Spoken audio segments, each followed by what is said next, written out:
Okay, let's get into doing some shit. Do a couple of adjustments here. Let's switch up. I think we're... Do you want like the lo-fi music while we're doing this shit? Maybe. So, hello to everyone in the Twitch and the YouTube chats, as I'm streaming between both of them, despite my affiliate agreement. Fuck you, Twitch! Oop, my microphone was twisted. So hello everybody! For the Shadowhawks, the Ricos, the Quickwicks, the Dr. Blue Trigger, which is apparently also Dr. Neural, or Dark Neural, Joshua Vernick, thanks, love your Eberron content. Hey, thanks, bud. There's plenty more coming out. I've got literally, I'd say a dozen or so scripts written and done. So I just have to finish recording and editing them, and I'm going to be uploading like a dozen videos. They're not all going to publish right away. I'm thinking if I get them all done and uploaded over the course of this next week, I might publish maybe 2 a week. I've got some interesting videos coming up. I'm really pushing the focus on my YouTube, since Twitch is a Twitch. Twitch is being a Twitch. Not happy with it right now. If you're on Twitch, I've still got to look at disabling it and stuff, but if you're on Twitch right now, please don't subscribe to me. Please don't give me bits. Instead, you can head to my Patreon page, which is patreon.com/KedHup, and go there instead. Well, one of the reasons is, of course, the fact that I'm pulling away from Twitch, because I almost lost my Twitch channel as it was for stupid reasons. A video that was deleted in 2019, which apparently wasn't deleted, and playing Grand Theft Auto live on stream apparently was also a no-no. So, screw you, Twitch. That and the fact that I learned, you know, subscriptions, bits, all like that. Twitch takes like basically half of that. Patreon takes 7%. Big difference. So for all of my subscribers on Twitch, thank you again for the bottom of my heart for supporting me for so long. But if you want to support me in the future, go over to patreon.com/KedHup. Unless you're doing it like you decide that you're going to use your free Amazon Prime subscription on me, then feel free to dump it into the Twitch, because it's not costing you anything and it might still net me a few bucks. But thank you, everybody. It's been really good, and I'm enjoying my new home on the YouTubes. Very much so. Okay. You know, I'm sticking with the EDM for now. Oh no, let's go synthwave. Synthwavy. About there is good. Okay, you can also see on my screens there, you should be able to see both chats. I will, depending on what I'm doing, sometimes have it on the main play screen as well, but now everyone can see everyone else, which is pretty cool. So thank you everyone for joining. Also, new merch will be up soon. I can make an echo. Oh yeah, what, do you have both streams up at once? Okay. Give me 1 second here.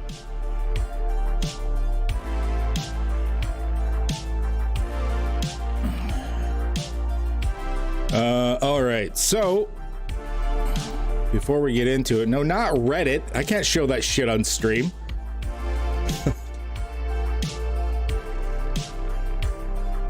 I want to support you on every platform I can. Aw, thanks, you guys. Okay, let me switch over here. So don't forget that there's also merch that you can get. Professional Cat Farmer, the Don't Piss Off the Canadian, which is actually, I think, the actual GTA stream that they gave me a strike for. So if you want to support Twitch striking me, or you want to support me for getting that strike, then the Don't Piss Off the Canadian thing, the special fucking unicorn, that's the one I'm super proud of. So the you can get this in anything, t-shirt, stuff like that. So I've got more merch coming out too. A lot of stuff. If you hang out in the community, you'll get. Yay! Oh, quick, you gay bastard. For anyone new joining me, this is a safe space for everybody. I'm although myself, I'm just an ally. I am part of the Prism community, the LGBTQIA plus, so many letters, streamer community, and it is a safe space. No hate, just love, games, and D&D. Well, RPGs, not always D&D. All that good stuff. Still no hats. I mean, I'm not trucking right now. Yeah, well, I know you've been debating on whether getting into the streaming game yourself and stuff lately. Just subbed on YouTube, by the way. Thanks, much appreciated. Yeah, I gotta get I'm still getting myself set up for the YouTube stuff, so I don't have alerts for what's happening with YouTube yet. I will probably this week get that set up. So the YouTube alerts are not coming in yet, but they will. Not that it matters as much since I don't have monetization on YouTube. There is a difference between the monetization on Twitch and YouTube. I found affiliate on Twitch. If you can't get affiliate on Twitch, you're doing something wrong. It is insanely easy to get affiliate on Twitch. YouTube monetization's a little bit harder. I got to get 1,000 subscribers. So if you're watching me and you have not subscribed yet, once again, my normal curse of you will wake up with a disgruntled buffalo on your face. If you do not subscribe to me, hit the little alert bell. And also click the thumbs up for the live stream if you're there in the video, because then it'll show up for more people and they'll be like, hey, who's this fucktard that's like, you know, streaming and stuff. And then they check him out and then they hate my face and walk away, but they still check me out, which is the important part. So all that good stuff. Don't even know where I was going with that. Let's move on. Subscribe. Of course, subscriptions, for those of you that hung out more on Twitch than YouTube, obviously subscriptions means a different thing. It's not a paid thing. Will do when I don't one on my face. What? Will do then I don't one on my face. He's probably replying to something I just said and I already forgot what I said. Now I don't know what that means. Got it. Got it. Okay. Let's get into some campaign planning.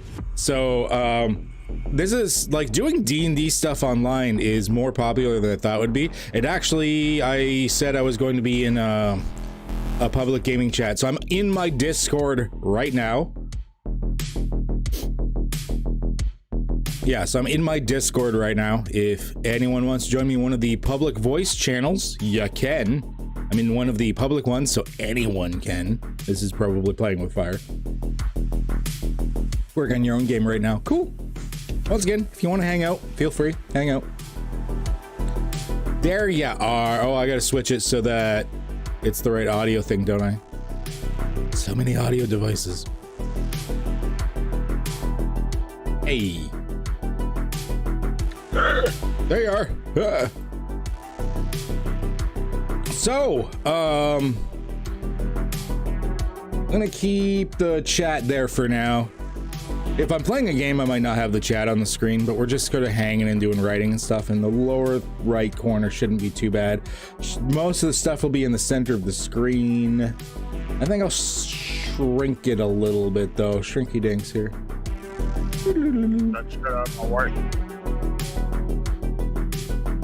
Also, I gotta lower my music a bit. Sorry, what was that? I said, get that shit out of my way. Get that shit out of my way. Okay, so let's take a look at what I've got so far. So I am working on my campaign setting. That is the campaign setting of all campaign settings called Orris. And what this is this is a system agnostic setting that I've been sort of tinkering with the idea for a while. Orris is a, well, I can just read the description, an ancient world of unknown origins and enigmatic purposes. Hexagonal plates, each large enough to fit continents, orbits, and layers around the central core. Each world plate having its own fundamental rules about gravity, technology, magic, etc. Basically, it's like I haven't decided what the core is yet. I'm thinking maybe just like a singularity, like a black hole. And then the plates, which is like, it's kind of like a Dyson swarm, basically. But instead of just being for energy generation, they got whole worlds on them. Which, if you do the math, that could be millions, if not billions of possible worlds that would orbit around one body. Good. Yep. You had me at singularity.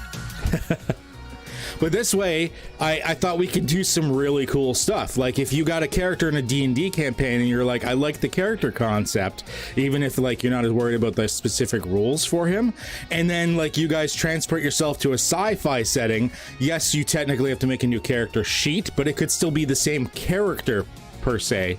It's just that fact that on a different world plate, the laws might be slightly different, so your character has newfound powers. So I thought this would be kind of neat that you could play the same character over and over in different campaign settings if you found someone that you wanted to develop personality-wise.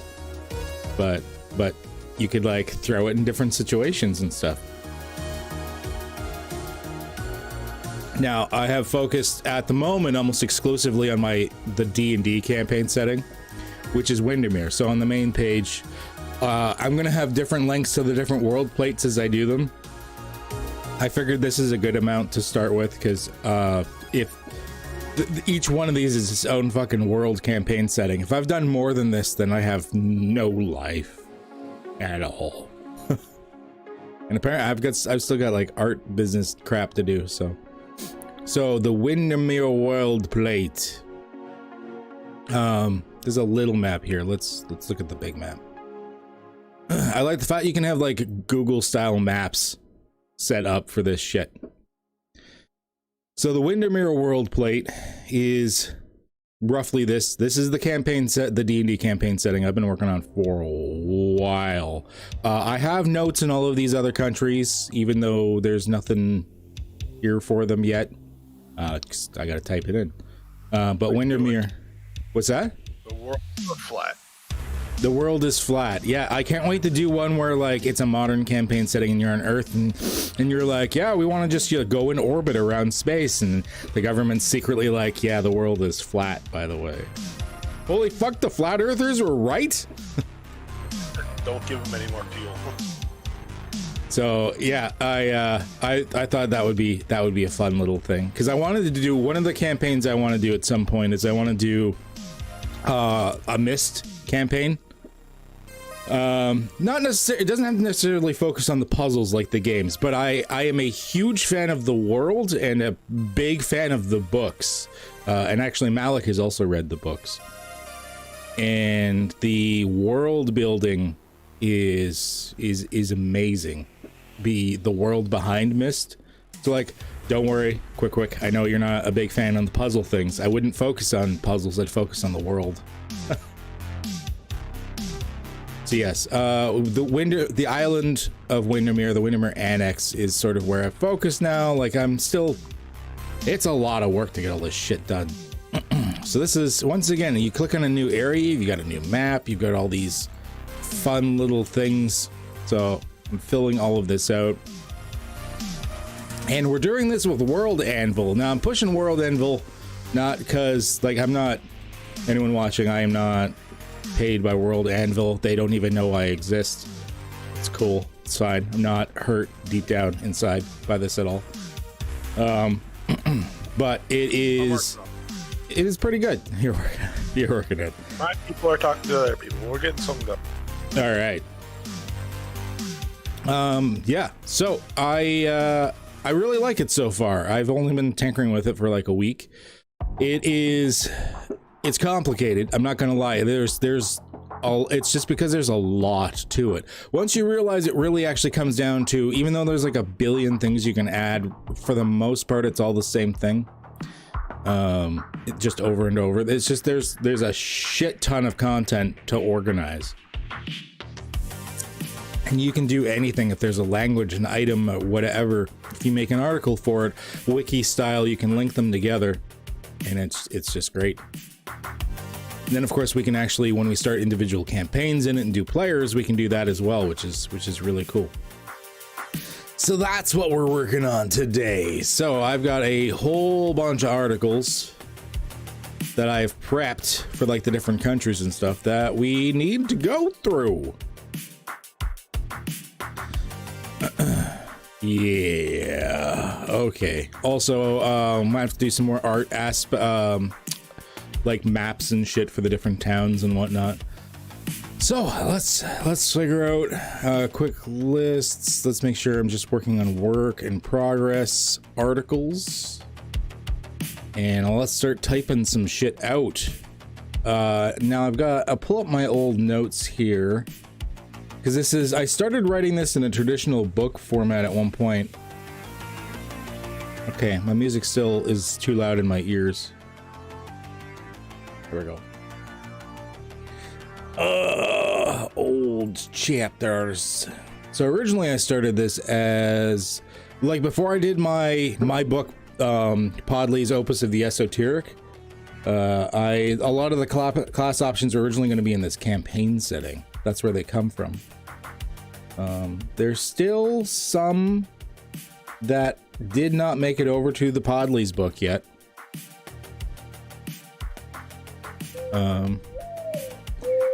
Hey, World Anvil just followed my channel because apparently I'm using World Anvil. They know I exist. I'm working on it. Yeah, they're like, hey, you're using our service. They know I exist. So some of the stuff that didn't, so there's some class stuff that didn't make it over that are going to be campaigns specific to the one I'm doing in here.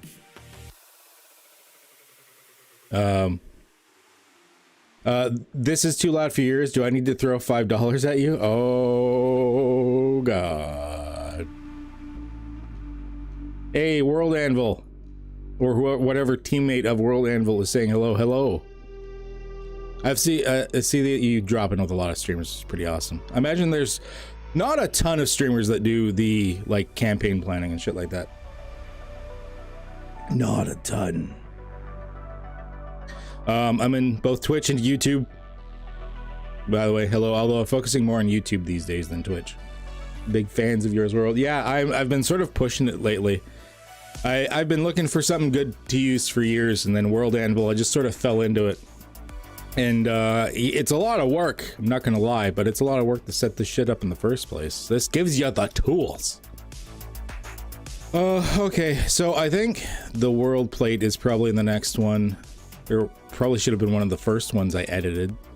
Uh-huh. We have about 80 to 100 in the Anvilit Streamer Corp. Oh, nice. Anvilit Streamer Corp. Can I drop by and say hi to y'all? Yeah. Oh, do you mean like in the voice chat? I'm in a public voice chat. If anyone's in my Discord and you just want to drop by and say hi, yeah, absolutely. Feel free. If I didn't want random people dropping in my Discord to say hi, I wouldn't be in a public voice chat. Yeah, go for it. So I'm not saying like go ahead and plug everything into the world, but feel free to drop in and say hi. We're just doing that stuff. I mean, hell, I'm not even D&D planning. You're not even D&D. You're one of the rare people not D&D planning. I'm actually working on my own campaign right now. I appreciate being better safe than sorry in that. It's, you know, you don't want to just jump in middle of the stream if they don't want you to. But once again, if they're in a public voice chat and then they get angry at people for joining them in a public voice chat, then they would not smart. Yeah. Actually, I don't think I need much on the base world plate. It explains that it's a fantasy realm. Actually, I don't think I need anything for that. So I think we're gonna set that one just finished. I'm blaming this current game on cyber. At the top. I'm upset. Today was supposed to originally be the release date for Fresh Cyberpunk 2020, I believe. Yeah. But of course it got pushed back. Okay, so he's done.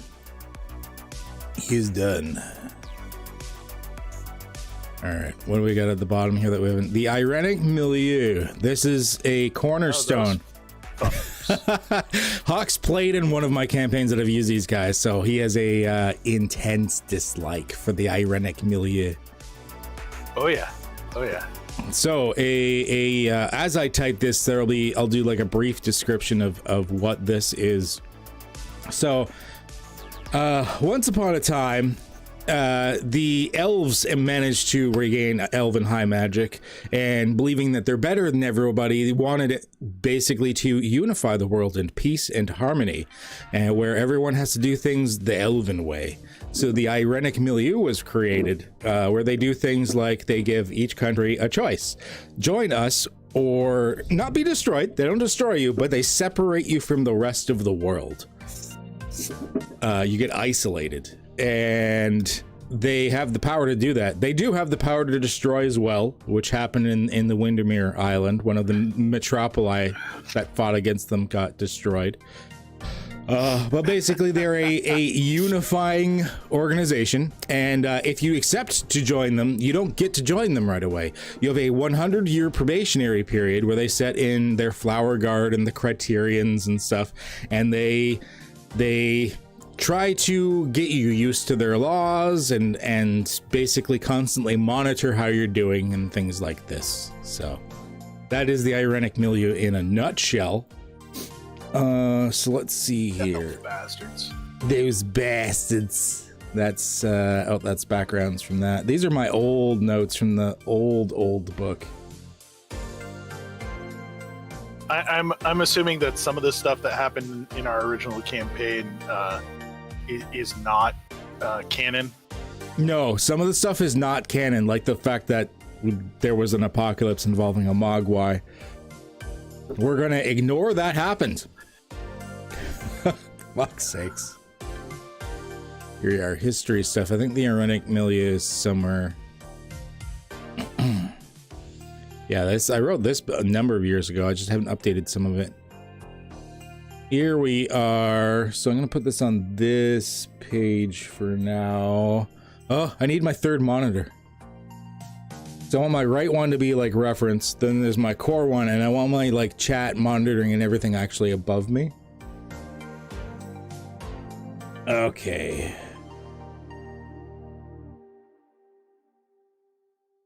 All right. Let's just bring this up here. So bring up the maps for a second. So the Windermere well played. So in my new map for Windermere, which is different than the old map, but this one's way better. The ironic milieu, the home of the elves, is here in Oro. Although the elves actually come from one of two places, and I've been role-playing them with a different accent for each. The core elves have like a French accent, whereas the elves from the other territory have this like genteel southern US accent type of thing, which was the one that angered Hawk the most, that particular individual. Yeah, that particular criterion I wanted to play. Mr. S. Shroud. He was just trying to do the finest of things for you. It was all for the betterment of everybody that was there. Didn't make me want to punch him any less. Exactly. It's something about the elves that is just shocking you is the best way. All right, so let's do something with the ironic milieu here. So I'm just gonna copy in what I have here and then just probably tear it apart, because I wrote this several years ago.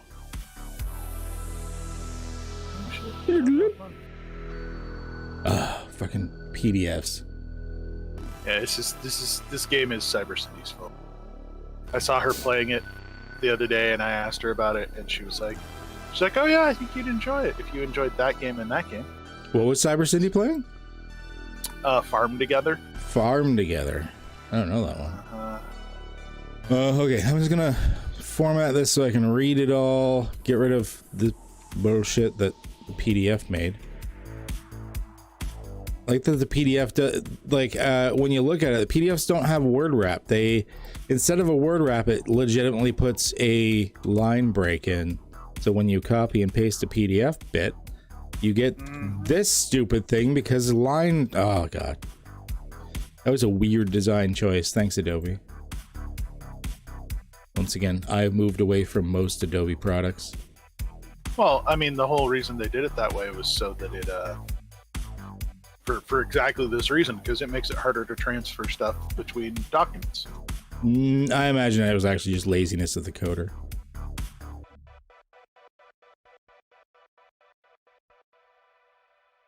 My world is dystopian. I always assume the worst. I went with Occam's razor on this one. Recently had a meltdown over After Effects. Yeah, After Effects is unfortunately the only Adobe product I still use.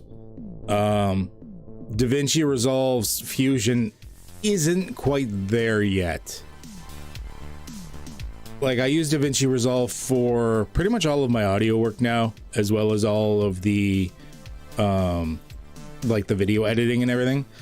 And Fusion is useful for some things, don't get me wrong. There are some things I can do in there that I can just drop After Effects for if it's just like a minor, like a title transition or something like that. Yeah, Salty, I'm not. I want to drop all Adobe products, but After Effects is one of those things.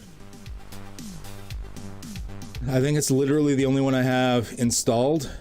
Yeah, After Effects is literally the only Adobe product I have installed anymore these days. Okay. All right. So let's get like a title going on here. Now the only complaint I have about World Anvil, like I'm loving World Anvil, but their editor is a little weird sometimes. Like if I do this and then do a header, I swear there's like a 50% chance it's not going to put it as a header. Oh, it worked that time. Okay. Just sometimes it's a bit janky because it's just using like HTML and BB code and stuff. But it's, I don't know, it's a bit janky sometimes. I've had it where like everything goes like a header and then I hit enter and then it doesn't bring it down a line and you have to go into the code and fix it and stuff. It's weird. But I mean, they're doing constant updates, like constant updates. So they are always fixing and adding shit. Okay. We'll do Origins, I guess, to start with. Okay, so let's see here. So the ironic milieu.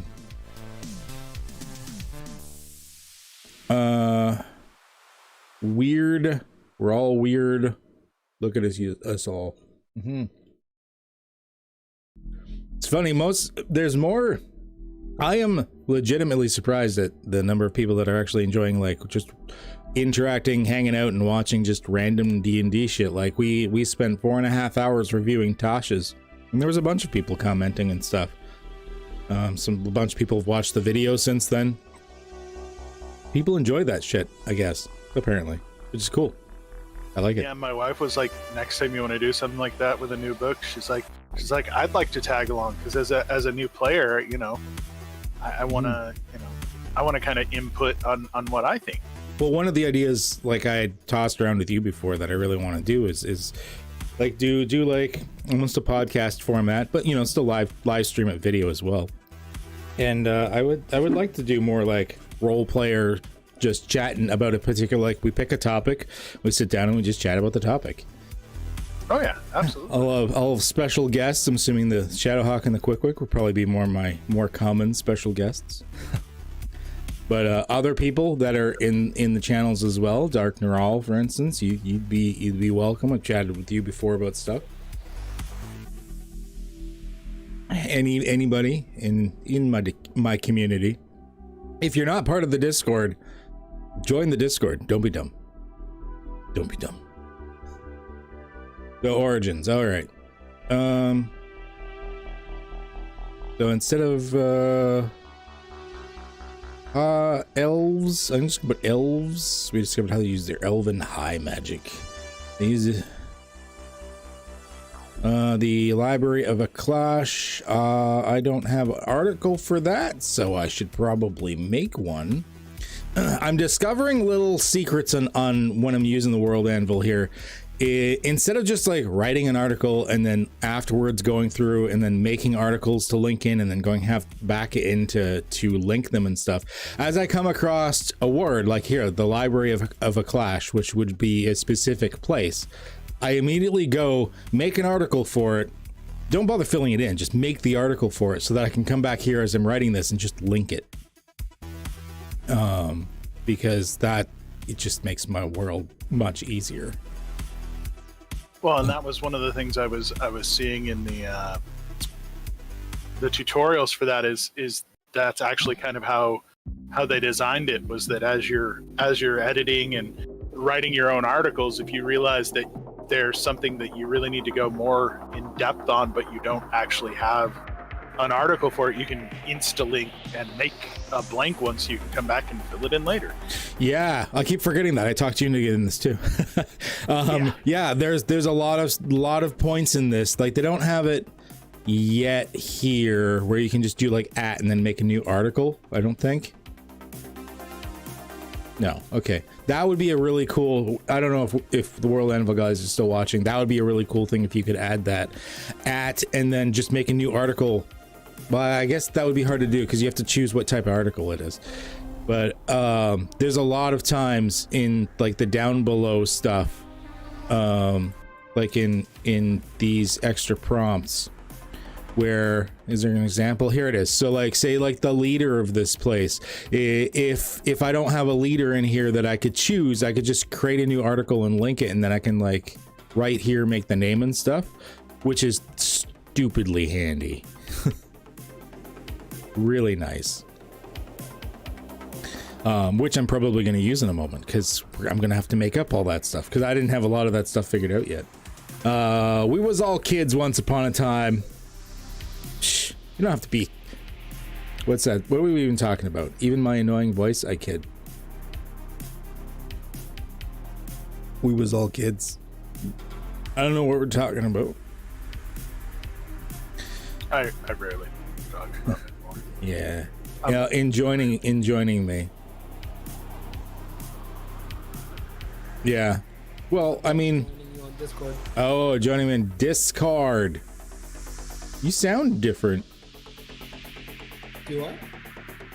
Oh, maybe it's just because I still have that music playing in the background too. So it's like I'm hearing, at that point, the thing was kicking in. I was hearing like conflict with the music. Never mind. You sound about the same.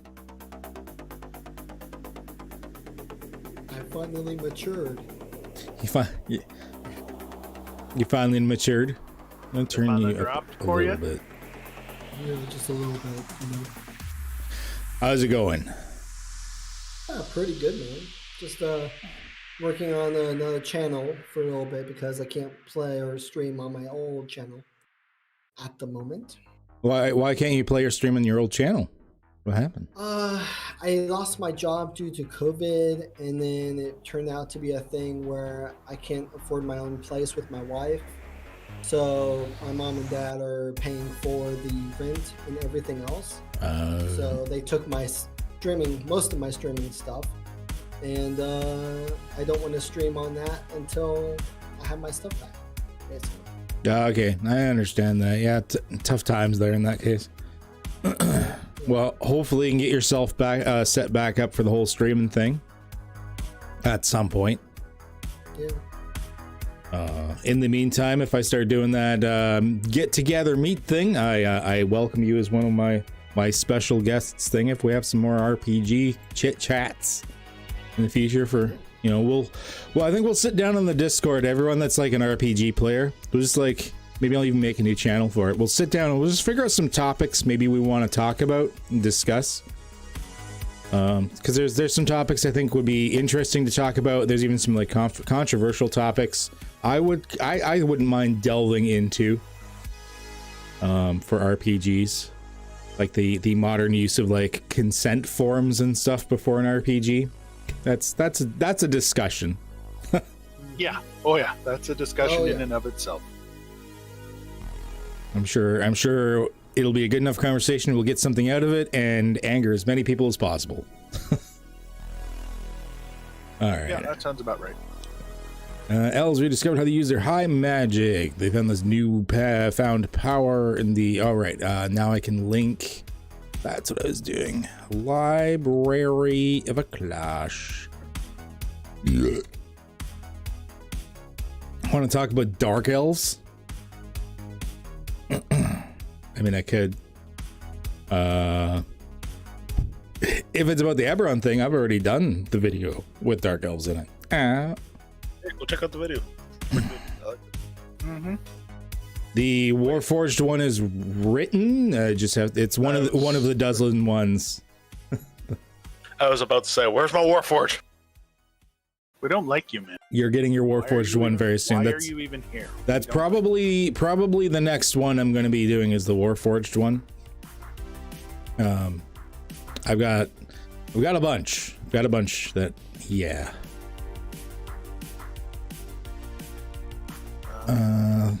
And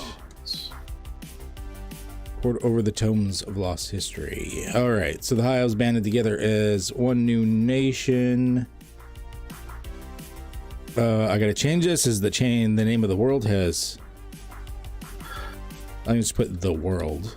I don't really have a name for the world.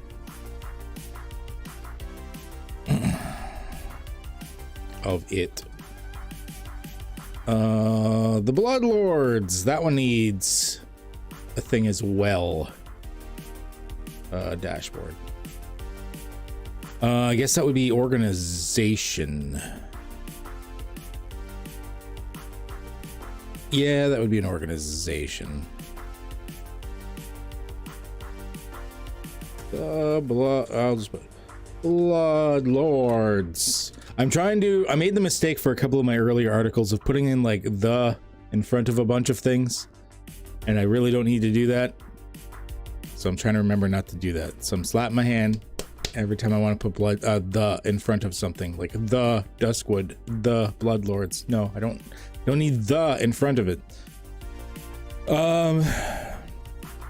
Shit.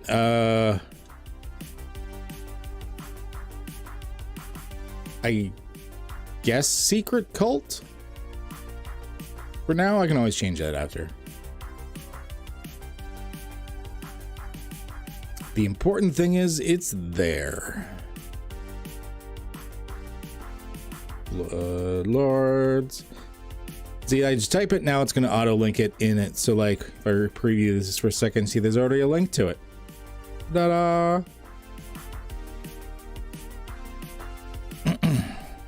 Never again arise and enslave all. So get rid of this. I'm trying to pretty it up and make it feel a little more professional in the writing. So I know I've put a lot of work into it, but like I don't plan on making any money out of it. I think I'm just gonna publicly release Podleys. I've got one more version with some more updates, but I think I'm just gonna release it. There's another thing I'm going to quickly review online. There's a book I've been working on for a couple of years now called Podley's Opus of the Esoteric. It's just basically stuff that I've been working on, homebrew stuff. Yeah, including my IC's adventures, rules, hex charts, new spells. Class that I'm pretty proud of, actually the summer class. I'm thinking I still got to do a bit more testing on it, but it seems to be pretty well balanced. Bunch of subclasses, things like that, races. Actually, I think all of the races I have created have been fairly well tested. All of them have been played. The Half Ogre, the Kirchpa. El Hawk's playing a Kirchpa right now, or will be tonight. Hell, if you and Big V hadn't gone what you had gone, I was thinking I was actually going to go Half Ogre. Nah. Mongrel Folk. I played a Mongrel Folk at one point, and then Rat Folk, of course. Skitter. I'm playing a Rat Folk right now. Actually, I've been looking at Mongrel Folk quite a bit. Yeah. Not to play, but like to use as NPCs. I think they'd be very interesting NPCs in the world I'm making. Oh, neat. I got the old second edition photo for the mongrel book. Yeah, so I think I'm just gonna, I'm adding a few things, adjusting a few more things. Like in the pirate game, we've refined the High Seas Adventures rules a lot. There's some things I've changed, so I've got to update all that in the book. There's some random spelling mistakes and small rules errors I've noticed over time. I mean, this is the third version of the book, so it'll be the fourth that I'll be releasing. But yeah, and there's with Tasha's, there's a couple of things that I can get rid of entirely. The Primal Rager Barbarian class, which was lackluster, honestly, is now completely moot. Completely moot with the new Barbarian archetype that came out. Now I'm happy with my Drunken Brute archetype. That one turned out pretty good. That one's fun. So this subclass is pretty good, but the Primal Rager, I can just delete it. That's just gonna go away. My College of Wild Voices, I think I'm gonna have to rename it. It still works, but I think I have to rename it. Thankfully, I don't think I have to touch any of the cleric circles or the cleric domains. No, because your love domain is actually different enough from the yes. Whereas it like because the love domain. Here, let's have a moment. What was it, the pacifist domain? Yeah, they have something like that. Yeah, so I have the love domain, which it's a heavy armor one, which is similar. You can take the help whenever you take the help action. You can gain temporary hit points equal to your cleric level that lasts until the start of your next turn. So you're really all about supporting others when you can, anyways. But basically, one of the main things with the love domain, early on, you only do it with one person, but you can share your health pool with someone else. Like you and that person sort of add together how many hit points you have, and you share one health pool. I just want to like now make a what was it, the druid of the pacifist domain, or was it the cleric? The pacifist, I think, was the I think it was cleric. Yes. No, I just want to make like a half ogre pacifist. We can easily look this up. Cleric. Whoever lifts the Peace? finger in a fight just constantly heals people. I think it's peace. Yeah, peace domain for cleric. Yeah. Yeah, that one. There's also the Way of Mercy monk, which is pretty cool. Honestly, if you do, you could probably mix and match them. The Way of Mercy monk's the one that's scary because you can either hurt them or heal them. Yeah. Actually, this is one of those subclasses. Honestly, I would probably do a 1-20 with, because some of the high level stuff's kind of worth it. Actually, although they really support mix and matching in this, there's a lot of the subclasses and Tasha's I'd 1-20 with. So what's that monk about? I actually had to go to bed before you guys got here. Yeah, I can review it, just a quick one again. I won't go over the whole book again because there's a whole video I have on my YouTube channel about that. If anyone wants to check it out. Way of Mercy, though, I will go through because that was pretty cool, and you like your monks. So you start out with Insight and Medicine, and then you gain like a mask. The mask can be whatever. You see, he's wearing like a half Plague Doctor mask, which is weird. Like it should cover the mouth, but whatever. Yeah. So you start with Hand of Healing. Basically, as an action, spend a key point, touch a creature. Basically, you can slap them and heal them for your martial arts die plus wisdom. You can do this as part of your flurry of blows, without spending the key point for the healing. So like if during one of the 2 extra attacks you get, one of them can slap someone for some healing, or slap yourself, really. Hand of Harm, which you get at the same level, is the opposite. You're dealing extra damage as necrotic, which you can whenever you hit a creature with an unarmed strike, you can spend a key point to deal extra necrotic damage. So it's almost like you get a weird version of a smite. You get your martial arts die and your wisdom modifier. All right. Physician's touch. You can start removing conditions with your hand of healing: blinded, deafened, paralyzed, poisoned, stunned. Or you can use it as the hand of harm thing. This one's big. Whenever you use your hand of harm and you deal damage to them, they get poisoned. No save, no nothing. They're just poisoned. And so, like, disadvantage that they have a disadvantage on attack rolls and ability checks at that point. You just make them poisoned. No save, no nothing. That's bigger than I think most people realize. Poison sucks. So you just touch them and like, here you go, have some poison. Yeah, as long as you hit them, you make them poisoned. There's no way for them to defend against it, aside from not being hit. Make a plague doctor. Yeah. Now, flurry of healing and harm. At this point, it gets better.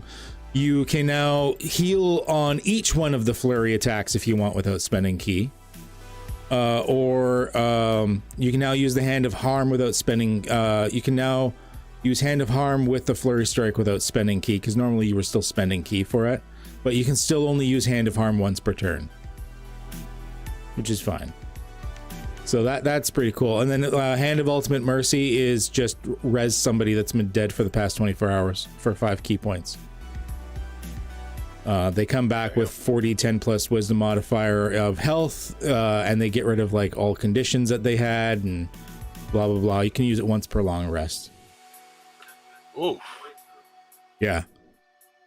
So the fact that you can like do a mixture, and there's no reason you can't do a mixture of healing and harm in those flurry blows. Like one of them could be like heal yourself, and then the other one could be like negative strike, inflicting poison on, and like the instantly poisoning someone. That's just a 6th level feature. 6th level, you can just always poison somebody every round as long as you hit. I almost imagine it would be like hitting like pressure points on people, because like you can use pressure points to relieve pain or pressure points to cause pain. Yeah. And I don't know. It's got a very kung fu, and I mean the TV show feel to it. The old 90s one. Yeah. Well, that's Kung Fu: The Legend Continues. That was the 2nd series. The original one was when he was young. Yeah. Which it's got the same feeling as like the 2nd Kung Fu series as well.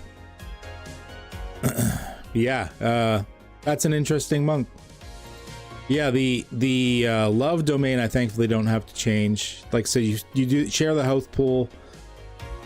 Advantage on saves versus frightened. Like it's basically a pure support cleric, but you're kind of tanky at the same time. You get fire as your divine strike because you're the tanky type. So, and then at 17th level, the capstone is you and 10 people can start sharing the health pool. I believe I have it as an action. 10 of your chosen companions are bound to one another. Yeah, you actually have this like pink red stream actually physically binding you.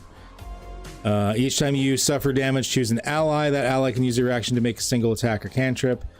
And when the effect ends, the hit points are it's like the other one. Everyone's got a single health pool, and then when it's done, everyone just like divides the health evenly. Yeah. So yeah, this book I'm probably gonna release. It's the Commedia dell'arte long nose mask, the Zanny mask. Yeah, that's the mask that I was thinking that it reminded me of more than a plague doctor mask. Now, one thing that's going to be in the campaign setting that I'm theoretically working on today, although I keep getting sidetracked as is the way, is this is the way. Open file location. Was under old class options. Now, most of these have been heavily reworked over time to go in the current book, but there's been a couple of things that didn't make it over because they're campaign setting specific, like the Circle of Duskwood for druids. Now, I haven't tested this one, although I think Wes played one for a little while, or he was going to. That doesn't count. It doesn't count. So This is Well, why does that not count? this is a negative energy like druid. It's kind of like the Circle of Spores, except hopefully doesn't suck ass, because the Circle of Spores druid. Wizards, you could have done better. So Death Shape, when you choose a circle at 2nd level, you can use your Wild Shape class feature to transform into an undead creature instead of a beast creature. The same rules and limitations apply as though you were transforming into a beast. So you can turn into an undead. Necromancy at 2nd level, you get additional spells, so it's just False Life, Inflict Wounds, Ray of Sickness, etc. I might rework this now that I have, because this was before I started adding a lot of spells. Podleys has spells in it, like Death Knell, for instance, which I think would definitely be in this list. Necrotic Presence, starting at 6, you begin to emanate a fetid aura of death. When any number of creatures within 30 feet of you regain hit points, you can use your reaction to reduce the amount of healing received by those creatures in half. So you can always have any healing that something gets, which is really good in those like big boss fights. I might right now. You can use this and then you can't use it again until you finish a short rest. I might increase that. I might do what Tasha's did and do the whole you can use it once per proficiency bonus. Because honestly, it's good, but it's not game breaking, and I think I might increase that. Grave Calling. At 10th level, you gain resistance to necrotic damage, and then that's it. You just gain resistance to necrotic damage, which is decent. There's plenty of that going around. And then Duskwood Thrall at 14th level is a big one. As an action, choose a corpse. Over the course of a minute, it returns to life with maximum hit points. Basically, it comes back as an undead. It gains immunity to things, gains dark vision. Your thrall will follow your commands to the best of its ability when slain. So like you get like a super undead pet. But it's slightly better than Animate Dead. Like, it's not just using the zombie statistics. Like, you're getting the statistics of the creature that you've just animated, except that it has some modifications to it. So, like, you're in a weird, twisted way, Pokemon style collecting a creature. So, like, Cloud Giant, I choose you. Which I think is better than the Circle of Spores druid that gets like a zombie. Like with the standard zombie stats, like fuck off. CR 1/4. Yeah, this way at least as you're fighting bigger and bigger things, you can get bigger and bigger. I might I still might rework this. Oh, here we are. You can't reanimate something with a CR higher than your level, your druid level. So like there's still a limitation, but honestly that's not a big deal. That might be too high. I might do half druid level. I haven't decided yet. That might actually be too good, but we'll see. Yeah, we'll see. So hopefully that is like, it's not, I tried not to make it game breaking, but it's definitely better than Circle of Spores. And I actually wrote this before Circle of Spores was a thing. So yeah. Yeah, because I remember when you were first working on that, you were like, and then we learned that Circle of Spores was coming out, and you're like, oh, that might mess this up. Yeah. What would it take to get Wes to play a Goblin of the Circle of Spores? A Goblin of the Circle of Spores? Yeah. I don't know. Give him a pretty knife? I don't know. Like, here's $20. Play this class and race. Why a goblin? I don't know. I was just thinking, just random class. If anything, I'd say the kobold, since it's like the only race that has a negative something. Oh, Actually, really? I don't think it does anymore. Oh, does it not anymore? Did they get rid of that? Yeah. So yeah, that was oh, and I think did I keep Oath of the Graven Podleys? I don't remember. Smuggle was in there.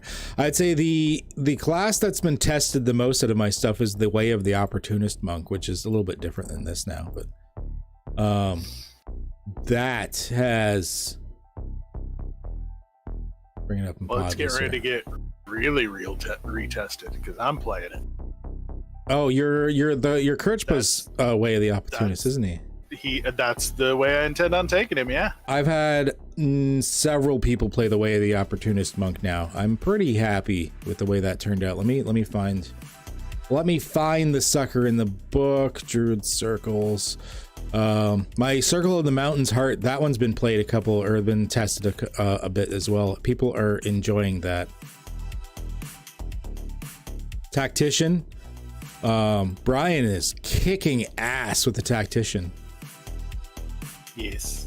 Yeah, he was annoying with that shit last night. Well, I was like, oh, okay. Because I when I invented him, like, there needs to be an intelligence-based fighter. Now there's another one thanks to Tasha's, but there at the time I was like, there needs to be an intelligence-based fighter. And voila, tactician. Based the Gravitod dice I actually stole from something else. It's not, I didn't really invent that. That's actually from Pure Steam. It was a 3rd edition steampunk setting that someone had made.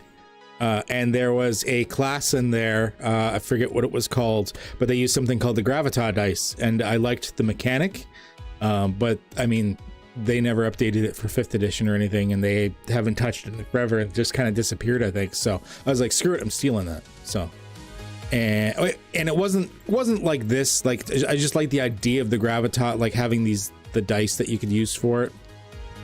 I heavily reworked it, of course, but yeah, I was like, that's neat. Yeah, here's Way of the Opportunist. So yeah, so this is what I currently have. Just trying to remember what you have. So the room is my weapon. You can choose for any attack granted by your flurry to push them back 5 feet instead of dealing damage. So like an auto push, which I figured made sense. So for anyone watching wondering what this monk is, think Jackie Chan movies. Like, especially like Rumble in the Bronx. Like, think of the shit he pulls in that movie. That's what this monk is based around. It's using your environment or controlling things. So improvised weapons are now monk melee weapons. Large or pushable items can still be considered an improvised weapon. It can be pushed up to 5 feet to strike your opponent. So like if you were to push, you know, like plenty of times you see him like push a table or a fridge into somebody as part of his attack. So it's like that needs to be a thing. You can use improvised thrown weapon as part of the flurry, because, you know, throw a beer bottle or whatever. 6th level, you get Room as My Shield. As long as you're holding an improvised weapon when you're attacked, you can spend a reaction to reduce the damage by D10 plus Wiz plus Monk level, but it destroys your improvised weapon. So, you know, it like takes the blunt. Every time he puts a ladder in the way. Yeah, exactly. Or a big clay jar. It's like, as I was writing this, I just sat down and watched Rumble in the Bronx. I was like, okay. I have to rewatch that. It was a good movie. The training has to go through. Rumble in the Bronx, and of course the second Drunken Master movie, Legend of the Drunken Master. Yes. The first one was good too, but the second one was the one I sat down and rewatched. So you are my weapon at 11th level. This one starts getting saves to it because you're affecting other people with your shit. So if you're attacked by a melee strike, you can attempt to redirect it. Roll as if attacking with your unarmed strike. If the attack rolls higher than the roll attempting to hit you, you redirect the attack to an adjacent foe. I mean, how many times do you see him just like take the punch and then just push it to somebody else? So that was that type of thing. So like, if a weapon comes in, you can be like, no, and you make it hit someone else that's adjacent to you. I do probably have to put a caveat in there that if there's not someone adjacent to you, then you can't redirect it. You just deflect it at that point. You know, because I feel, I don't know. Because there was a lot of like, if you watch like Legend of the Drunken Master fight scenes, like when he could deflect the blow into another person, he would. But other times he was just dodging and weaving around them. This needs. I'm realizing now this. There's one thing missing in here that I really think we should add for your character. It just says you can do it. This should really be a reaction. Yeah. This should really be. Otherwise, you're doing it with every single melee strike. You'll just never get hit. This should really be a reaction. So It's a neat mechanic, but right now I think that that's a little overpowered. yeah, because I'm realizing now, oh, there's no limit. It's not a key. It's not key focus, and it should be like the next one. The next one is spend your reaction in a key. This one I don't say that in. So I think I meant to put that this was a reaction, and I didn't. So this should be a reaction, I think.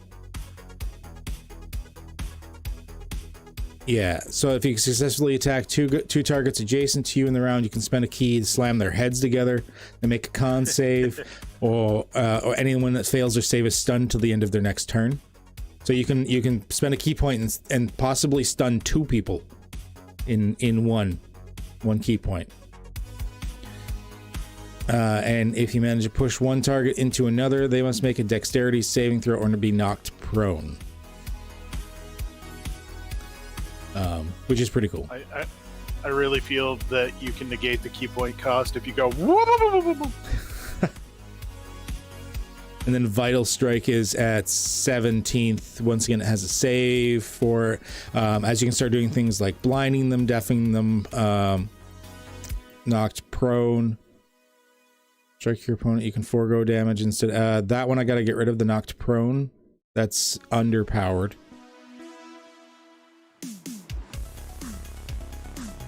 Because foregoing damage to knock them prone, when you can pretty much knock them prone anyways. Like, I realize it's taking place of a shove. I either need to allow the damage with that one or get rid of it, because it's not enough, basically. It makes no sense. So there's a few adjustments, but that's 17th level. We ain't seen that for a while. Or the target is restrained in their own gear and clothing. Yeah, you can make them stuck in their own gear and clothing, restrain them. That one's fun. So like tie up their hands or whatnot. Yeah, I've never had anyone bring this class to later levels, so some of this stuff, like the 11th and 17th level, I didn't look at yet. I didn't have them tested. I intend on actually.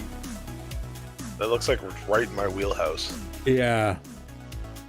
Yeah, it's a lot of people. The first person to play it was actually Zach. He also played a Kirchba, Way of the Opportunist Monk. And he did pretty good with it, all things considering. He was fighting mostly with acorns. He had like a bag of acorns. Yeah, I mean, he did lose to Nazis. He did lose to Nazis. So did I. Blaster died. Lost to Nazis. Blaster died. Everyone was upset Blaster died. I was me and Big Fi were playing Master Blaster. Master Blaster. Yeah, he was a little gnome bard, and I was a Goliath barbarian.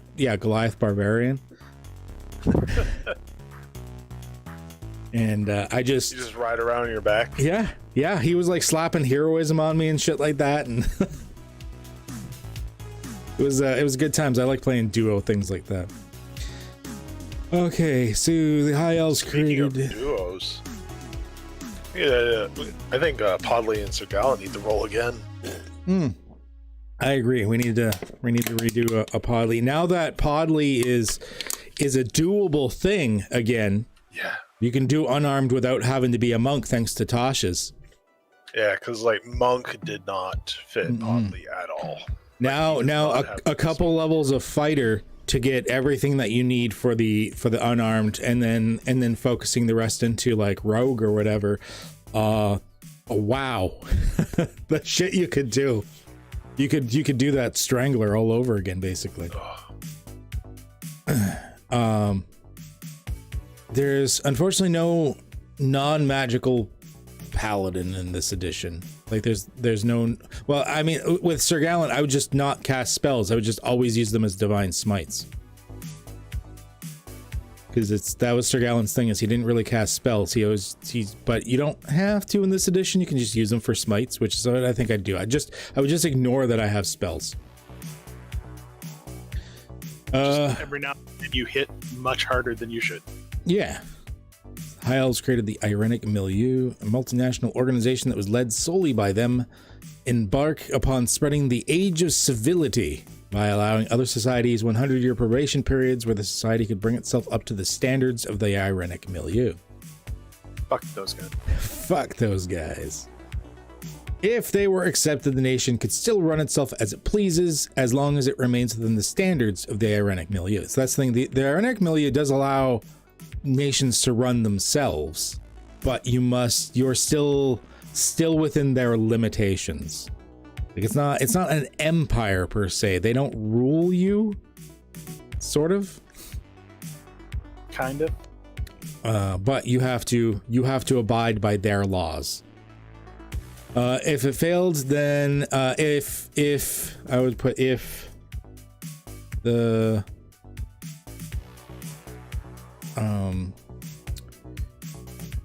probationary period failed, then the best nation was either cleansed if it was a real threat or quarantined from the rest of the world. Period. Grammar people not being allowed any contact with the rest of the world via a series of walls and magical barriers. So that's more about what they are.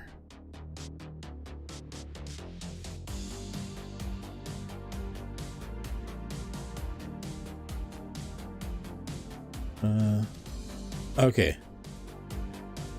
So I need to write a little bit more about how this started. I'm gonna have to brainstorm on that one. I don't really have like when we played it in the couple of campaigns that we were doing with it, I didn't delve too much deep into the history of it because they never left Windermere and interacted with more than just a couple of the elves from this place.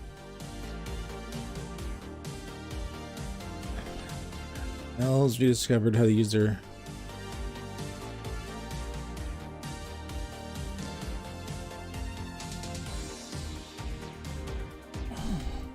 it was then that they learned of the world crash. That's one thing I'm not sure how to do in this, is to make a single historical event. If I do it through creating this historical entry, it was like forcing me to put in a specific date because it wanted it as part of the timeline. But I didn't have a specific date for it because it was supposed to be this like apocalyptic event that was lost to the history of time, and there was no specific date it happened. So I just want it to be as a listed event. I don't want to have a date for it.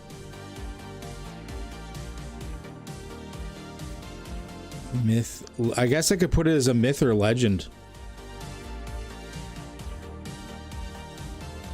That would make sense. I mean, if it's not defined and... Yeah, it'd be a legend at that point. Yeah, myth or legend. Okay, so I'm going to make World Crash. There's a couple of articles I got to go back and put this in. Basically, a brief rundown.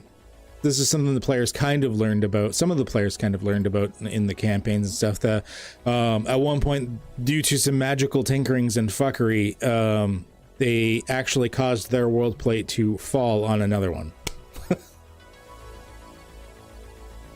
It fell down. Just crashed into each other. Fell down, go boom. World crash. Okay, so we'll just leave that for now. Cool. The world crash and the blood lords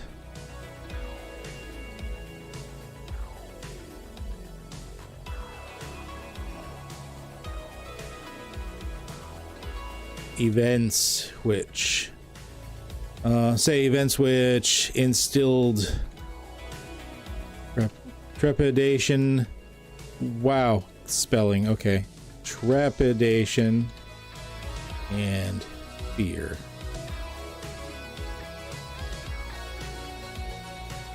Great trepidation and fear. The Hiles banded together as one new nation. I just put the elves, not the high elves per se.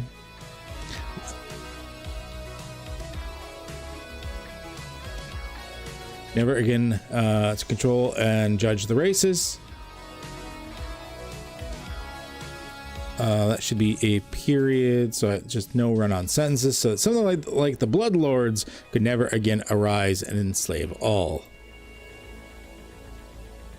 That's why I was torn for the blood magic subclass for wizards, whether I should have it as just campaign setting specific, but everyone likes it so much that I just put it in Podleys.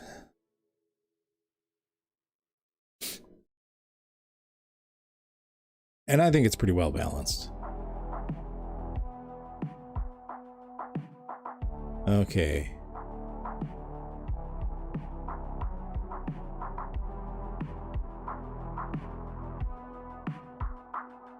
I'm gonna do High Elves created the Uniq milieu, multinational organization that was led solely by them. Okay, I'm gonna break the. See, here's one of those moments. Okay, so I hit enter, and it didn't bring this down. I can't seem to enter this, and I don't know why.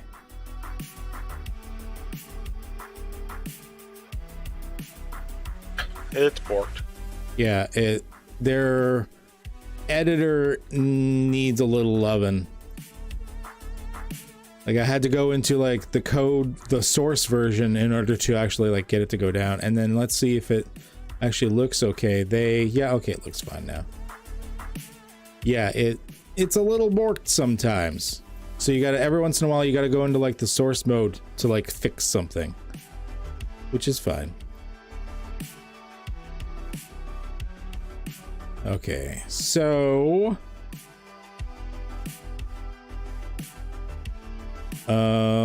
what's another word for what are they?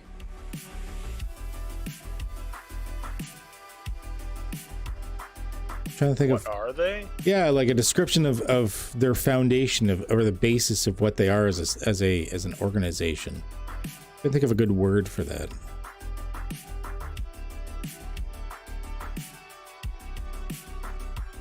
Oops. Wow. Typing.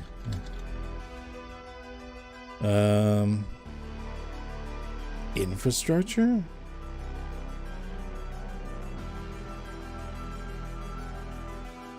It'll just put like the organization.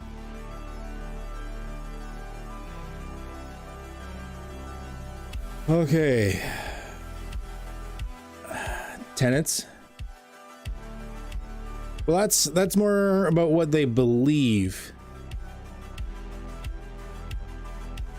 And hey, loud noises. How's it going? I'll just put the organization for now. It's not like I can't replace it. The Uniq milieu is a world spanning organization. Work. Gotta make that cheddar. Roll20 really does not like big maps. No, it does not. It's fighting me every step of the way here. I'm surprised, like the C map that we used for the pirate campaign, I'm surprised it handles that as well as it does. Because like, I think I had that as a 1. Let me double check. Getting sidetracked again, because that's what I do.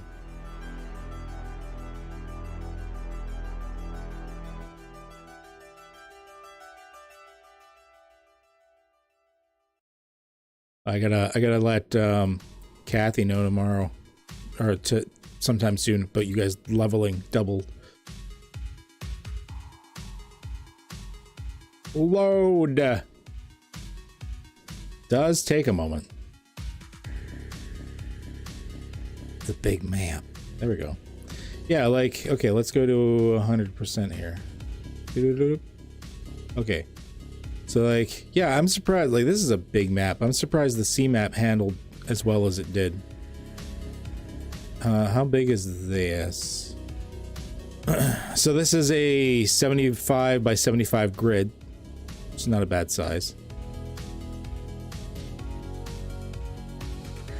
I mean, it's mostly empty water.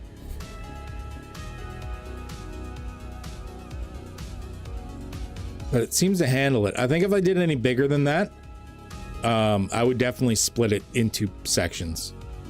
Like quadrants. For sure.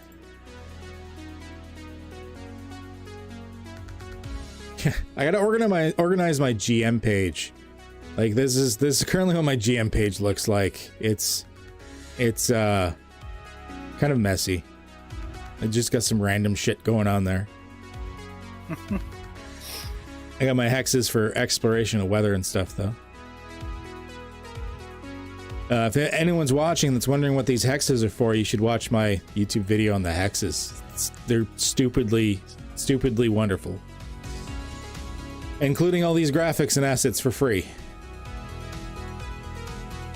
For free. Right back. That is a result. The elves attempt to bring order to chaos. They would embark upon spreading the age of civility by allowing other societies 100-year probationary periods, blah, blah, blah. If they're accepted, then the nation can still run itself. Good, okay.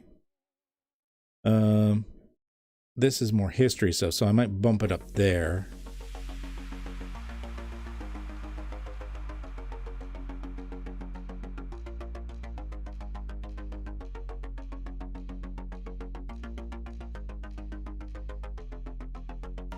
Slowly but surely, the elves swept across the planet, and I can get rid of this and just italicize it.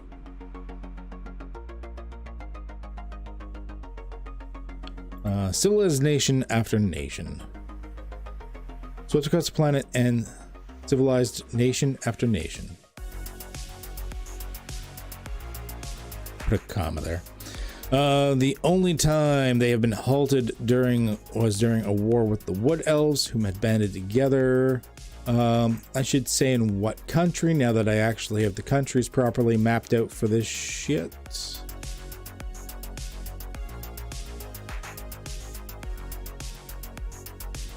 I think the Wood Elves probably would have been placed in Marbin. Yep.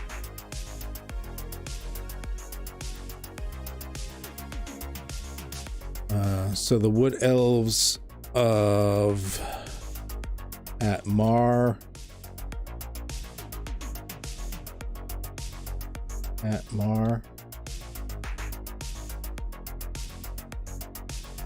Do I not have an article for that?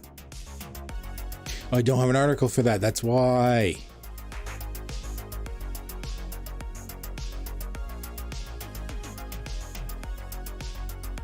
Right. Country.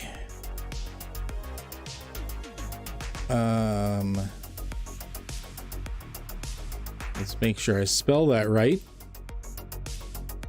Misspell my own shit. Marban. Okay.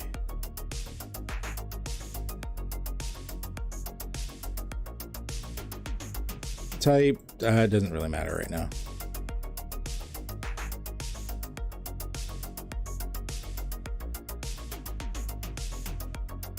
Okay, so it lists a country as an organization. Let's see. Welcome back. Welcome to this. Cad misspelling his own words. That's right. I pretty do much that all what I the do. time. Me too. Woods of at Mar Ban. There we go. Ta-da! We banded together and decided that the Irenic milieu. I was about to link Irenic milieu in the article about the Irenic milieu. I was going to link to the same article it's in. I click on it, nothing happens. Almost done that a couple of times. For all others. Period. Okay, oh.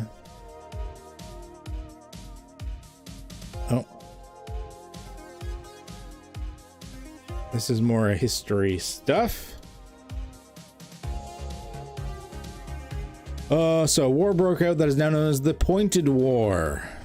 It's a war amongst elves. I'm not going to bother creating an article for it because I'm not really going to expand upon it, I don't think.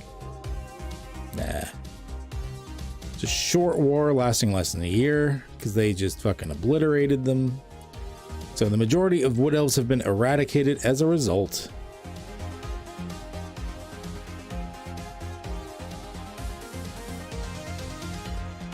Into hiding. around the world or to the Feywilds. 53 years ago, Elvix. Okay, so this is a new thought, new paragraph, and it's doing the thing again.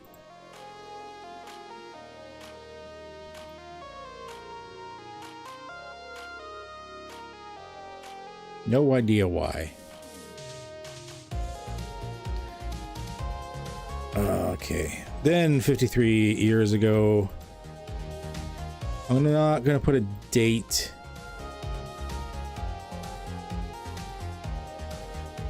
So I don't know if I still have it as 53 years. Oh, gotta double check all this shit. Why would I actually give myself a timeline? Stupid history. But let's just do this. Let's just do this.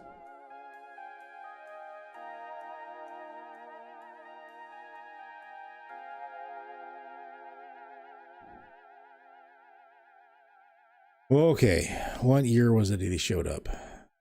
So present day is 1297. The dude showed up to take over this country in 1263. Okay, oops. Oh, no. So yes, I have restructured it. It's only 34 years now.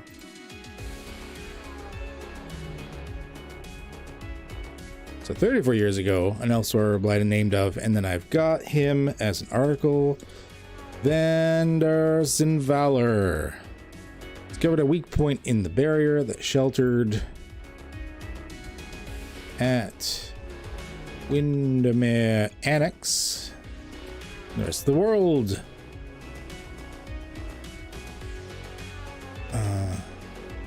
Pressing against this weak point, a hole in the barrier was made.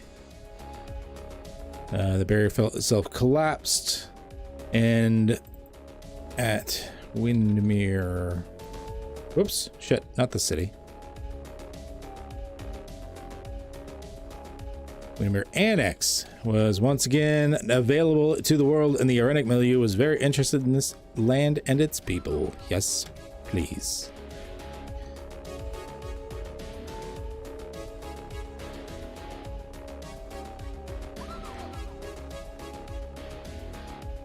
Okay.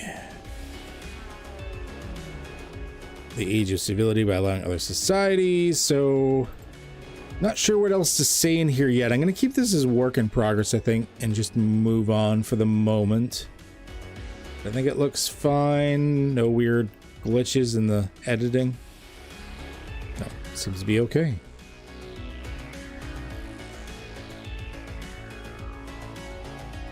Subsidiary organizations of the Windermere Annex, which is correct. I'm surprised I added that already.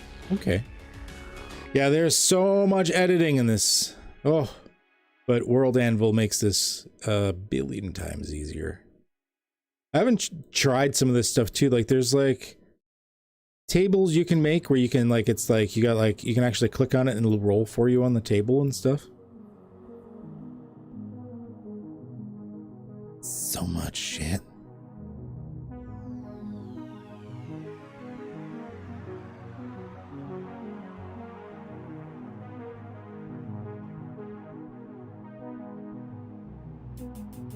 Okay.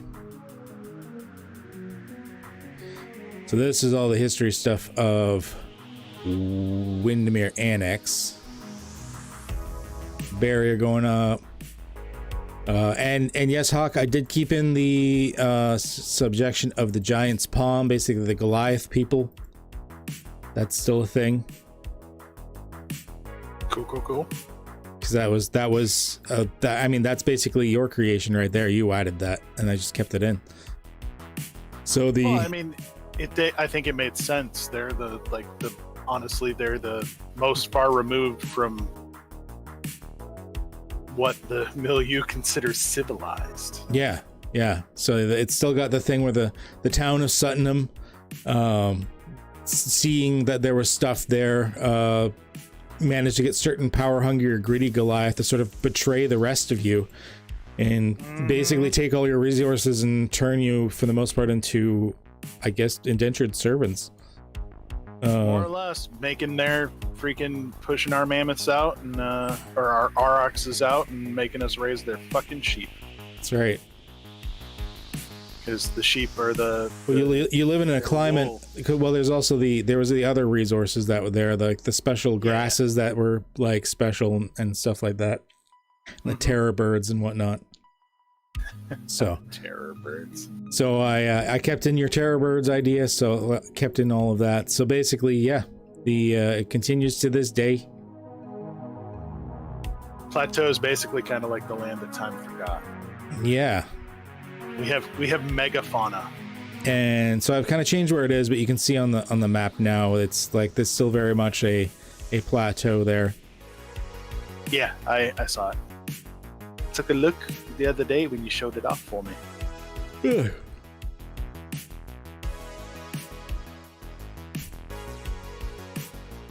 Assassination, refugees, and present day.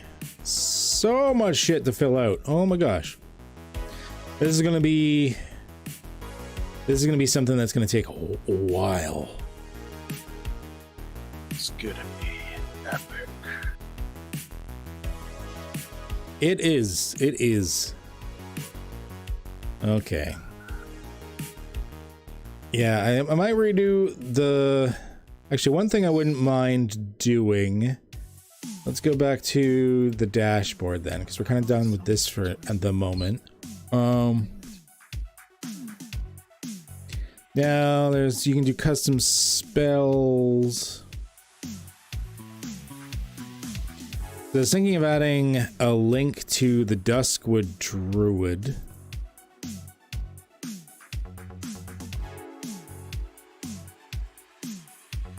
I'm not sure where I would do that. It wouldn't be character, because that's like a specific person. Like there's an area for spells, superpowers, abilities. I mean, in the end, it doesn't matter too much. I could just choose a category and that's what it'll live in. Oh, profession, I guess?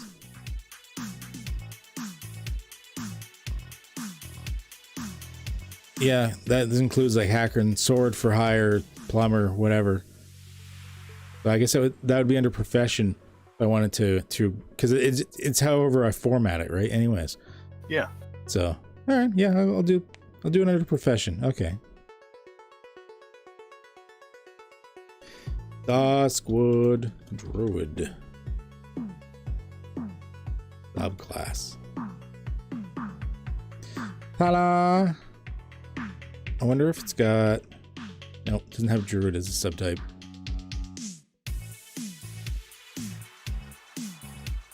Eh, whatever. I don't need a subtype for that. Okay, class options. Let's bring this up here. Find the Druid. Oh, I guess actually it should be called Circle of Duskwood, since all the Druid stuffs are circles. Okay. So we'll start with description. Copy. Paste. And fix formatting. Stupid PDFs and your stupid fucking formatting.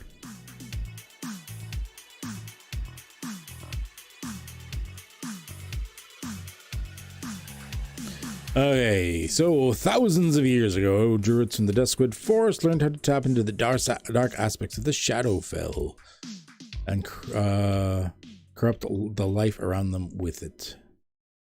The original Duskwood druids are long gone, at least for now. Their horrible powers with them. There is a sect of druids that practice a smaller and less powerful version of what they did. These are the leaders of the modern cult of the Duskwood druids. Okay. Sounds good. So next is going to be Death Shape.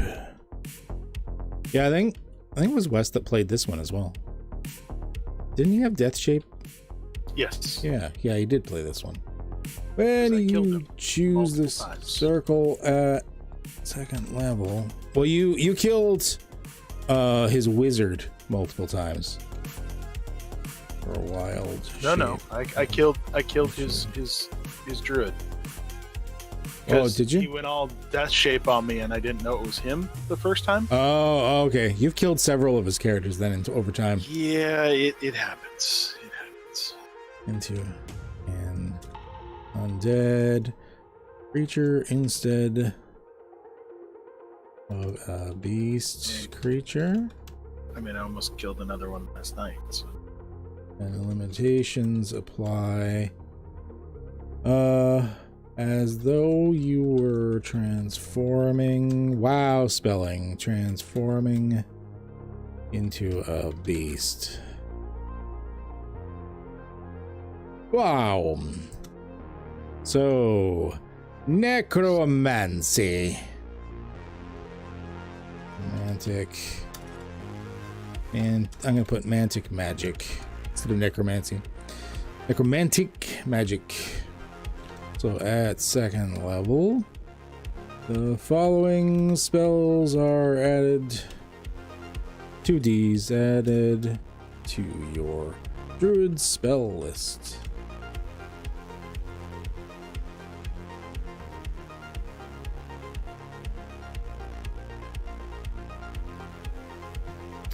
Can I do a table? Insert table. I can. So we want what? 2 columns, 4 rows. Sweet. Level. Spells. 1. Oops. 2. 3. Oh, this I might redo because there are some new spells. So I'm going to write in what I had here and then I'm going to sort of tweak them. So false life, inflict wounds, ray, sickness, deafness, enfeeblement, animate.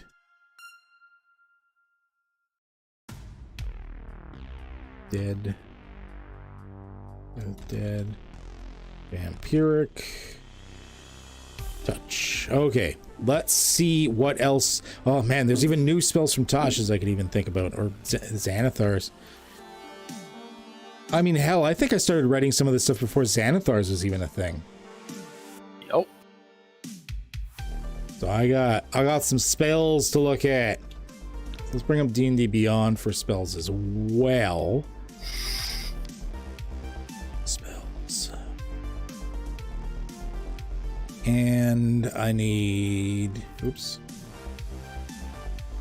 Bring up Podleys for the spells there.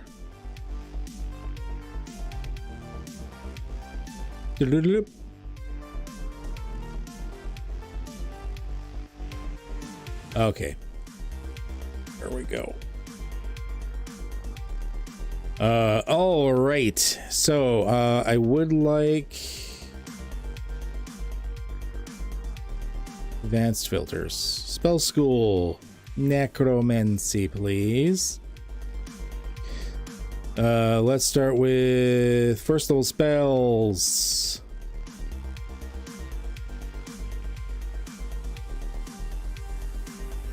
Now, if I click on it, does it? Yeah, okay, it does tell me what classes could get it. Good. So right now I've got false life, inflict wounds, ray of sickness.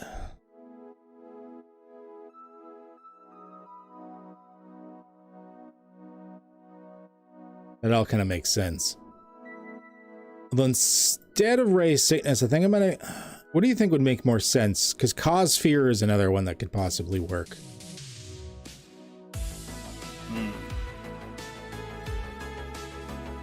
Inflict wounds makes sense. Maybe I'll get rid of false life. No, that one actually makes more sense. I don't know. Ray of sickness, maybe? Trying to think what. Ray of sickness. Yeah, maybe I won't add Cossphere. Maybe those three do kind of make sense. Yeah. Because I.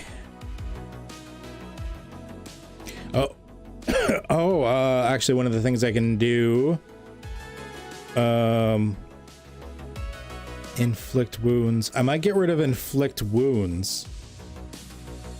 And from Podleys, there's animate dead animal.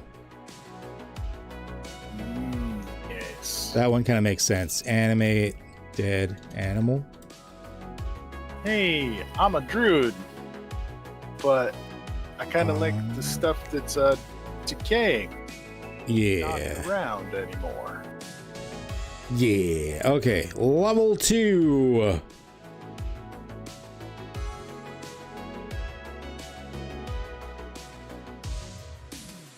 So right now I have blindness, deafness, and ray of enfeeblement.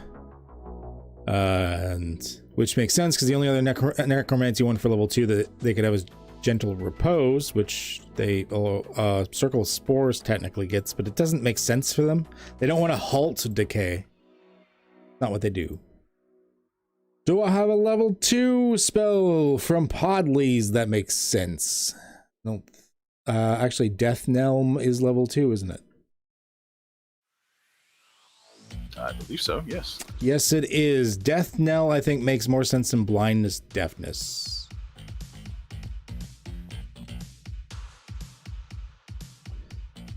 Congratulations, you did. You did. No save.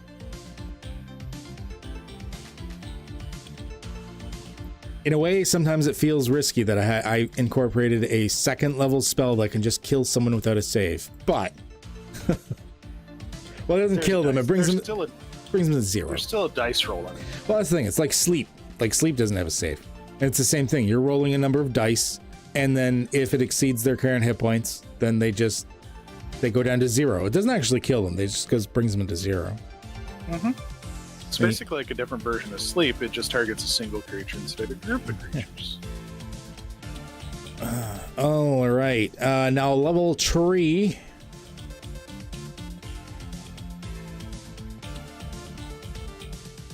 Okay. So originally I gave them Animate Dead, Speak with Dead, and Vampiric Touch. So Animate Dead. Yes. Because yeah, that doesn't work. I don't think life transference would make sense either. Oh, there's that new summon undead spell. Oh, that would kind of make sense.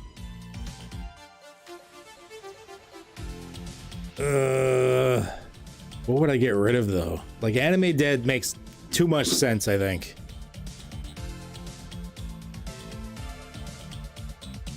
So does Speak with Dead and Vampiric Touch.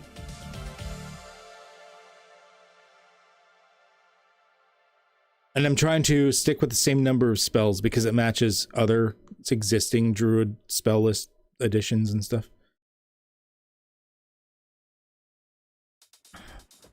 Maybe Speak with Dead. I might get rid of that one. So they don't care as much about actually communicating with the dead that are there so much as undead.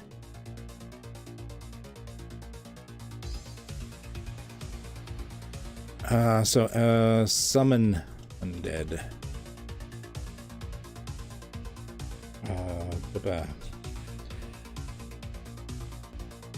So you gotta do this.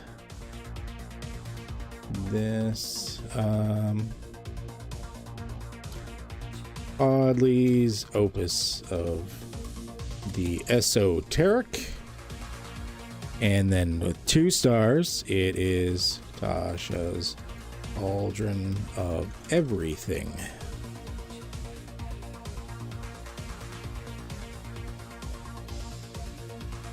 Ta-da! Save.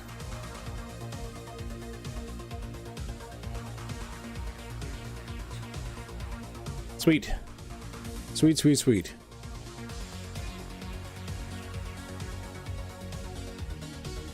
Okay, I'm just sort of reworking this as I go anyways. Because I wouldn't mind someone using this again. It was a decent like necromantic druid.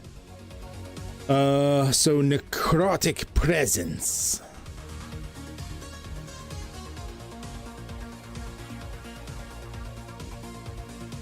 Who wants presents?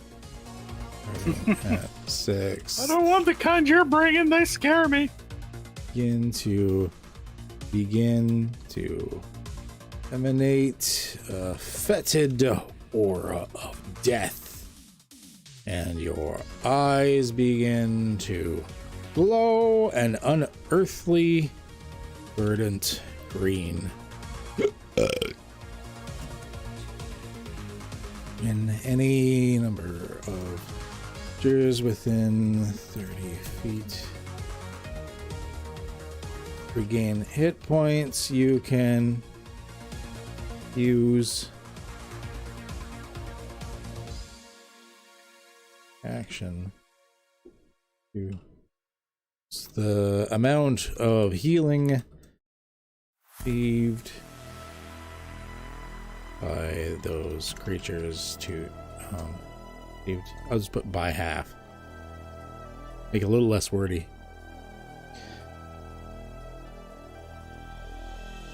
And then I'm going to do, you can use this feature a number of times equal to your proficiency bonus. It uses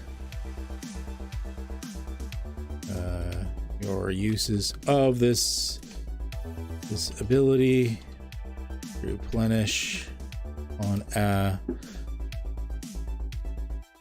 Do you think this is a short rest or a long rest thing for the necrotic presence for having their healing? You can spend a reaction to have the amount of healing that creatures around you get when they heal. That's very situational. I'd say short rest. Yeah. That's kind of where I was too. That's exactly what I was thinking about. I'm like that's kind of one of those things. It's like it's either going to be useful or not. Yeah. Because it's only going to be certain times if you got that like kobold shaman healing them, or you know, you might be cutting someone's regeneration in half or something.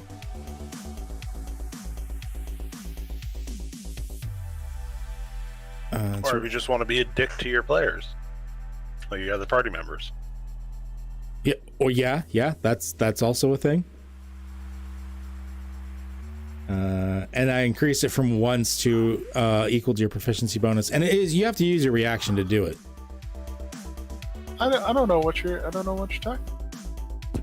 I was just saying, I was like that spell, but like you not only do you cut their healing in half, but you actually take the half that you cut off for yourself. That would be a long rest. That would be. I feel like that could be abused too much.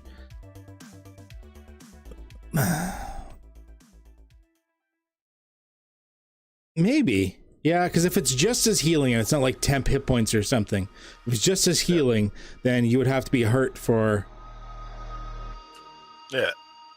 Yeah, that's not bad. Because then that would be that'd be a long rest mechanic. Yeah, I kind of like that better. It's a little more bang for your buck. Because how often are you going to use it anyways? And I am giving it now equal to your proficiency bonus number of uses, not just once. Yeah, I like that. We'll see how powerful it gets. And once again, if it's just healing, it can't overheal you or act as temp hit points. Then you don't have to worry about suddenly having like 500 hit points because something healed a lot. I mean, and I think at that point it's less situational too, because like, yeah, you can use it on like an enemy that's who's trying to heal one of their comrades and whatnot, and you just steal a little bit of it yourself. Mm-hmm. If like one of your party members is kind of hurt and the healer goes over and heals them, you can cut that in half. Now you both get healed. So when a creature originally had when any number of creatures around you, but I feel like rules wise it starts to get complicated, especially for 5th edition. Keep track of. So I'm going to limit it to when a creature within 30 feet of you. Especially if we're going to be adding that you're going to get half the healing to yourself. It's less math. If like 7 creatures got healed, you're having it. Then you're figuring out how much the half of the 7 was, then adding it together for yourself. Yeah. So like, what's the biggest heal that like I can get thrown out there? like the heal spell is 70 hit points right off the bat. Okay, so even half of that's like 35 hit points back to you. That's a big heal, but like that's if somebody uses that spell. Yeah.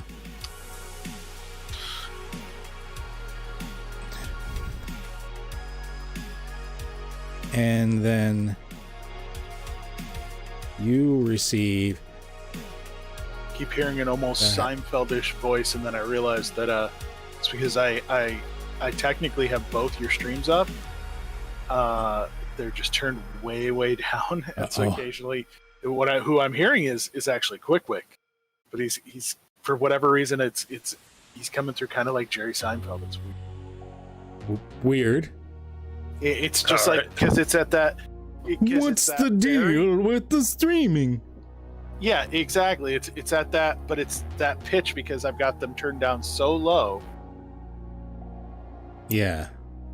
Okay, so I have, starting at 6th level, you emanate the flavor text, whatever. When a creature within 30 feet of you regains hit points, you can use your reaction to reduce the amount received by half, and then you receive healing equal to that same amount.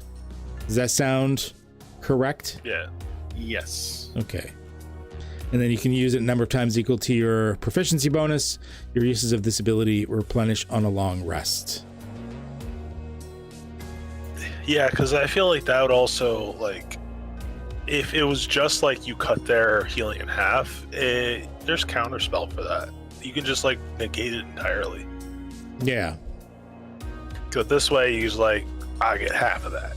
Yeah, that makes sense. Okay, I like that. Okay.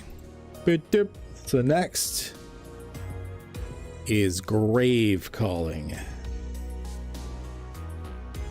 So at 10th level, you gain resistance to necrotic damage.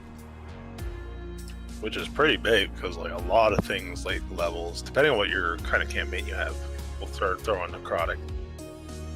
Yes. And the reason it's just you get resistance to 1 damage and nothing else, whatever, it is like I did a study of the other druid circles, and there's always one level, usually around this part, because I think I based this mostly off the Circle of Land, where it's not a dead level, but you don't get like a big ground shaking ability. you just get something that's nice. So I figured this is probably that level for that. Mystical. Yeah, necrotic resistance, that's nice. That's real nice.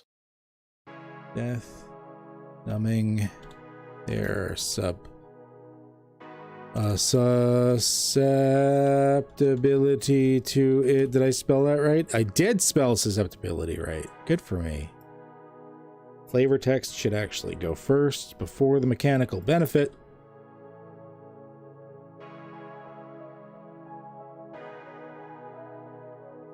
Done. Make those players read all the way down. Well, I think that's part of the reason Wizards decided that's how they normally format it first, with the flavor text first, is sort of like force you to wade through the flavor text that they want you to read before you get to the mechanics. Oh god, it's like those recipe sites. Oh, fuck off those recipe sites. Oh, okay, how do I make these cookies? Let's see. In 1923, when her grandma escaped the war... Oh, come on. Yeah. Oh yeah, Max is going on about that. It's like he was cooking food. He's like, drive me nuts. And all of a sudden, like the lady will start going on about like her life and whatnot. I'd be like, just tell me how to make this. It's like I have to get through. I have to get through a history lesson. I have to get through photos, and then like sometimes they won't they don't post. They'll post like just the instructions or just the ingredients, and then they'll give more like facts about it and stuff like that. And then they'll put the other bits, the ingredients or the instructions that you need. And then you're like, fuck, just give me the recipe.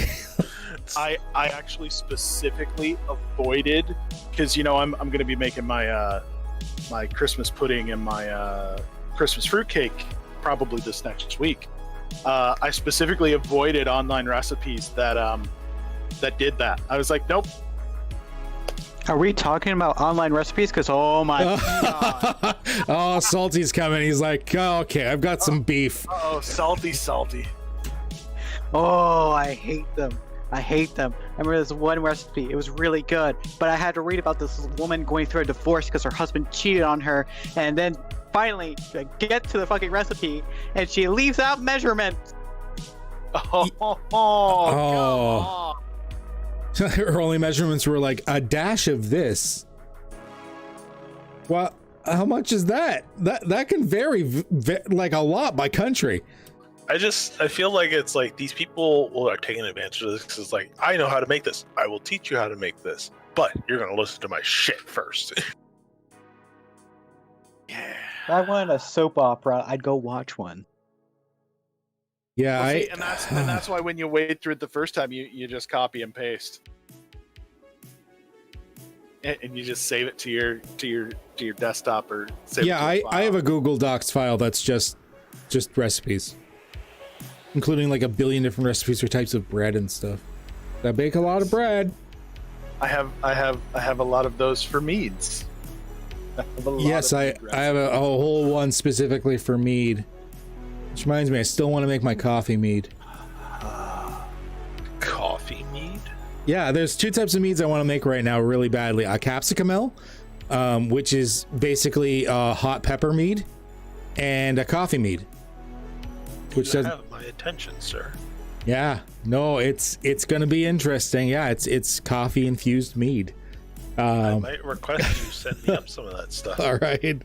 I haven't started brewing it yet, so it's going to take a while. Which reminds me, there's still a couple gallons of Hawk stuff in the other room. I keep meaning the bottle. Yeah, I'm like, I still have mead over there. Bottle it and drink it. Yeah, bait in my ass. It's the Christmas mead too, isn't it? Some Or of is it the should plain be, some mead? of it should just be plain. I think we labeled them at least. Yeah. I'm pretty sure we labeled. But they've been brewing for like a year. Yeah, They've just been sitting in my closet for a year, which is fine. They'll actually taste better. Yeah. The longer they've been sitting, the Because I did not rack them. I took the lease off, so like they've been sitting without lease. nice, good. I had So- this one friend that made some mead and then forgot about it for years. And then he found it and he had it. He was like, "Oh, this tastes amazing." Yeah, Yeah, like mead's- it is up to a degree. Eventually, mead will start to be a little bit bitter, depending on how you've stored it and whatnot. But like I'm talking like that would take like possibly decades.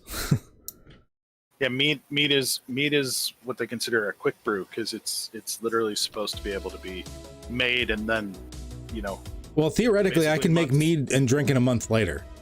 Yeah, exactly. It'll probably be sweet as fuck.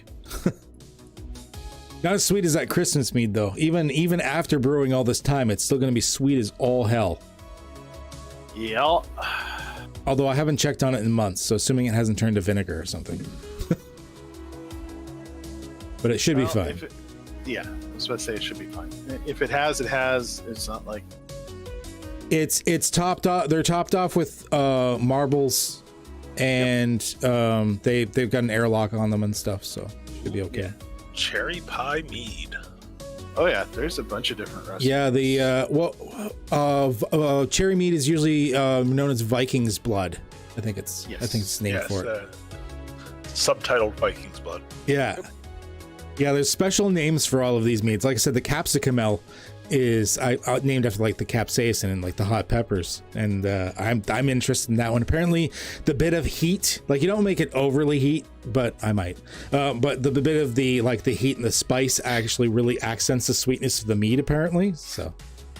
See, I'm just suddenly picturing you like using like I don't know like a half a ghost pepper or a whole ghost pepper. A whole ghost pepper in your tannin bath, and I'm just like, oh, you're just gonna kill people who aren't us.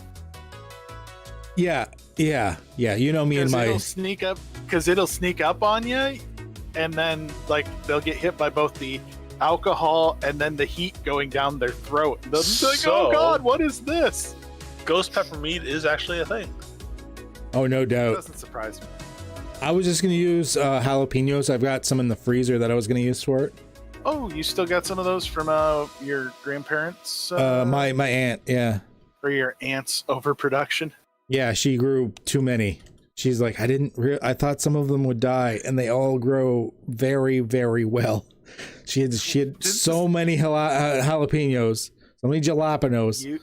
I was about to say, you almost said jalapenos there, sir. Well, it's because I keep saying it as a joke so often. Now I almost say it regularly. Your brain's like, no, that's the correct pronunciation. A joke, huh? Ever since that guy at Walmart, or not Walmart, McDonald's, I couldn't believe that. Because they had, this was a number of years ago. I don't remember last time I actually ate McDonald's. I guess it was then. But they had like this jalapeno burger on. And I'm like, hey, can I have like the jalapeno burger? He's like, do you mean jalapeno?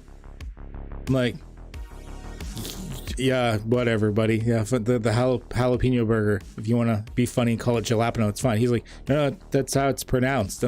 Like he wasn't joking. He was serious. He thought it was pronounced jalapeno because he'd only really, I guess, ever heard it jokingly on like Trailer Park Boys or something. And his manager was standing next to him, and he actually looked at him incredulously. He's like, do you actually think that's how that's pronounced? So the ghost pepper meat, one person tried it. He described the sensation as sheer pain and could do nothing but scream for 1 minute solid. Okay, you want to see the worst possible thing ever? It's on YouTube. Go YouTube a guy bong hitting a ghost pepper. Oh no. Uh-huh. I think Ken and I watched that video like 2 or 3 times. We just could not stop laughing. Yeah, that's No. You're like, why would you do that? Oh no. There's 3 videos I recommend people watch on the internet because it makes them feel uncomfortable. There's the bong hit of the ghost pepper. There's beaver bong. And there's the guys drinking milk and eating surströmming in a tent made of tarp, basically. So you know I what's forgot bad? I forgot about this. The surströmming in the milk. I forgot about that one. I YouTubed man, hitting the bong with a ghost pepper. And I like how the title says, man smokes world's hottest pepper and goes blind. He does for a moment. Yeah. And there's also a really, really old video I remember watching back in the day. This is like before YouTube was this thing. It was like on E-Bomb's World or something. There was the guy being paid on the street corner to drink Ipecac. And they paid him like $20, and he like took a good swig of it. And then after he finished profusely vomiting for 20 minutes, they're like, we will pay you $200 if you do this again. He ended up drinking like a partial bottle of Ipecac. Like I imagine he had to go to the hospital afterwards. But no, definitely the beaver bong, the bong with the ghost pepper in it, and the milk and surströmming. Definitely gotta check it out. You'll thank me later or not.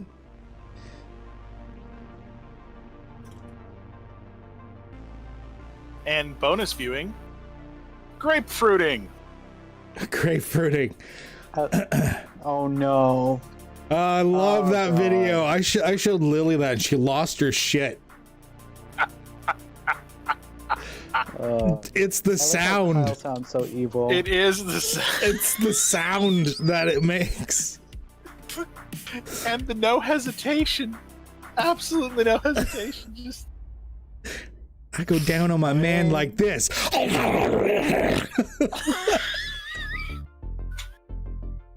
We all mock her, but who knows? Maybe it's like that's the way, maybe that's the soul-sucking way that they talk about. Oh man.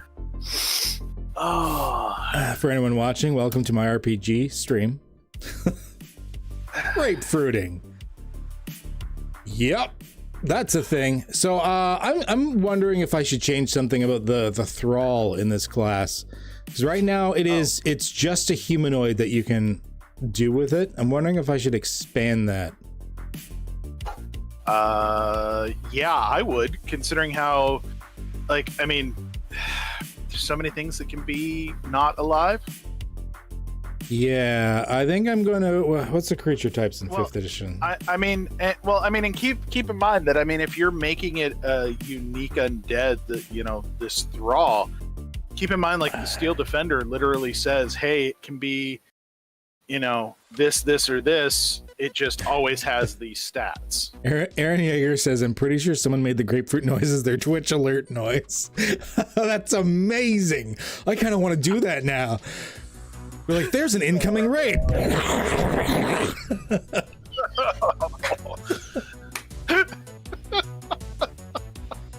People just gonna think your audio's broke or something. Oh, shit. The video of the guy doing the hit of the ghost pepper, he just fucking wrecked himself. So right now, the only like real special sound effect I have going on is the $5 a month thing. If you like tip me like $5 Canadian, and it's like screams in my ear. But I like the grapefruiting noise too. Yeah, I mean, the ghost pepper bong hit thing, you watch it and you're just like, and if you know anything about how capsaicin works on any animal's body, and then he tries to like wash it out, I'm like, no, you just inhaled that into your mucosal membranes. Yeah, it's not gonna go well. You are not, I mean, unless you plan on bong hitting some milk. Don't give him ideas. Powdered milk. Powdered milk. Come on, quick. You killed Hawk. He went full like dying old man laughter there for a second. That was almost the whistle scream at the beginning of Jurassic Park when they opened the container. Oh my god. That laugh. Everyone knows that laugh. Yep. Plant. Okay, so I've expanded from humanoid to specifically beast, dragon, fae, giant, humanoid, monstrosity, or plant. Oh yeah. Because there was someone that didn't make as much sense. Aberration, I think, is supposed to be a little bit too out there, because that's supposed to be like eldritch horror things beyond nature and time. Celestials, I didn't think made as much sense. Construct, of course, makes no sense. Elementals, I didn't think made sense. Fiend, same thing as Celestials. Too holy, unholy, whatever. Oozes didn't make any sense. And undead, of course, doesn't make any sense.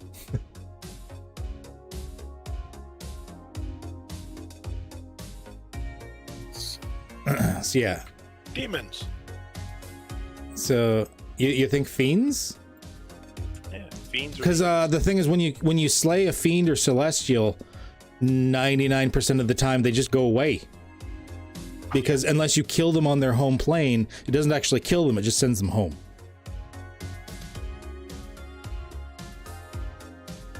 Oh, are we just like talking about like turning them into a thrall, or turning them into the undead thrall? Yeah, I didn't figure celestial. Yeah, I didn't figure if celestials or fiends made sense. But beast, dragon, fae, I'm a little on the border with as well.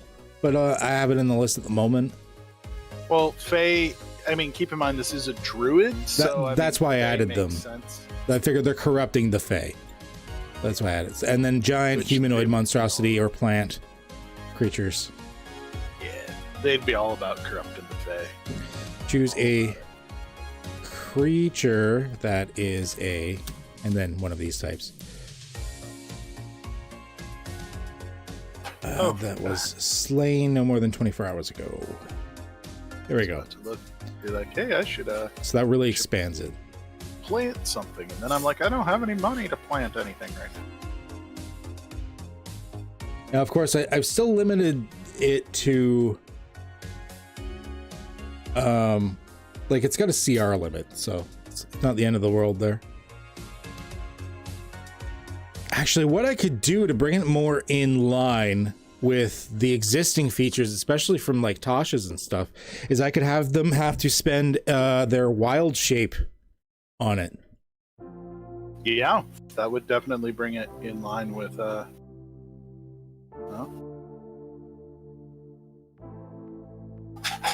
Spend 1 use of your wild shape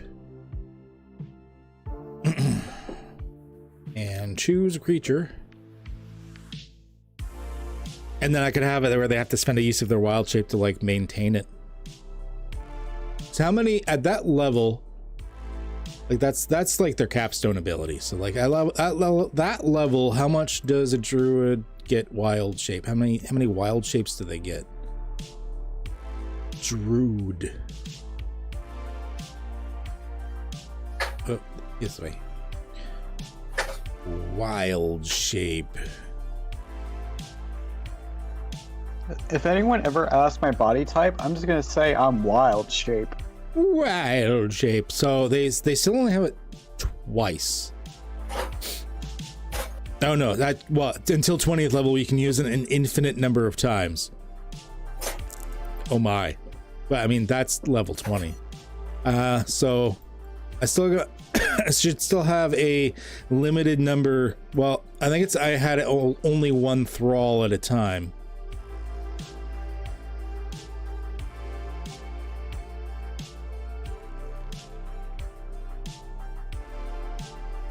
Yeah, so they get 2 wild shapes. So yeah, 1 use of their wild shape is fine.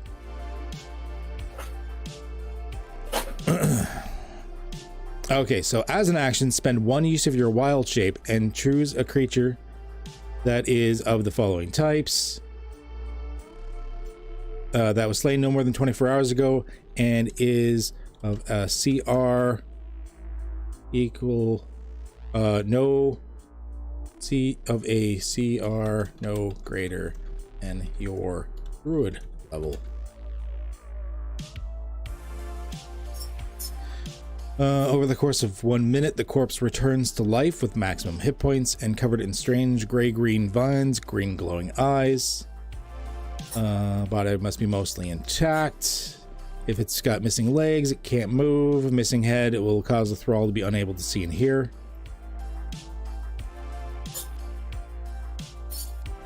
Same game statistics it had in life with the following modifications. So, the creature's type becomes undead. Creature gains immunity to poisoned condition to poison damage.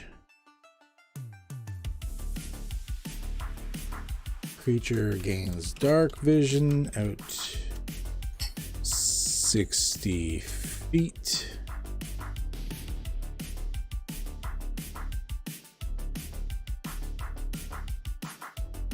If it can see.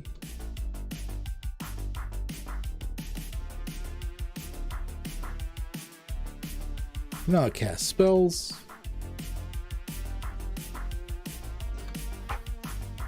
Speak. Understands the languages it spoke in life. I'm also thinking I'm going to lower the intelligence of the thrall.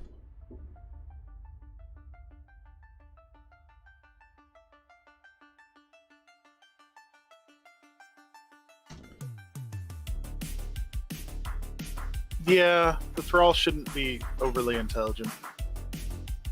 Intelligence becomes, I'm thinking 4, so it can still understand languages, even if it doesn't speak. Just grunts and groans at you. Isn't that what you do?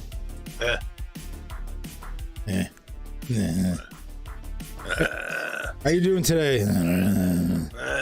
That's me before coffee, essentially. Yeah. All of us coffee. Yeah. Because I go to work and like there's people that work overnights and like they're used to being up that early, and they're like the most charismatic people ever, and they'll be like, "Hey, how's it going?" I'm like, How's it going there, neighbor? I will fucking end you. I will rip your eyes out and shove them up your urethra. Give me coffee. Why are you talking? Why, how dare you say good morning, you son of a bitch. Why have you summoned me to this place? Okay. Does you have a shift? Oh, right.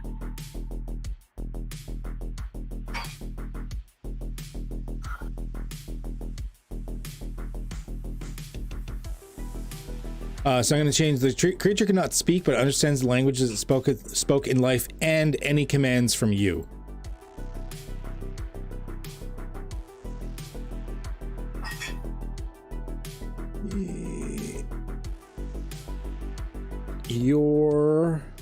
Actually, what I should do, let me open up Tosh's here. So they're normalizing the way pets work, so I want to follow along with that.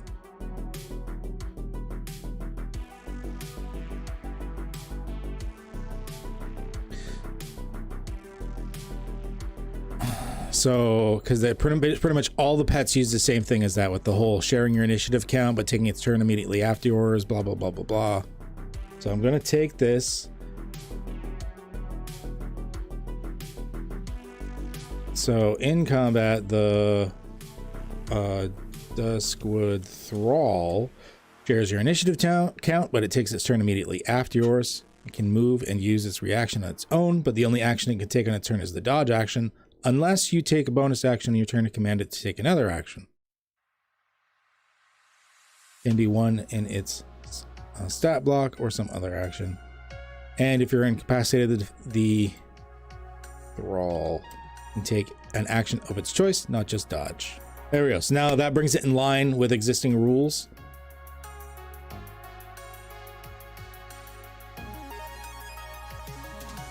I was about to say, keep it consistent with all the other pet stuff. Yeah. That's a good idea.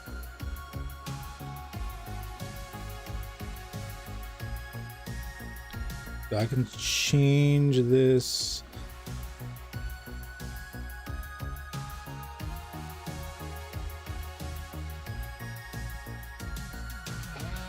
Just make this less bullet points. Some of them can actually be put together.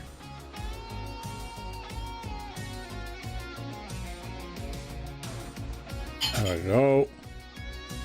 What can I do? Okay.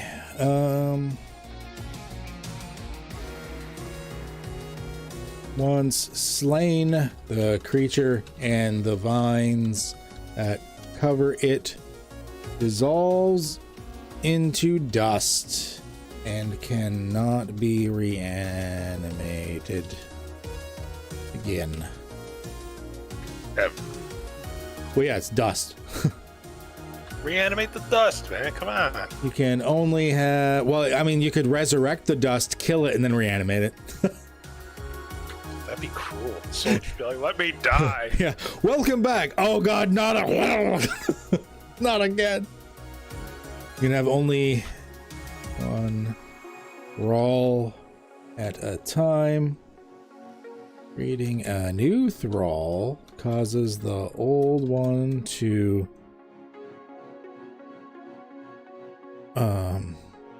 die and dissolve to dust. Attempting. I've already got the CR limit up here, didn't I? Yes. I no longer have to do the whole you need to do a long rest to do it again, since it now costs a wild shape. So it's not like you can do it infinite times anyways. Now it's costing a wild shape and an action to do. I'm thinking of allowing it to happen right away instead of over the course of a minute. For raising No, maybe not, because No, because for example, like the artificer pet, yeah. If like last night, I could have spent a spell level, and an action, and whacked Glint, but it would have taken a minute for him to stand back up at full health. Yeah, you're right. Okay, so yeah, 1 minute with the hit points restored. Okay, yeah, I'm gonna keep it as 1 minute. With not maximum hit points, restored hit points.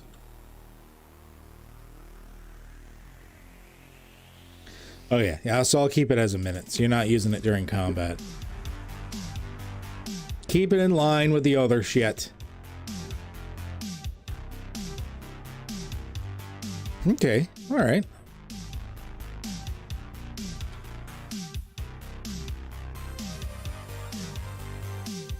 Should have that below.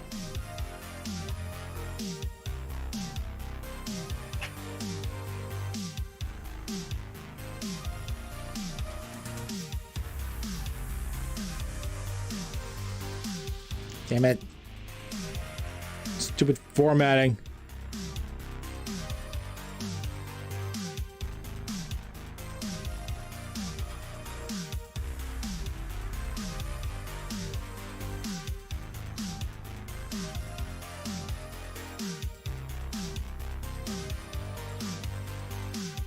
Okay, this will be italicized.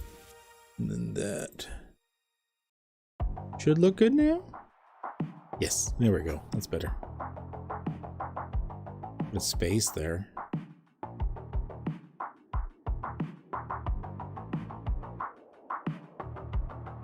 Much better.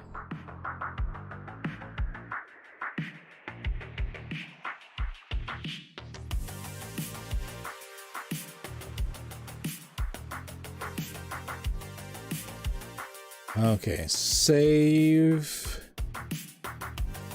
This is a campaign specific class.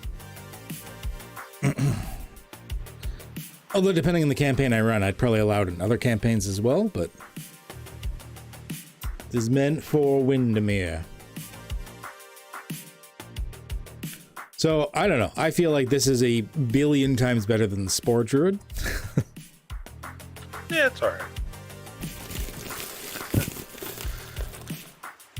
I think creating the thrall just blows Spore Druid out of the water.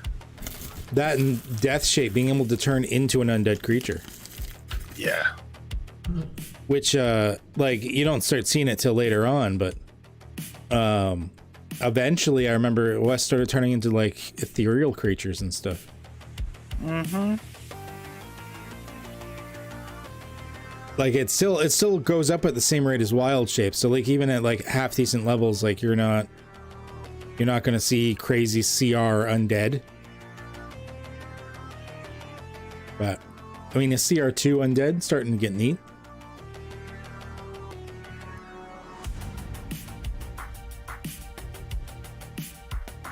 Hell yeah. Alright. Looks good. Looks good.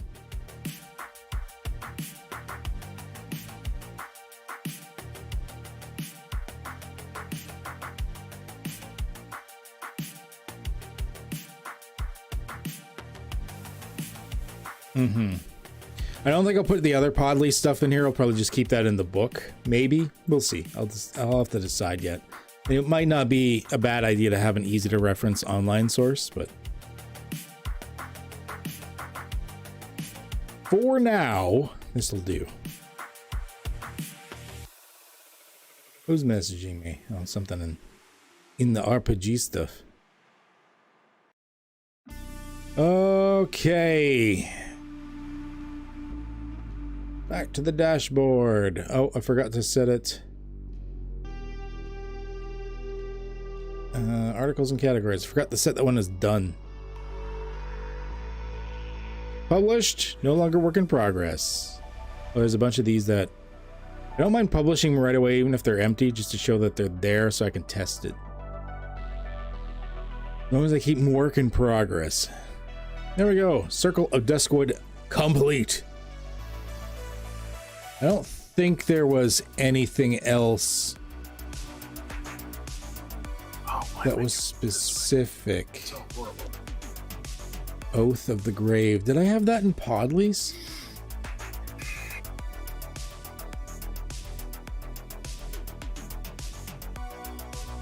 Yes, I did.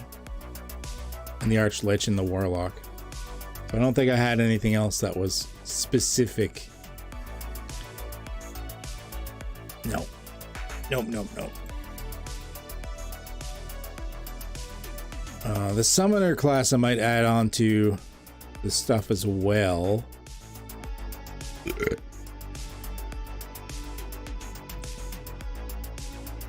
I might do that. It's goddamn trees. Because there's going to be an entire nation that's focused around the Summoner class. I guess it kind of makes sense to have it in here. So I think I'm going to add that as well. So let's go here. Let's go find, it was profession. I was making the classes professions. Summoner class.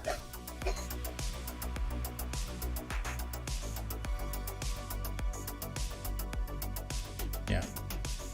Whatever. Okay. Find the summoner. So I guess I don't have the right class, just summoner. Just find it here.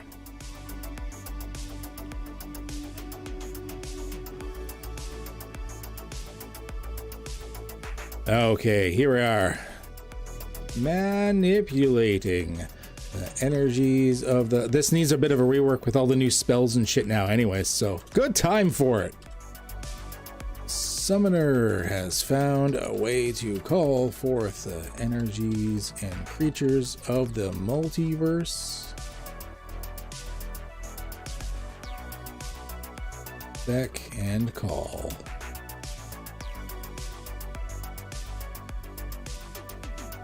Only minor magical effects.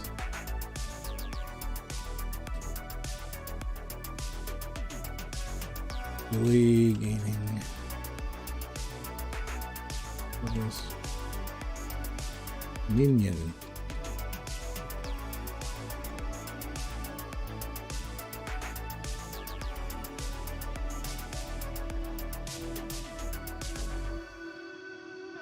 Entities. Oh, I did spell it right.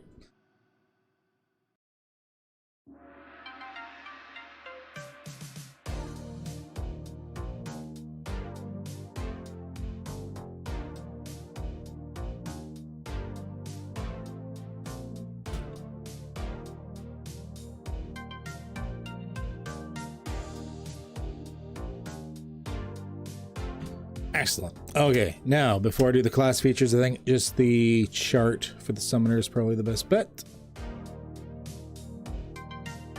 So I need a table, which will have how many columns? 1, 2, 3, 4, and spell slots 5, 6, 7, 8, 9.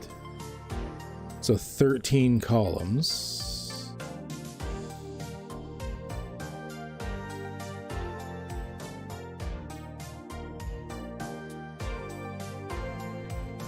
And I need 20, 30, 21 rows. And make first row header. Oh, I can make a header. Oh, yes. So 22, but first row header. Oh, that's nice. Insert.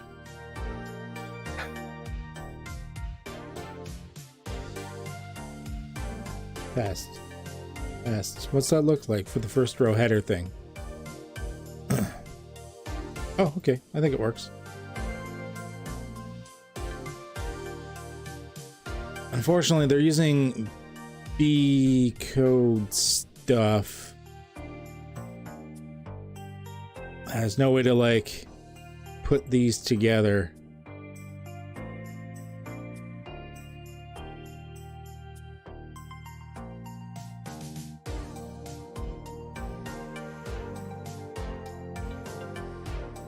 Might not need that whole row. We'll see. Okay, so level, efficiency bonus, features, cantrips, 2, 3, 4, 5, 6, 7, 8, 9 level spells. Oops. Really? Down doesn't make it go down?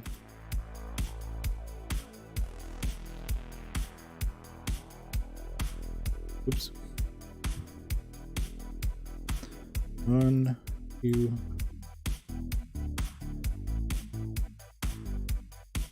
Damn it.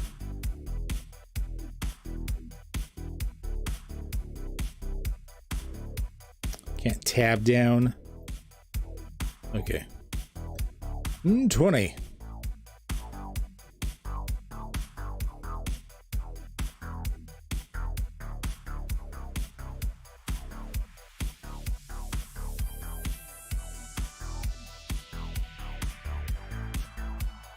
Four.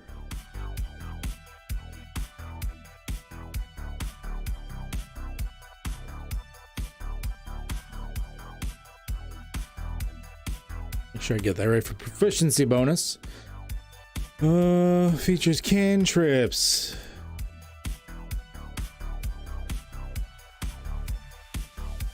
Yeah, I'll just keep it called cantrips, whatever.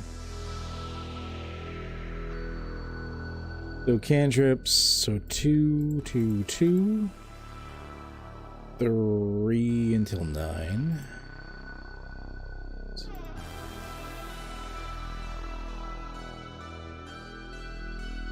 And then 4 the rest of the way.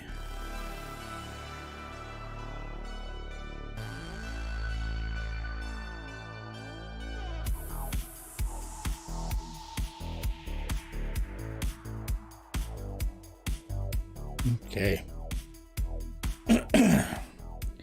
Get all this number shit done and out of the way, and then we can get to the cool nitty gritty stuff. Start rebalancing the class with the new spells and shit. It's 2, 3, 4, 2, 4, 3.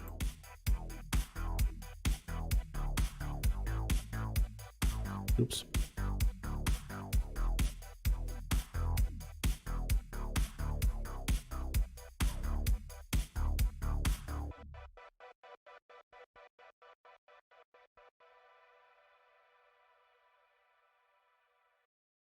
And I think it just goes, yeah, so 4, 3, 3, 2.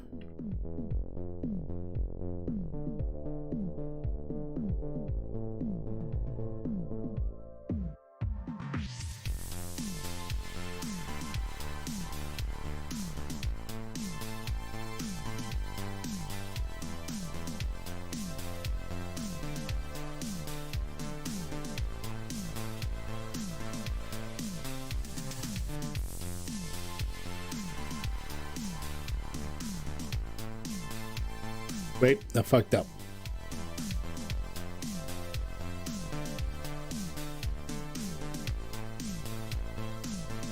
Oh, yes, I did. Level 6 is not right.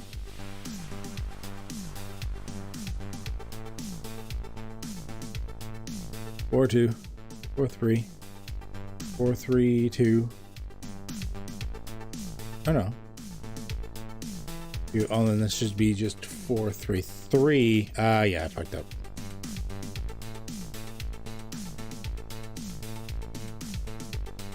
Is that right? Because I was basing this off Druid.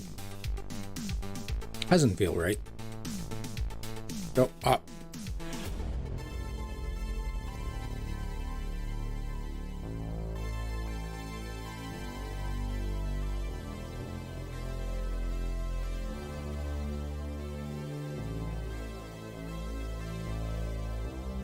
No, that's right. Yeah, that's the exact same.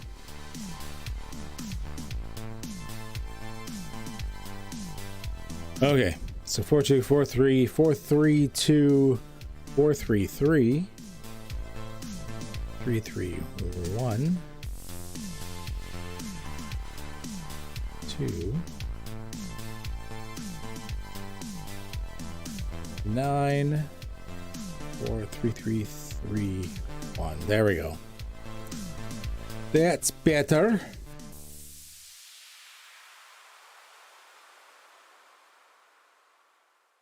It'd be easier if I just go down this way.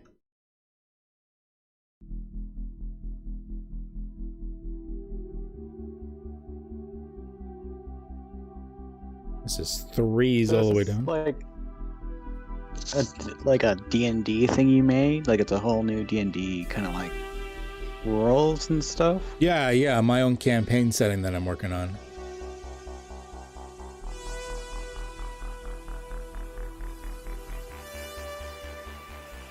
And how long have you been working on this? Well, the campaign setting, Podley's Opus and the campaign setting are both things I've been working on for years, couple of years. Labors of love. Couple of years.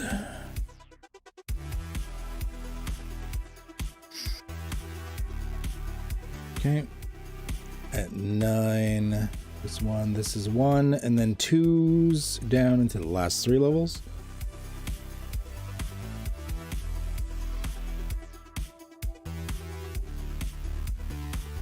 And then this is the only 5th edition class I've ever made, the Summoner.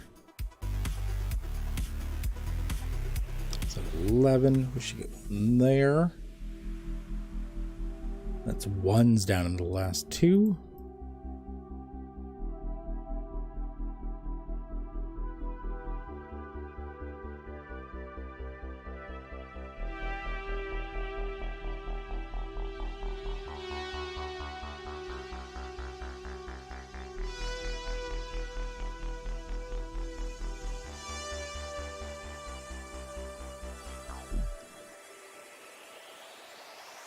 There we go.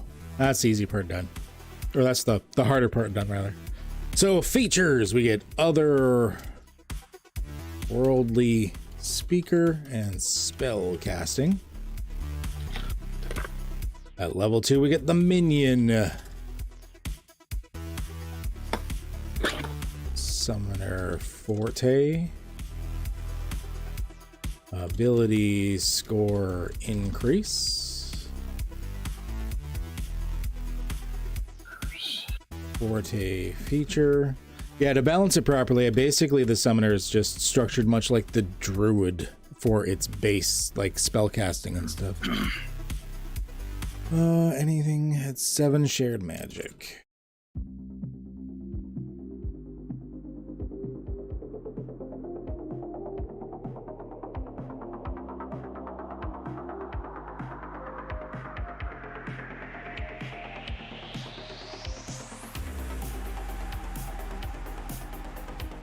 Ability score improvement.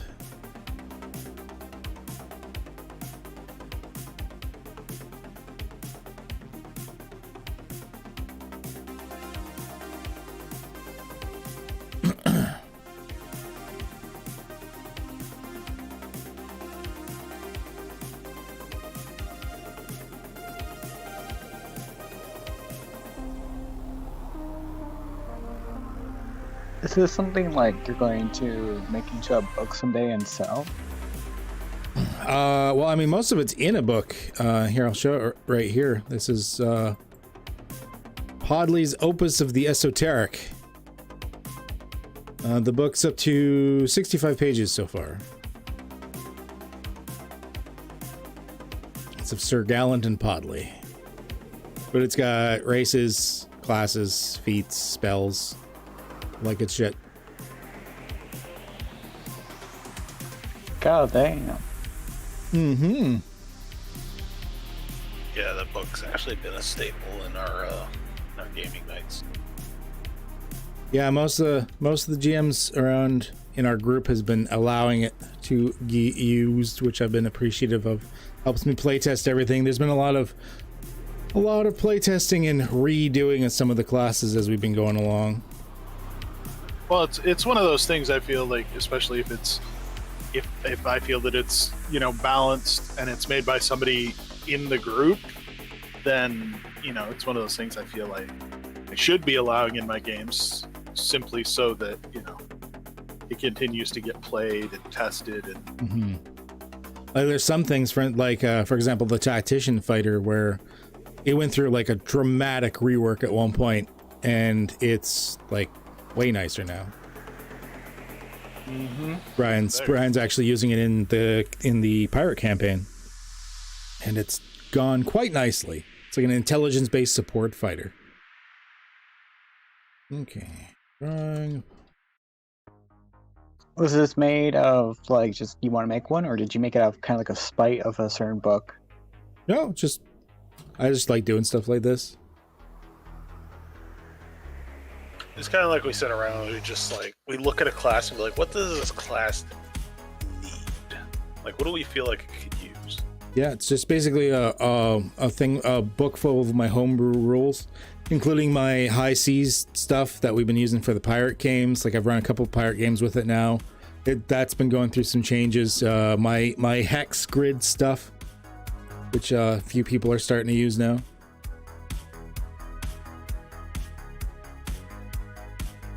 A hex grid? Yeah, here I can explain it a quick while. Actually here, instead of me explaining it, there's a video on my YouTube channel that explains it. There's a whole video on it.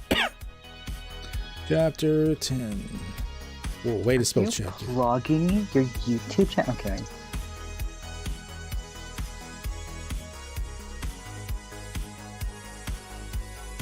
That's really neat though. But a real quick breakdown on how the hex grid stuff works if anyone's watching and wonders.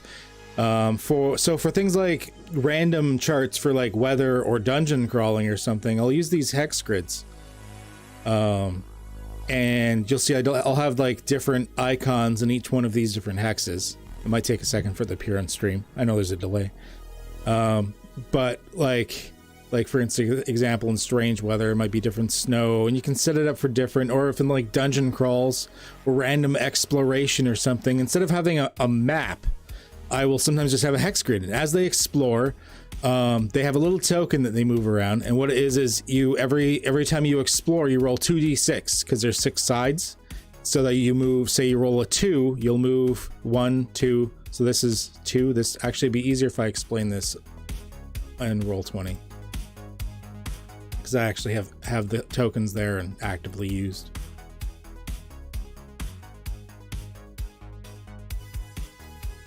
And it's a way of making it so that there's benefits to it, like they can't figure out your chart or whatnot because it'll be different every time. So like say they're rolling for weather, and I've got this weather hex right here. So say they rolled. Let's actually roll. So roll 2d6. They roll a 5 and a 2. So the 5 is this way, so it moves 1 this way because of 5, and then 2, it would actually move back. So bad example. 5 and 1, so 5 and then 1. So then it meandered up here, and now it's on a sunny day again. So same thing with this when they're going through and exploring stuff. Say I roll that again, so we do it's like a 6 and a 2, so it was here. So we do like 6, 2, and then say I rolled a 2 again, so it actually reached the edge. It just wraps around to the other side because it's a hex grid. No matter which side you're at, it'll always just wrap around to an adjacent. There's always a side that appears in the other row. So this, you get an infinite sized hex map basically out of it because of the wraparound. And if for some reason you only want them to do certain events on the hex grid once, then that's fine. After they complete it and they move away, just exit out. And then if they go back to that grid, it just skips that hex. So you could like make it so that they slowly like diminish the hex grid over until they only have a few things left. I use this instead of tedious maps sometimes. Like if you got a big dungeon, you really want to be like, I move forward, I check the room, I look at the door, blah, blah, blah. Because one of the things I looked at, like you look at like the Mines of Moria in Lord of the Rings, they don't explain every single detail of every single corridor of every single room. They're down there for I think days. And we only see certain things. We only like the fork in the road where they're deciding which way they should go, or the fight where they drop the helmet down, or the escape across the bridge. There's only certain key scenes that are you really bother to play through, the interesting scenes. So that's what I use this for a dungeon, and just get past the boring bits. Let's just get to the flavorful bits. So if it's a blank tile, I just describe, time moves on. I might give a couple of little like details of things cool things that they saw in the distance, but we don't dwell on it. We don't spend time on it. That was one thing I noticed, especially in movies and TV shows, they really have a bad habit of not portraying passage of time. Yeah. This way I still explain that time's passed if they hit a blank, but then they hit, like, say I've got these set as like social encounters, so they hit a social encounter, then I run that social encounter, or there's like treasure encounter or combat encounter or something like that. So, and then like these aren't preset hexes, you can add or remove the different symbols as need be. So I like running it. I think it makes the game way more fluid. And yeah, there's the videos there, and of course in my Discord is there's all sorts of things. Zomgoats, that's for the Gotenstein events. Every once or twice a year, they no matter what campaign I'm running, if it's a D&D campaign, they fight Gotenstein and his Zomgoats, and he does like goat damage, and it's just a thing. It's a thing in our group. The thing in our group. Yeah, that's a quick explanation of the hex system that I use. Helps so much for so many reasons. I keep looking at the one and thinking of something. That's actually pretty impressive. How did you come up with all that? It's half stolen, half modified for my own purposes. Half stolen. Well, someone had the idea of stuff is half stolen. Yeah, someone had the idea of using hexes as an exploration thing. I just sort of changed it and expanded upon it until it was something I liked better. I mean, like I said, most D&D is stolen from something. I mean, there's a reason that I mean, you look at D&D itself. Halflings as opposed to hobbits. You look at D&D itself. It itself isn't even technically like original ideas. Like all of the content is taken from basically Lord of the Rings originally, when Lord of the Rings stuff was borrowed from like Germanic folklore and stuff like that. The concept of D&D, although has changed and stuff a lot over time and slowly been taken off of other things, like the fact of a role-playing game was taken from war games, specifically Chainmail, I think was the game that D&D was based off of. Actually, Chainmail, yes. It went from, because basically it used to be there was only historical war game. Mm-hmm. Miniature war game, and then Chainmail came out and it was like more fantasy based, and basically exactly. And you go ahead. Thank you. Basically, Chainmail was a war game, but like it had like other things to it and stuff. And then they started thinking, well, instead of playing armies, what if we played individuals? And then what if the little individual miniatures they were using in the war game? What if they had stories and abilities, and and then it just over time. Every idea just gets stolen and changed.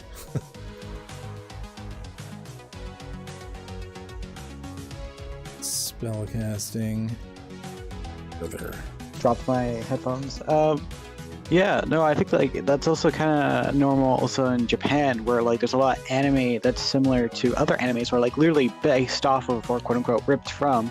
And it's just they changed the story a tiny bit, or they changed the main characters a tiny bit, but they use the same names and they use the same setup and everything. They just changed it a tiny bit. One of the best examples of that, and it wasn't even a Japanese company stealing from a Japanese company, was what we in North America know as Robotech. Oh yeah. The Robotech saga, as North Americans know it, Robotech, Southern Cross, Invade Invasion, are actually 3 entirely different, unrelated manga-based anime from Japan. But because of how North American syndication used to work, you needed a specific number of episodes to be able to run on television. And none of them individually had enough. So the people at Harmony Gold, they stitched them together, sewed a storyline in there, and let her rip. But if you go over to Tubi, Tubi actually has all 3 of them in their original Japanese formats with their original Japanese individual stories. I mean, if you really want to talk about using the same format over and over, the monomyth, aka Hero's Journey, is the most used format in human history. As long as we have told stories using this format. From the Odyssey, I have a video on it. I'm not sure if I'd redone it for this channel or not, because I had an old crappy video on it. But like from like the old Odyssey and Gilgamesh to The Matrix and Terminator 2 Judgment Day, they all follow the exact same story format. Star Wars follows the Hero's Journey monomyth format. They all follow the exact same format. Almost all the biggest movies you've ever heard of actually follow the same format. It's called the monomyth or Hero's Journey. I think if we can do I have a chart for it? See, you didn't expect to come here and learn nothing. Yeah, learning shit. I had... Whoa. Why Thanks, you Grandpa. water 3 times? Where did I have it? And you wonder why you got a receding hairline, boy. Why you going gray? Calling people grandpa. Am I wrong? Yeah, I don't think I've redone it for my current channel yet, but I had done one before. I was in the middle of redoing it. I thought I had the old files for it here. Where the fuck did I put them? That's one I wouldn't mind explaining again, because I did it for how to use that for basically GM purposes, for writing a more complicated story or a nice story for like a game. Where is my old shit? Where did I put it? Is it in recording? Maybe one of these days I should actually, I don't know, like organize my shit. Why would you want to do that? I know, right? Music. Sense. This is under MISC. Oh, here we are. Apparently I had moved them. The monomyth campaigns. There we go. So like here's the infographic I had actually used in it.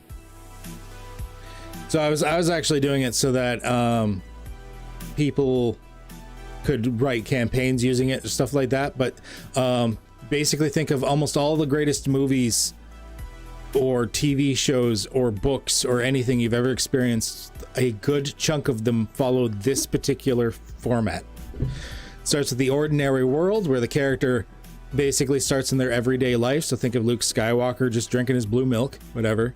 The call to adventure is something happens that tells them there's an adventure that could happen. Meet the mentor, usually an old wise man, aka, you know, like Obi-Wan Kenobi or whatever.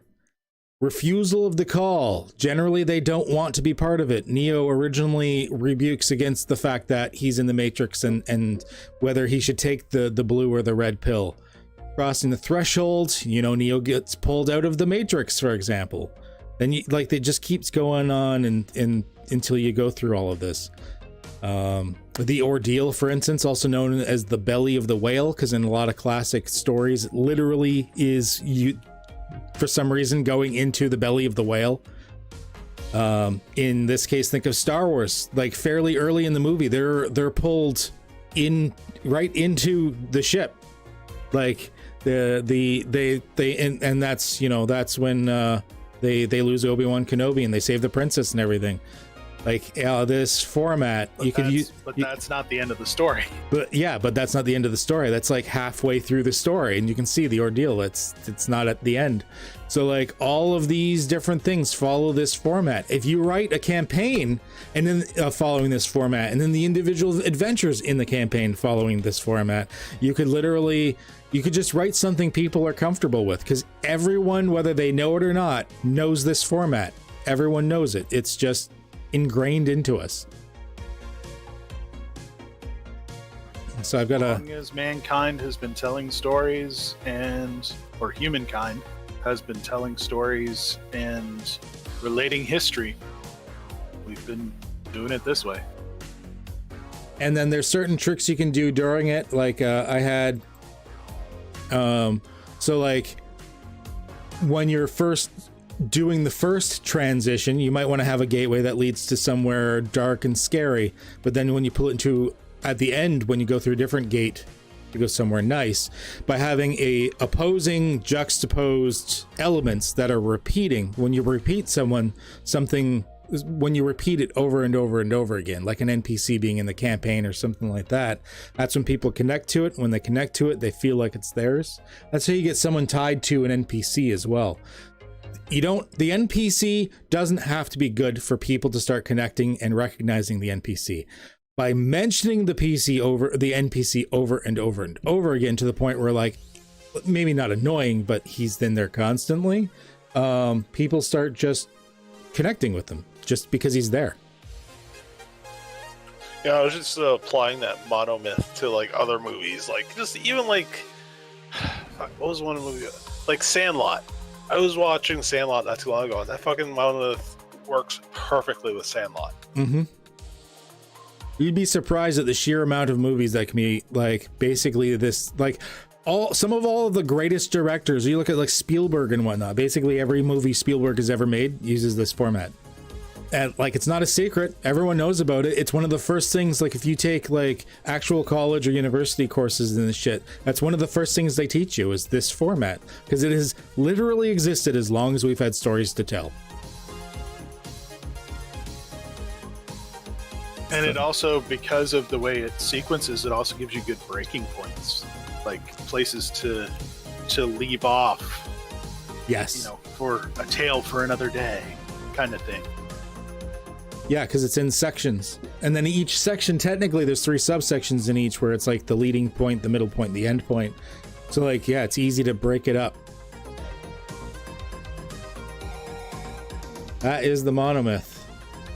Yeah, lots of this is one of my upcoming videos, is redoing that video, because like the audio for it sucked, and there were some points that I wanted to clarify a bit better. So that's from my old channel. I look forward to it because I enjoyed the first one. I'm sure I'll enjoy your redoing of it. Because like for repeating elements to represent transition, that was one of the videos I touched on that as well. Sometimes you don't realize there's a repeating element. The one I touched upon was Terminator 2 Judgment Day. The act of dropping something and stepping on it as a transition point. Happens several times throughout the movie, and you probably didn't even realize it. Actually, I watched that movie not too long ago. That happens at least 4 times. Yeah, like John Connor going from being a carefree child to suddenly being in a world of danger happens at the moment that the T-1000 drops the roses and steps on them, as in that scene. And that's when the gun comes out, and the T-100, that's when the T-1000 comes out, and all the bullshit happens and stuff like that. Whereas the same thing, to humanize the Terminator to Sarah Connor, that's when his glasses are dropped and he steps on them, revealing his human-like eyes and the fact that he is not the killing machine anymore, transitioning Sarah Connor from having to defend herself from the first movie to now working with the robot in the second movie. Little things like that.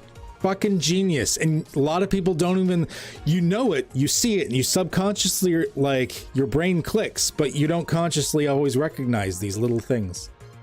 And there's ways to do these things in RPGs as well. That's part of what my video series is becoming about, is how to pull subtle tricks from classic writing techniques to be pulled into actual like campaign work.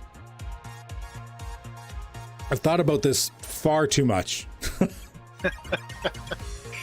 Also, Terminator 2 is like a top tier movie. I love it. Oh yeah. Well, and there's a reason for it. It's not just the effects and the characterization. It's literally part of the reason it's such a good movie is because it uses the monomyth process, and we're compelled by those kind of stories. Yeah. And you think, oh, it's such a unique storyline, but in the end, it's not.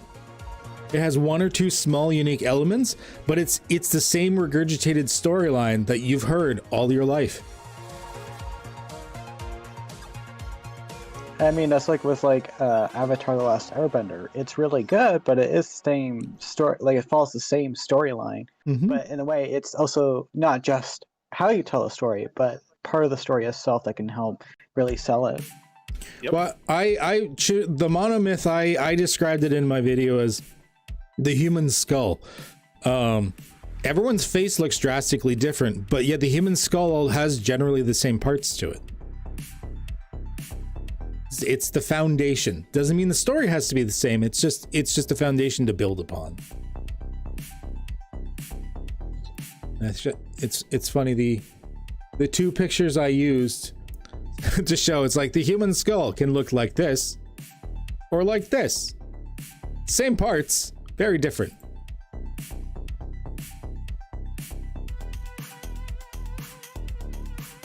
Oh, that face.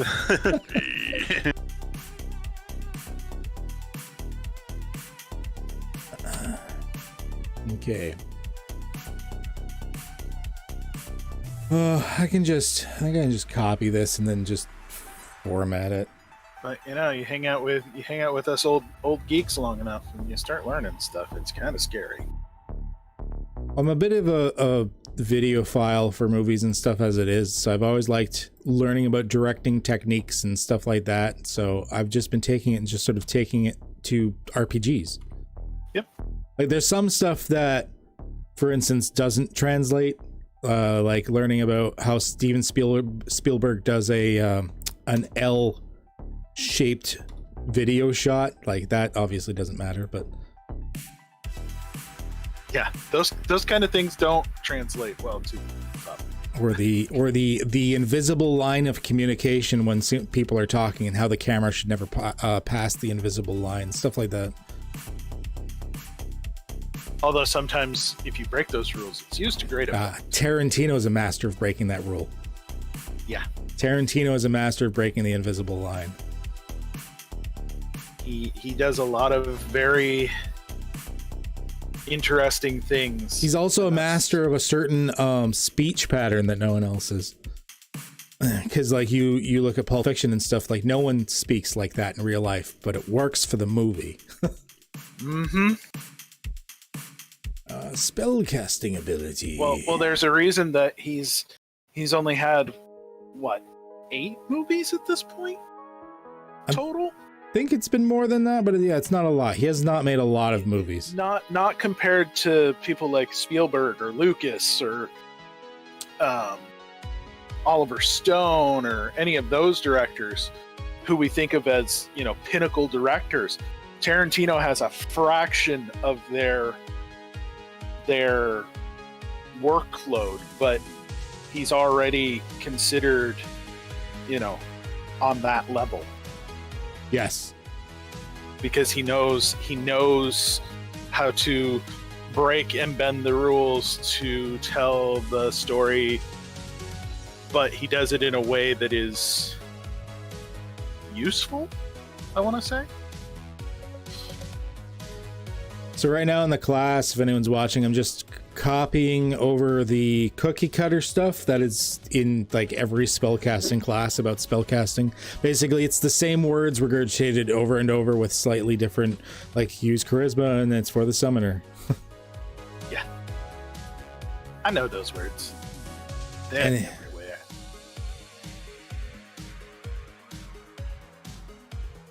These two go centered.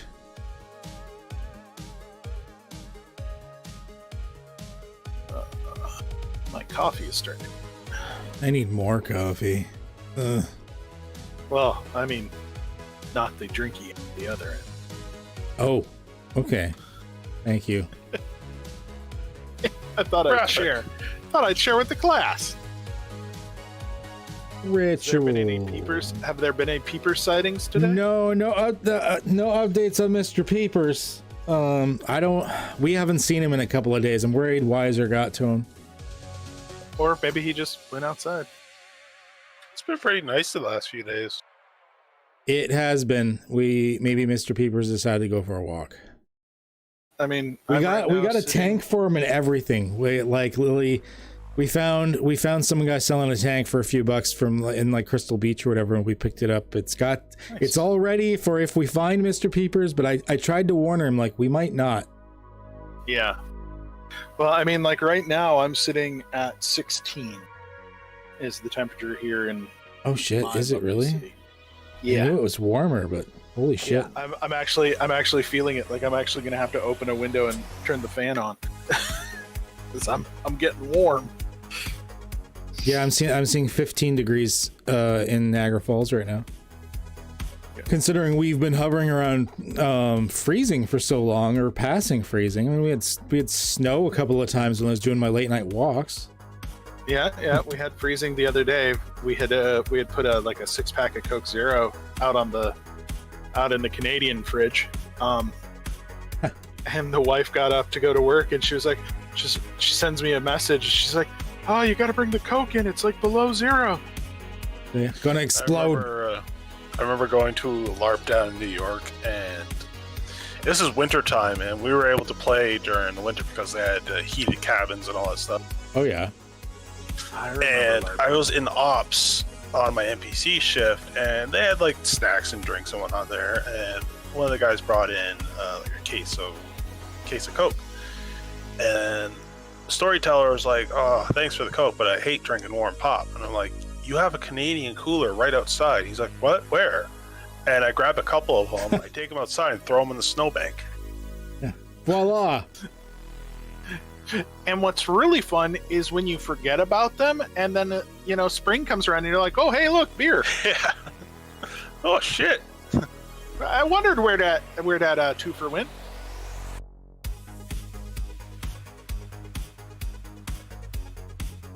Okay, so now we're finally starting into the nitty-gritty of stuff, and not just the boring spellcasting things that all spellcasters get. And we got the minion. So calling the minion is a 10-minute ritual. I'm not going to change that. Yeah, because that goes down actually when you get later level anyways. Yeah, or if you take the minion master subtype. Yeah. Is a ritual that takes 10 minutes to perform. All right, I've got trees over here. Summoner. Go, tractor, go.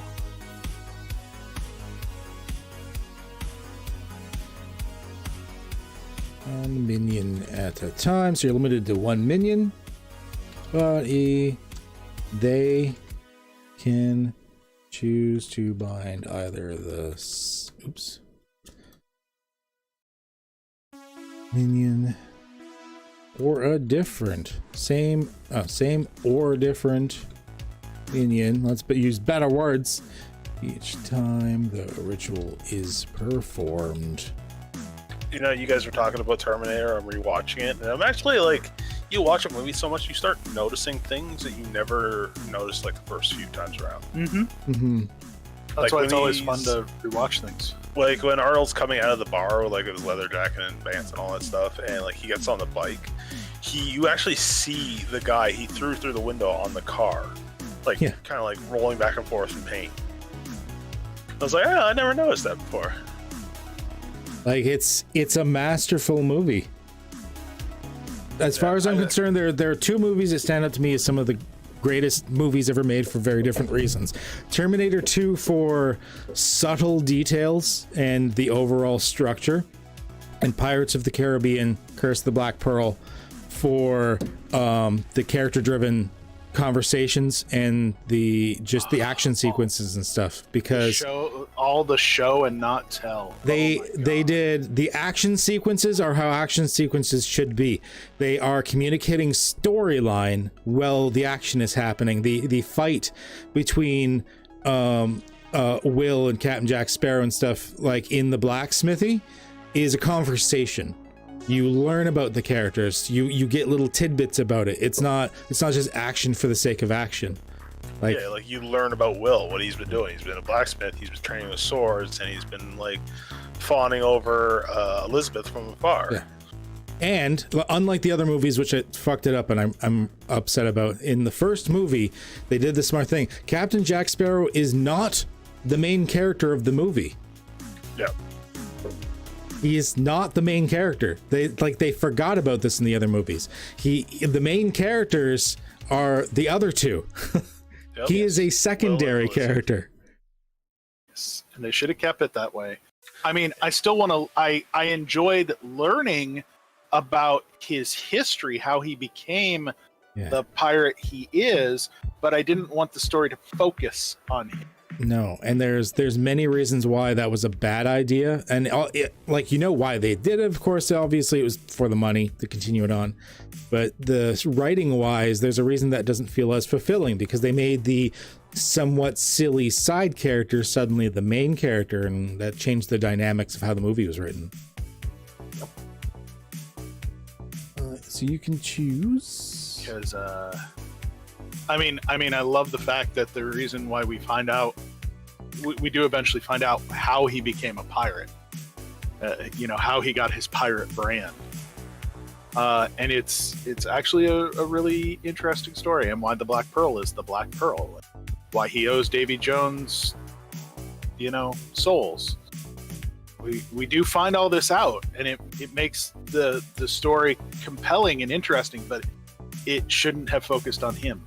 He should have been secondary to what was going on, and that should have just been additional interesting information that we are just kind of like, oh, that's cool. Exactly. You can summon any creature of these types that are CR 1/2 or less. And one of the things that I do really enjoy is the fact that some of the stuff that does happen in the very good first movie does get called back to, you find out why Norrington calls him the worst pirate he's ever heard of, and Jack kind of looks at him, but you have heard of me. And it's not because he loses his ship.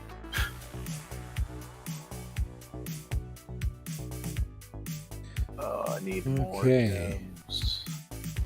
All right, so I'm gonna keep that the same. So when you first get the ability to get a minion, you can choose from Beast, Celestial, Elemental, Fey, or Fiend, and you can choose an additional creature type from. This actually might change a little bit. Oh yeah, you can change. It's from this list. Okay, this I actually have to redo a bit. It's from the list allowed.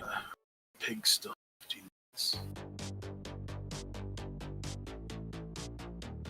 Oh yeah, choose one from, did I put that right? Yeah, choose one from Beast, Celestial, Fiend. Okay, I did do that right.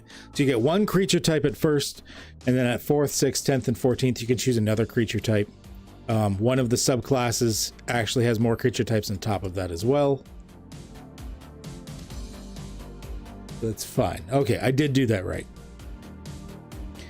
And then you can summon any creature of these types that are CR 1/2 or less. Starting at 4th level, the minion can have CR equals to 1/4 of your summoner level. Once again, I base this around the druid, except instead of turning into things, you're bringing things to you. Yep. The minion stays until the summoner loses consciousness, moves more than 100 feet away from the summoner. The minions'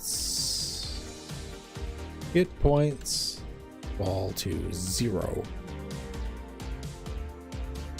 At which point it vanishes, semicolon, at which point it vanishes completely, turns to its native plane. Did I use a semicolon right? Yes, I did. Okay.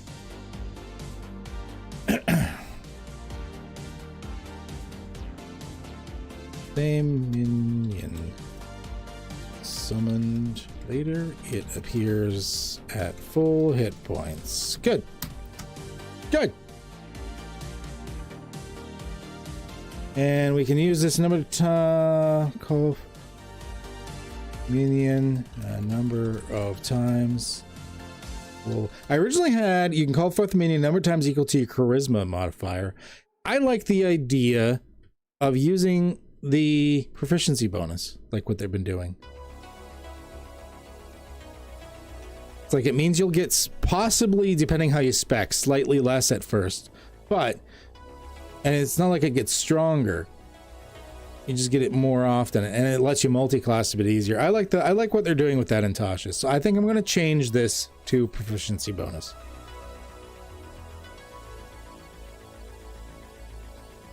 Because I see why they wrote that, and have been doing this new move, and I like it.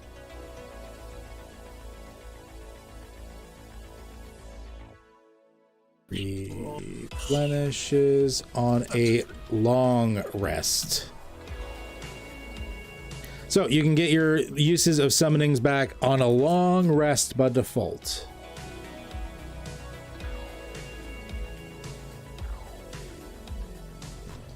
And that's because there is a subtype that makes it come back on a short rest, I believe.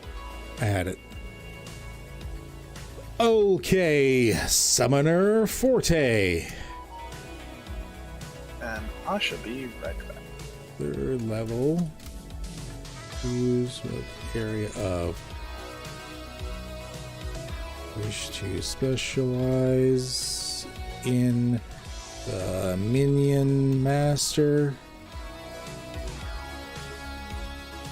Worldly Conjurer.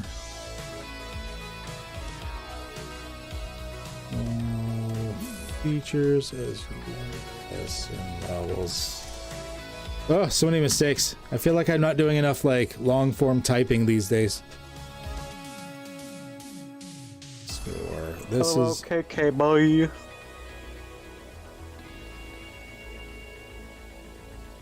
That's Go. all you really need in a D&D book. what do I need? Sorry, what? All you need to talk with is leet speak. That's all Lead you need. speak. Oh, okay. Each 4th level. I forget what my typing speed used to be, but it used to be a bit faster than this. And again, oops. 12,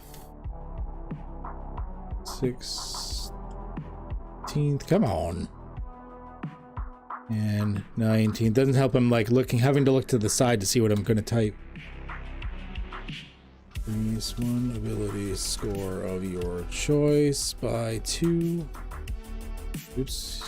You gotta spell ability.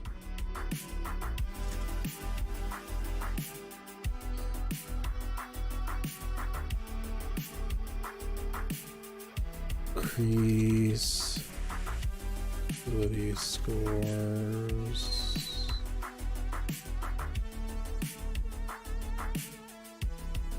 by 1. Normal, you can't increase ability score above 20 using this feature. And that is in, I think, literally every class in the game. I almost wonder why they have this retyped in every class in the game, but whatever.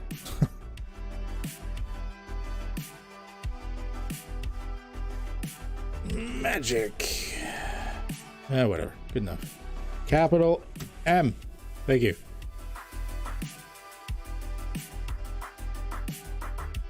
7th level, not 8th. Use your connection.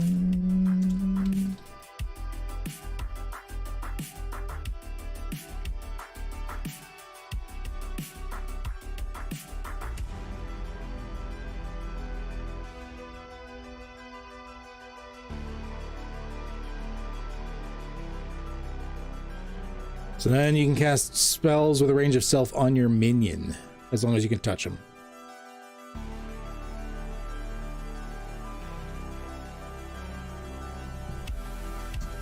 Boom! Done. Okay. Doorway to everywhere.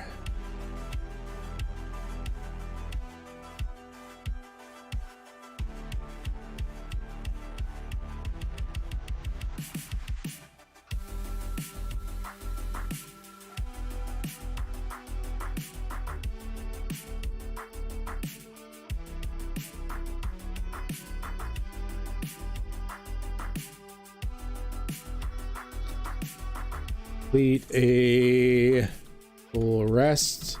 So this stuff I'm keeping all pretty much as is. It's when we start getting into, I think, the individual subclasses that I need to start modifying some things.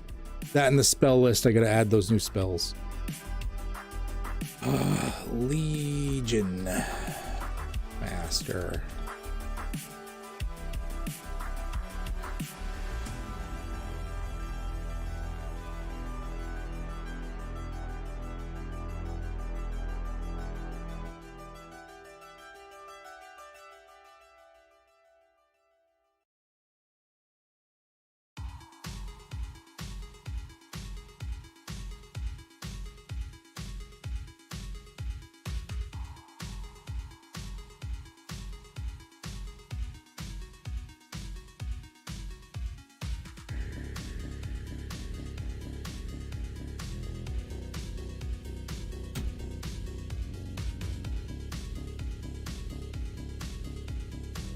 Now, okay, so one of the capstone abilities for the summoner that I have is that if you cast a conjuration spell that summons a creature that requires, if you cast a conjuration spell that summons a creature that requires concentration, you can cast the spell as if it does not require concentration, and the spell lasts the maximum duration. I'm trying to figure out if I should do this, allow this once per short rest, or a number of times equal to your proficiency bonus per long rest. So it lets you cast a spell that requires concentration, and you don't need the concentration? As long as it's a conjuration spell that summons a creature. I'm thinking, if I do it a number of times equal to your proficiency bonus per a long rest, that means they could have like one epic fucking combat. But then, you know, they could like use it all in one go, and then they might not get as many times. Well, if it's once per short rest, then they can't overpower it in one combat, but they could theoretically do it a whole bunch of times throughout the day. Either way has ways for players to try and abuse it a little bit.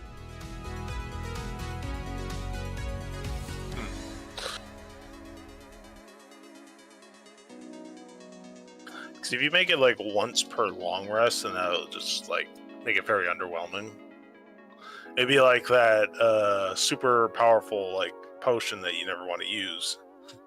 Or what if I do this a number of times per long rest equal to your proficiency bonus, but you can only have one spell like this up at a time. One per combat kind of thing? We just one at any one time. Oh yeah, okay, I see what you mean. So you can only have one up at a time, but it'll last the maximum duration. Right. So technically you could have two summoning spells up. You could have one you're not concentrating on and one you are concentrating on. Yeah, I think that's the way I'm going to do that. So I'm going to change this to long rest. So first of all, so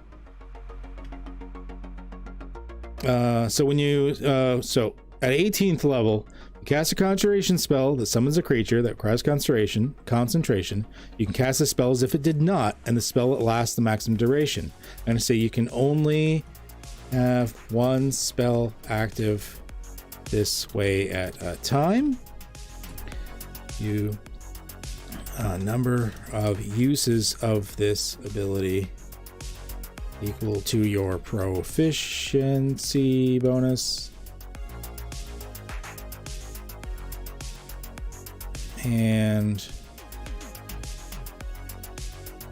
the uses replenish on a long rest. Okay, I think that sounds better. I think it's actually better balanced than it used to be, where it was just once per short rest. So now you choose when you're going to use them, and by the time you're 18th level, like you've got a number of, like this is a capstone ability, so you've got a number of uses of it already. You have like 5 to 6 uses of it, and it's not like you're going to multi-class out probably at that level. You're that close. You might as well just go to 20, especially since there is a final capstone ability at 20. Master Summoner.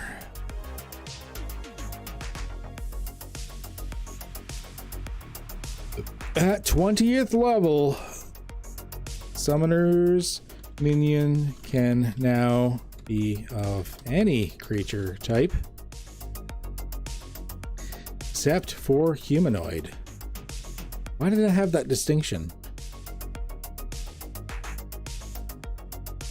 I guess it's got. I think it's because it has to be called from someplace else. Yeah, maybe.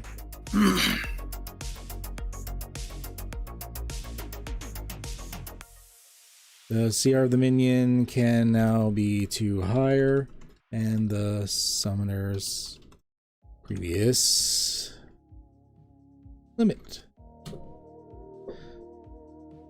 Okay. This way, even if they don't choose the minion master where it's focused in the minion, they still branch out to get other types. Like you're at level 20, like it's a big deal. And then their CR can be higher. And if you're the minion master, then that means that you can summon something really powerful.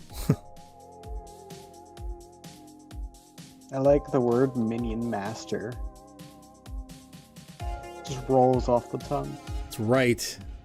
Yeah, because the 2 subtypes that I had were Otherworldly Conjurer and Minion Master. Okay, alright. So. These actually should have been subtitles, shouldn't they? Damn it. Damn it.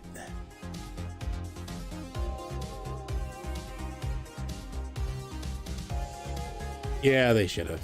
I did that wrong. Whoops.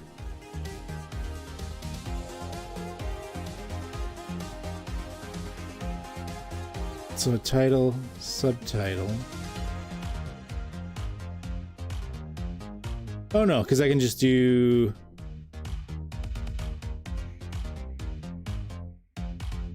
That was a subtitle. Okay, no, never mind. I didn't fuck up. I didn't fuck up on the formatting. Make sure the formatting's good. Summoner Forte.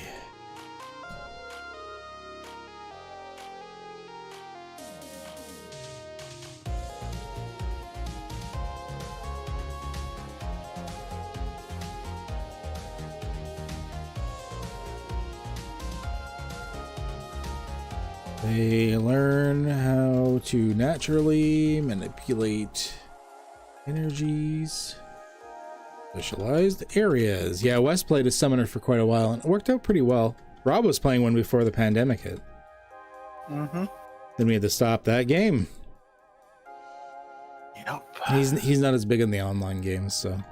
Yeah, I can't. I mean, I absolutely understand. I mean, we miss him, but I totally understand. Summoner. But then again, he basically lives with a party. Yeah, that's the thing. He's been playing games with his family. The kid, because both the kids are home from college and stuff, so. Fuck, Danny's 22 now. Holy shit. I remember him literally bouncing her on his shoulder as he's DMing, being like, "The goblins are attacking." Oh my god, that must make you feel so old. Yeah, it does. Every time I visit the kids. Channel here, Salty.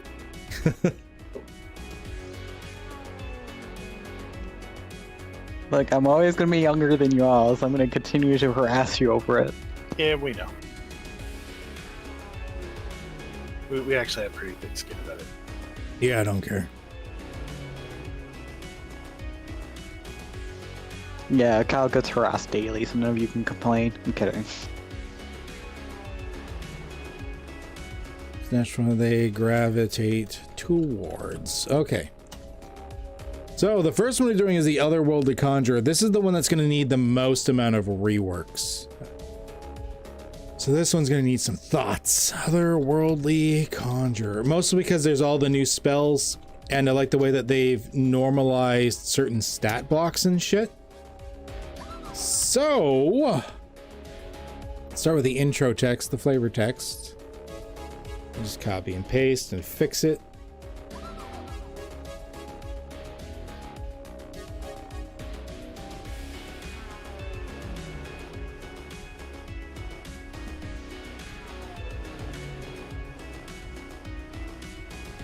So the other world is, so the difference between them is the minion master obviously focuses on the single powerful minion you get with the class ability, whereas the otherworldly conjurer focuses in summoning spells.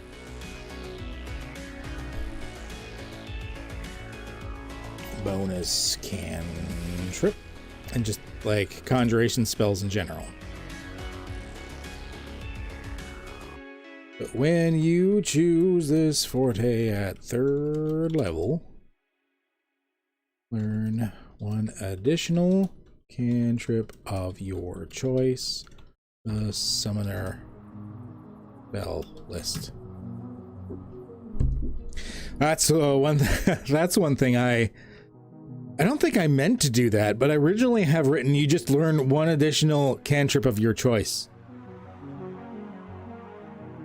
It's like that seems like a lot. It's from the summoner list. That's fine. It's just a cantrip? Yeah. Well, I think the idea is that the summoner, because they're so out there,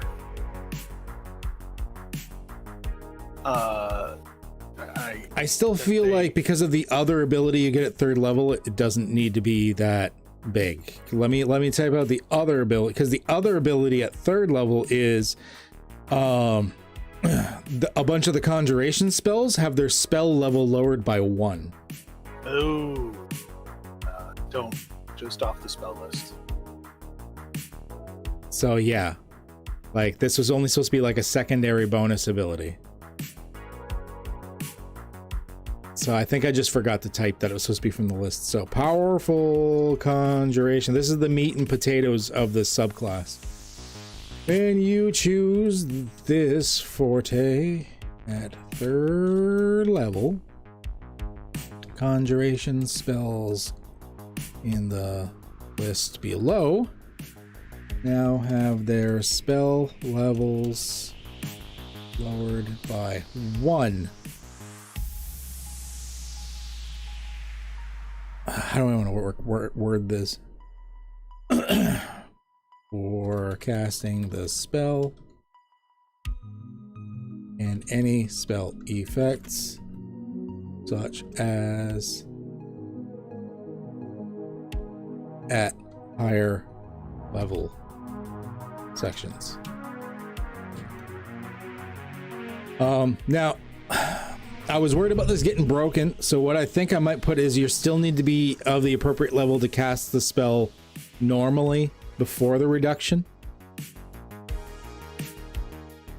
Because otherwise you're always getting these spells, like it's one thing to be able to cast them using a lower slot, but it's another thing to learn them 2 levels earlier than you should. Yeah, that they should be, then it should be that they are they're cast lower, not. So I'm going to reword this, that it just takes up a lower level slot. Yeah. Okay, 3rd level. Because then it leaves it to the standard spell progression learning for them to know the spell, but then once they learn the spell, they can then use it in a lower spell slot.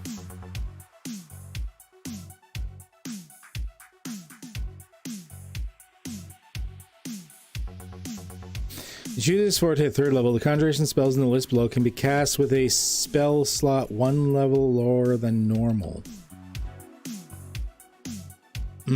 Okay, I gotta think about this mechanically.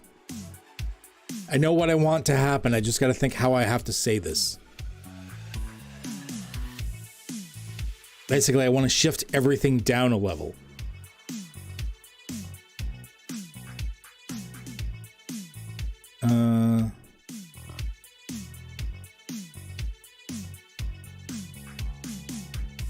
All effects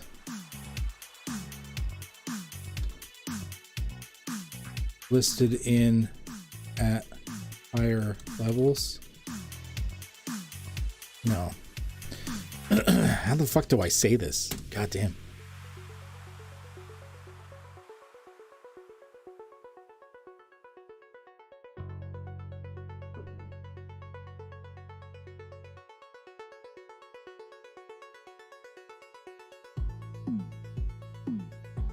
Hello?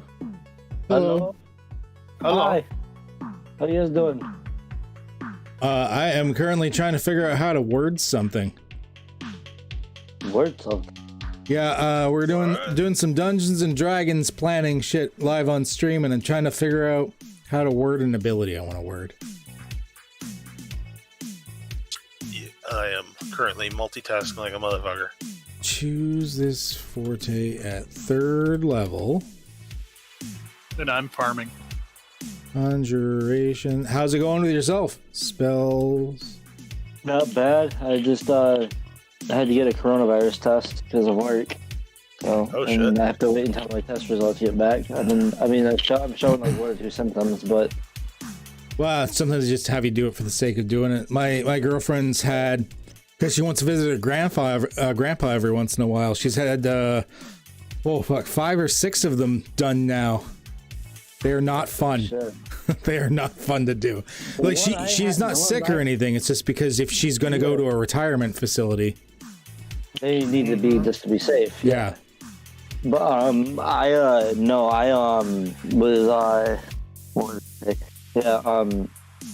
got it and it felt fucking. It's one of the Q-tips that they swabbed your nose with up in your nostril. Yeah, like touches your brain, it feels like. That's what it felt like, but it just felt so fucking weird. It felt like it was just in my nostrils, but also I could feel it in my brain. I was like, what the fuck? Yeah, I don't want to flex here, but like I don't know, it didn't feel that jarring for me. Like it was a little uncomfortable when he stuck it in my throat. Take that out of context if you want. Says, But wow. Giddy.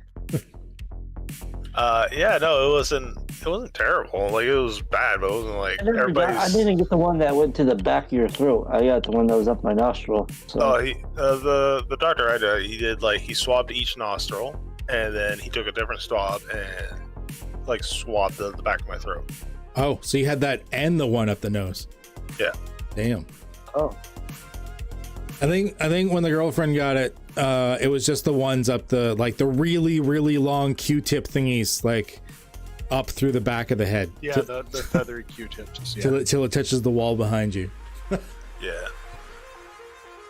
Those are the kind I've had. Fortunately, mine came back negative. I actually only had to wait 2 days. Like these guys were on the ball.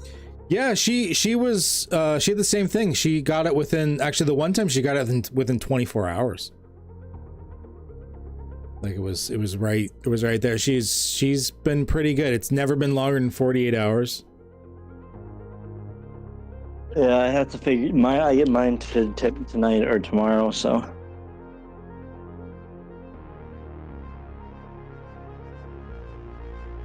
It only takes. Really loud noises. He's like, strange. When they tested me, it was an anal probe. The green skinned doctor was really nice about it, though.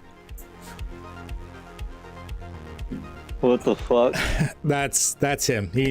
We know him. He's a buddy of ours. Well, I use that term loosely. Loud noises. Did you watch Fletch not too long ago? What? What is Fletch? It's a movie.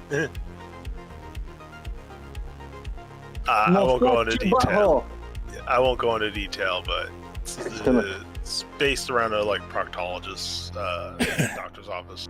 I think he's alluding to aliens. Yeah, he's alluding to aliens. The aliens are good. Okay. Aliens can be good. They can stimulate your economy, assuming they get proper immigration.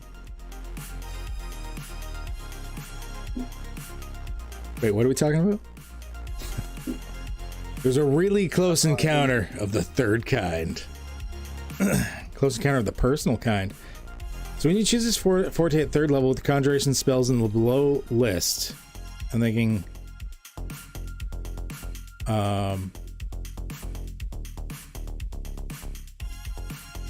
the spell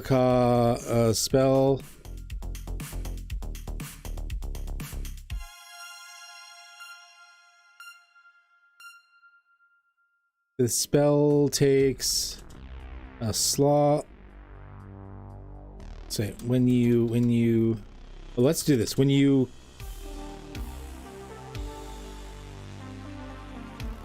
choose this forte at 3rd level, when you cast a spell, so semicolon, then when you cast the conjuration spells in the below list, There we go. Okay, now I'm starting to get the wording down. Getting the punctuation going. Semicolons for the win. The spell.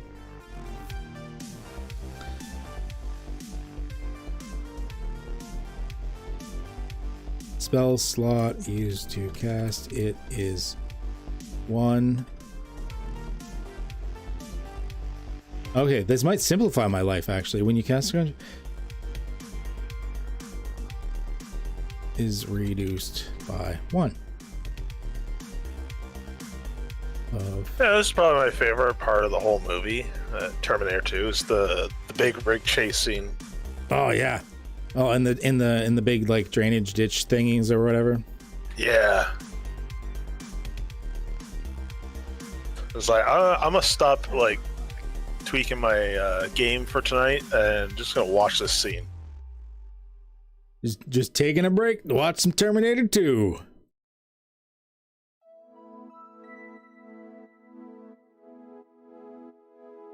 The spell slot used to cast is reduced by 1.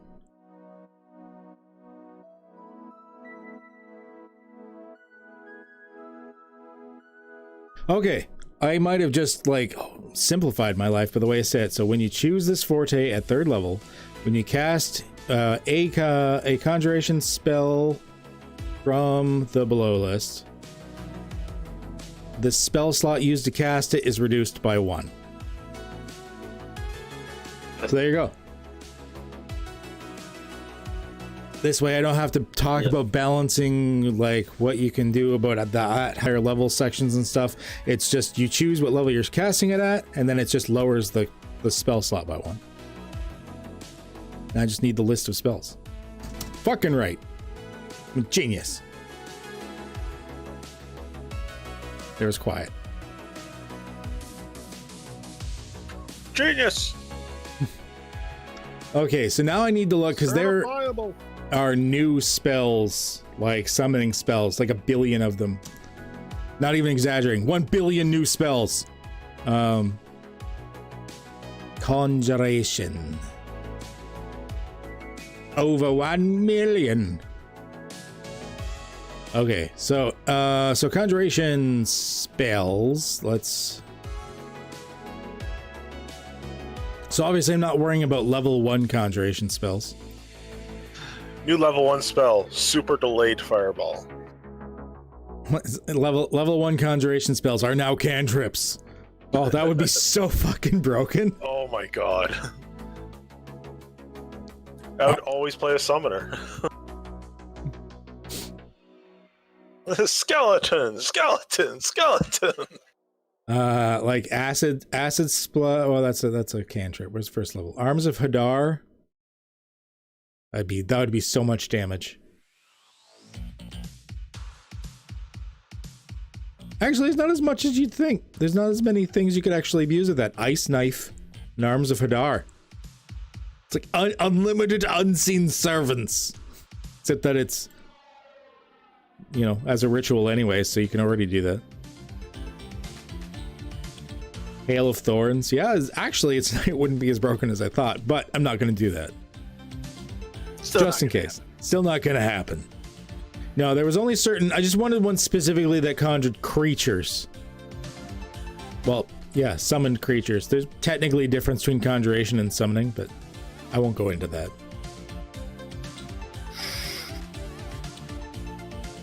Yeah, so we're going to start with 2nd level spells.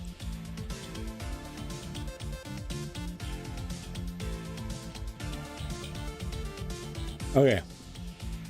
So, Find Steed was one of them. And I wasn't going to do all the levels, just like the first, like, few levels of them or something. I don't want to make it completely broken. Find Steed.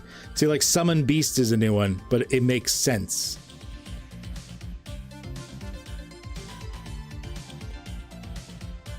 How long does Summon Beast last? An hour. What about Find Steed? Oh, that just lasts until you make it go away or it dies.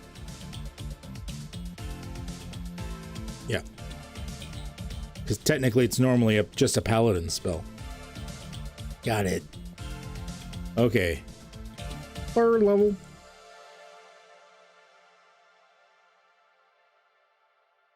Conjure animals.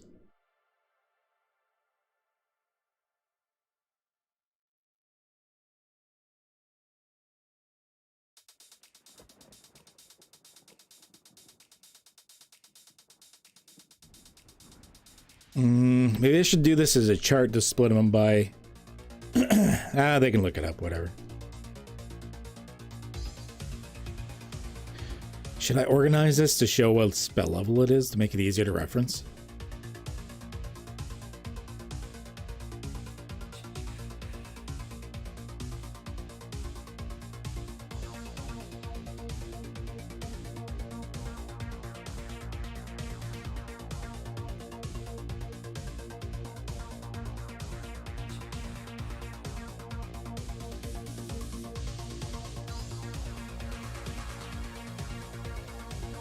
Reword this. So at 3rd level,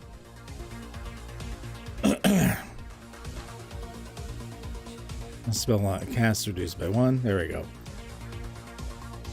So conjure animals definitely going to be 1.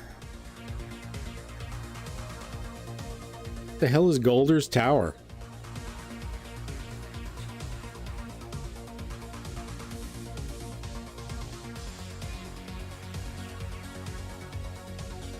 I've never seen this spell. It's from the Lost Library of Qualish. Golder's Tower. You create a 2-story stone tower. It's a level 3 spell. Huh. It's from like one of the smaller books we don't generally use. It's from the Lost Library of Qualish.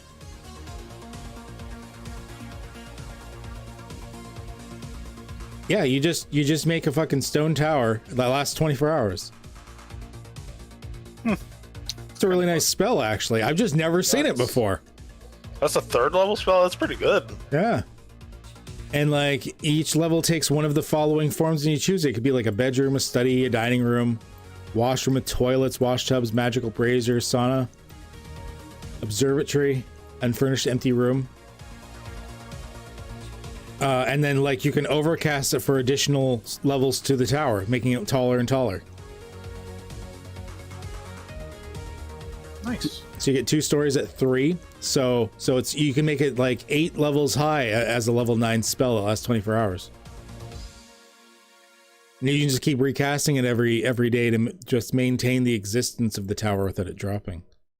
Oh, if you do it every time for a year, then it becomes permanent. Oh, jeez. That's dedication, though. Yeah. How have I never seen this spell?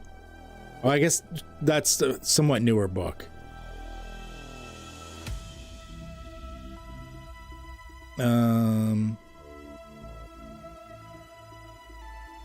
Summon Fae. Summon Lesser Demons. Which is a spell that Severog had that everyone was very not happy with sometimes. I've summoned us some pets. I don't control them, and they may try to eat our faces, but that's fine.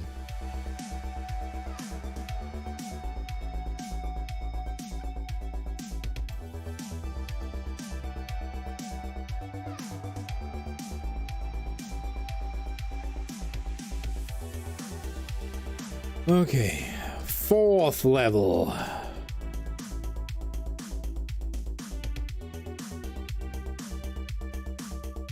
So conjure.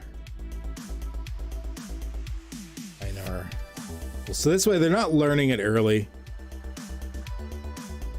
So I felt like that was a little bit too much before. But now they can overcast it easier. Conjure wings.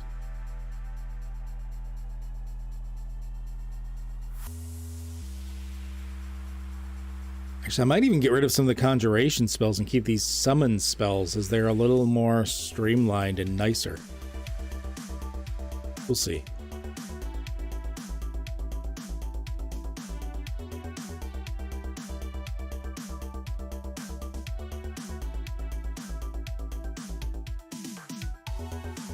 Greater Steed. Let's put them all in for now and then cut the ones I don't want.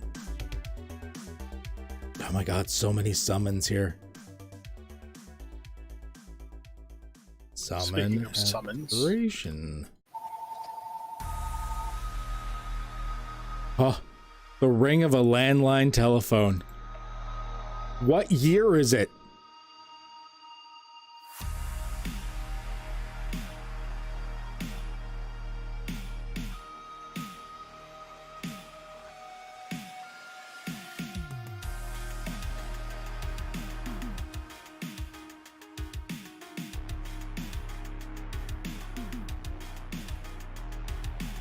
Summon greater demons. Okay, and I think I'll include 5th level as well. Was it telemarketer? Don't know. By the time I picked it up, there was nobody there. So if it's important, they'll leave a message or call back. Hey, Ah, that that's loud. is my other phone. I have a landline phone at my house, but like we never give the number out to anybody. So anybody who calls that number is a scammer or a wrong number. why do you even have it? It came with the package. We got internet and a phone. Oh, so you have one just because it's part of it, but you don't use it. Yeah, we pay like $100 a month for fiber internet and unlimited, no cap or anything like that. And it was like, here's a landline phone. I'm like, oh, okay.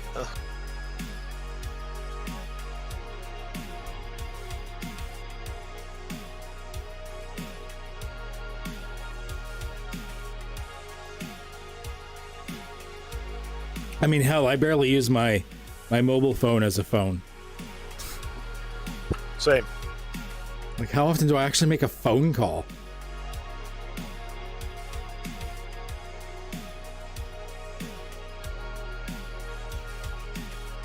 Oops.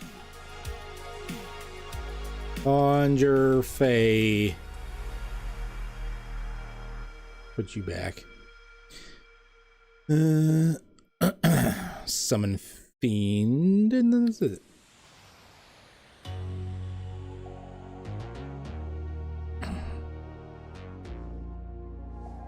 Yeah, I'll leave them all in there. What the hell?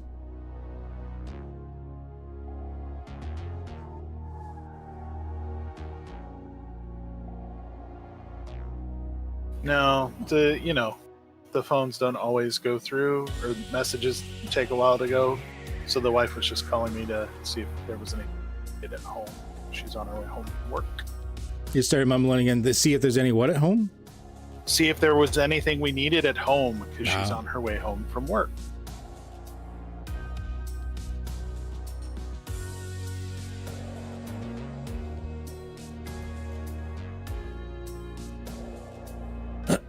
Okay, there we go. So that reworks that a bit with the new spells and stuff, and I think it's better.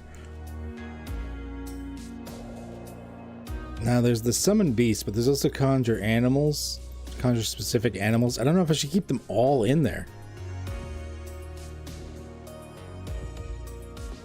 So there's these summons, like you're getting like, it's weird that they've made like they have conjure elementals, but then they now also have a summon elemental. I guess it's just they decided they didn't like their old like summoning spells and made new ones.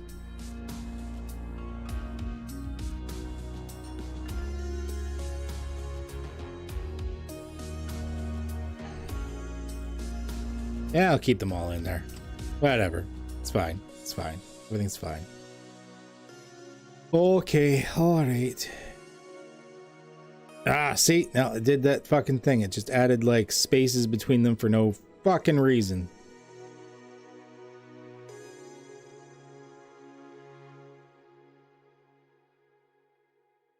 And now it's given them, made them bigger. What? Why?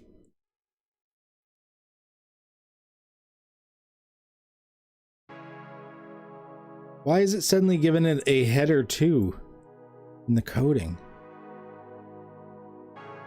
So many things I'm liking about WorldForge, but their formatting their editor needs some serious work. Like, I don't know what the hell that was all about. Ritual recovery.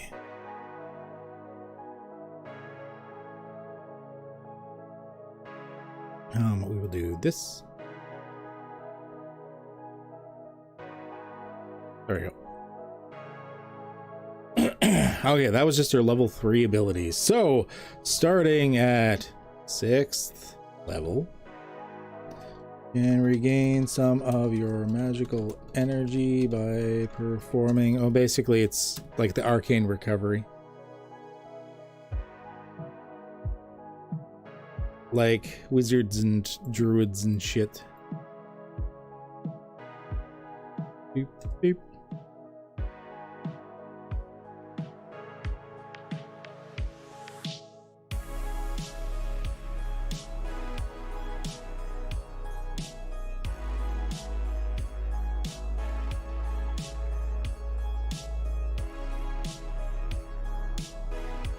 I don't really need the for example. Next, excuse me. Okay.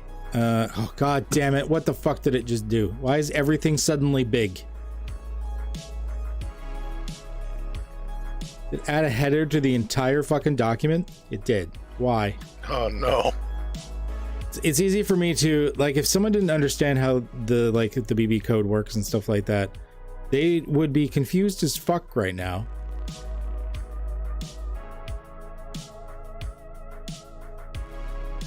There we go.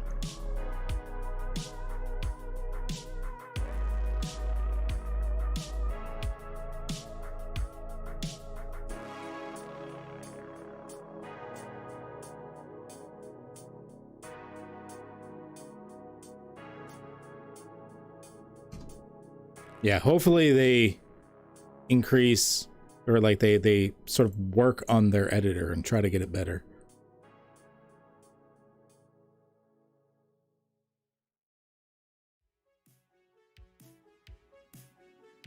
At 10th, not 20th, 10th level, any creatures that are summoned by one of the spells listed in powerful conjuration.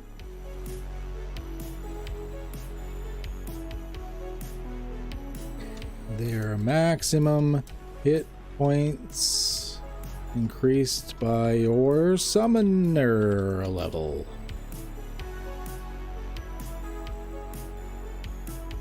Now, originally I had to add your proficiency bonus to the damage of their attacks, but I think some of the new spells actually do that.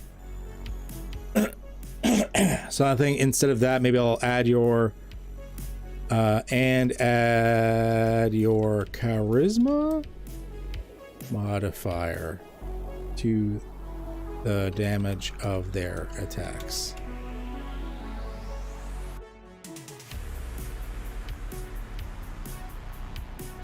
Whenever you cast conjure animals, conjure minor elementals, or conjure woodland beings, Squirrel. you summon one additional creature of that type. Done. That's pretty good, actually.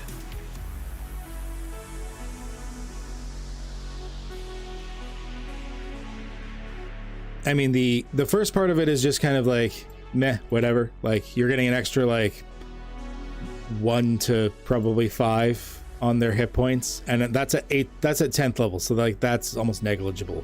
But yes, the extra creature. I mean, these are low level spells, but an extra creature can be helpful. You never know. I feel like it was balanced. Like, it's not too out there. So focused conjuration.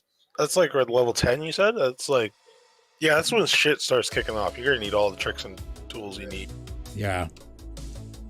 Focused conjuration at 14th level.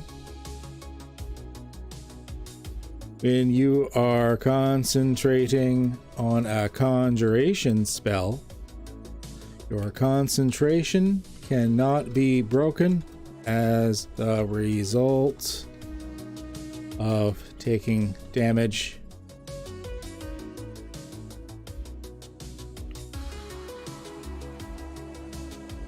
Or physically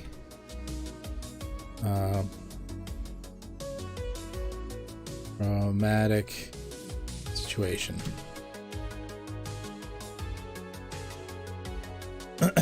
So you can't have your concentration broken by like getting hit or anything like that.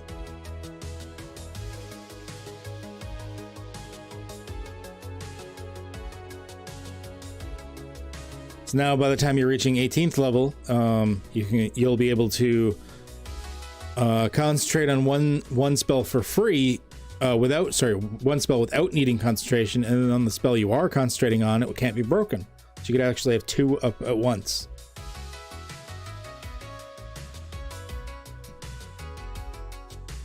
Of course, that's by 18th level. I mean, if you're not pulling some crazy shit by 18th level, then You're doing it wrong. then you're doing it wrong, or you're playing a default Beastmaster Ranger. Oh, so painful. Very painful. Okay, Minion Master.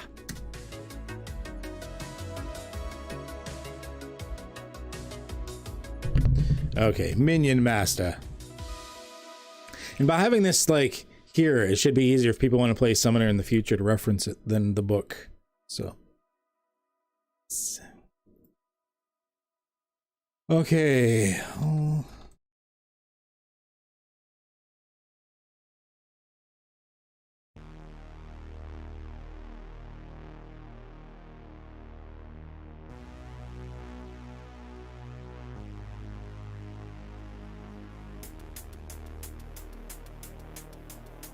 Bond it creates with a minion that it has brought forth.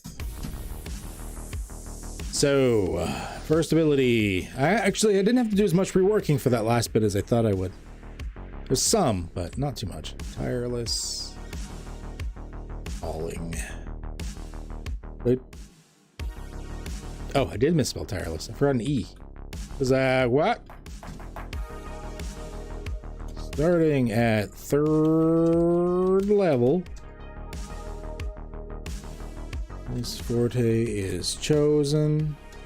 Calling a 4th a minion, capital M. And can be done with greater frequency. The uses of minion of the minion ability now only take 1 minute to summon, and can be used 2 additional times.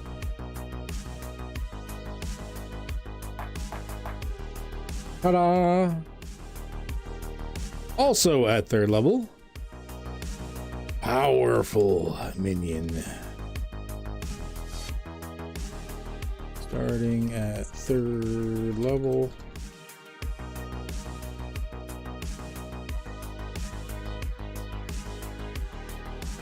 Much more powerful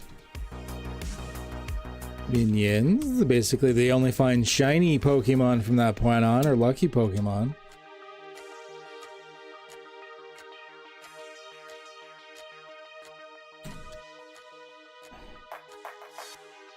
CR of the minion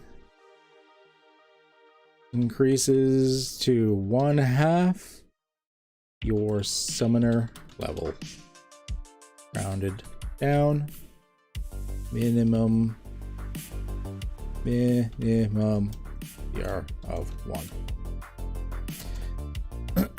So, oops, shit.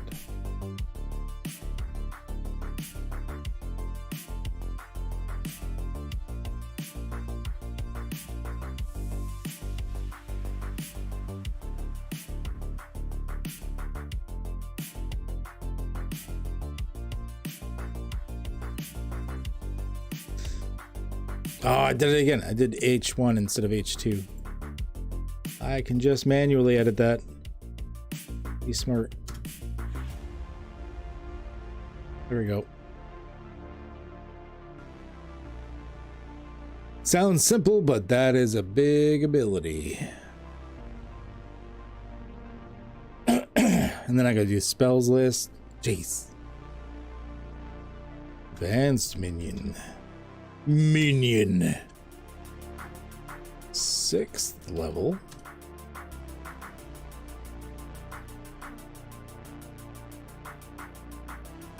Yeah, with this class, I was trying to like balance between like what is balanced and good in my games as a DM, but what do I really want to play as a player?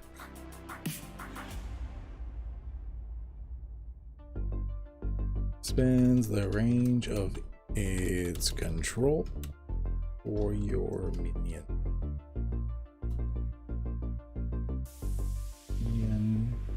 Minion can travel from summoner before vanishes. Extends to 100 feet per summoner level.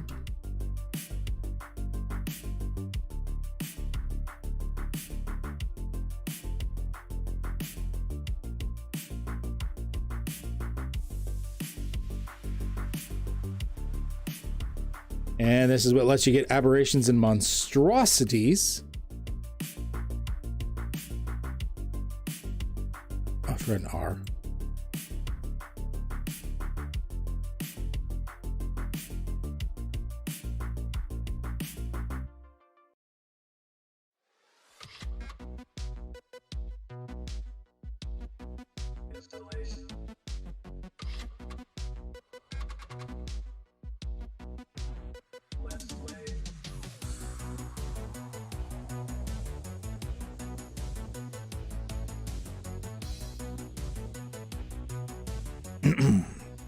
Let's do this. To the list. Excuse me. Shit, what was that called?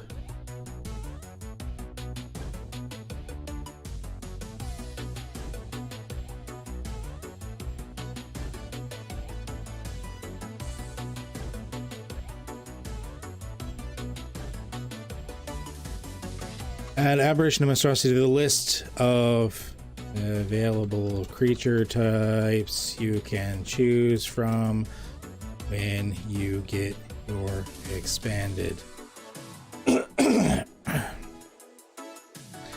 Additional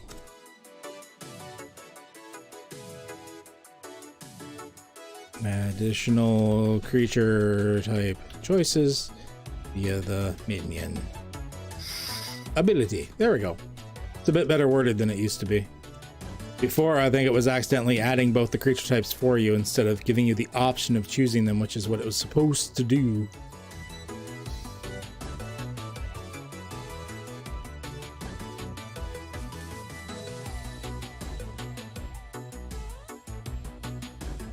Really? It's doing it again. There we go.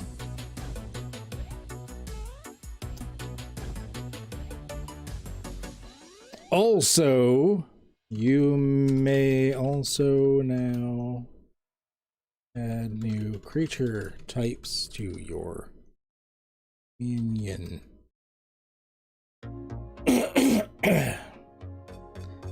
Minion ability at levels 8 and 12. Actually, that can be part of the same paragraph.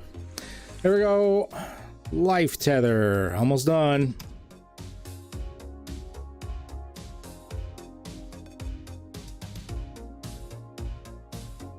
You have the ability to tether your life force with that of your minion. In it together. The action, if you are damaged by an attack, applied your resistances, you can have your minion take You have of the remaining damage for you. Excuse me. I half swallowed a clove and it's not liking me. Oh no. I almost half inhaled a clove. Breathing cloves apparently is not a good human make. Not as bad as, bong hitting a ghost pepper. I can't even believe that guy's still alive. Like, what the fuck? The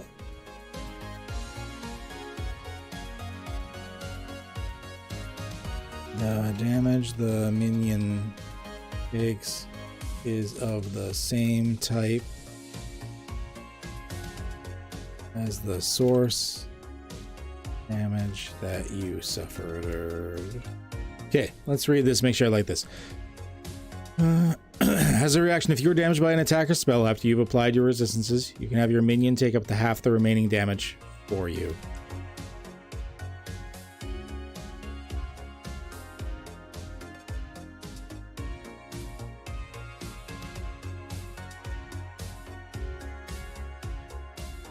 I think I'm going to reward that. I'm just going to say that it gives you can just have resistance to the attack.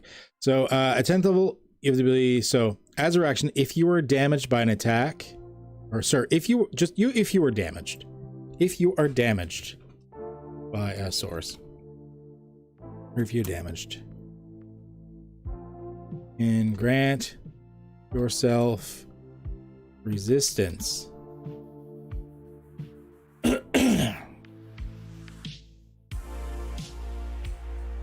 Say temporarily. You can temporarily grant yourself resistance.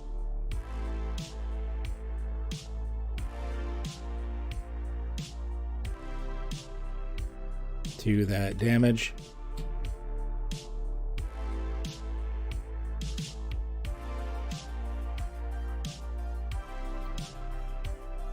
Your minion takes equal amount of damage as you of the same damage types. Okay, I think that should be better.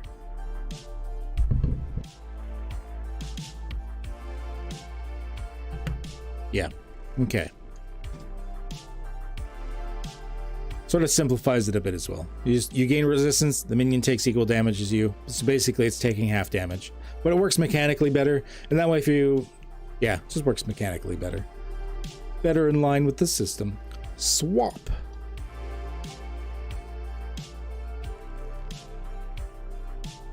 Reaction or bonus action. You instantly... Yeah, because I'm going to allow this as a reaction or bonus action. You instantly swap locations with your minion. Does not provoke opportunity attacks. Do it as a reaction. Do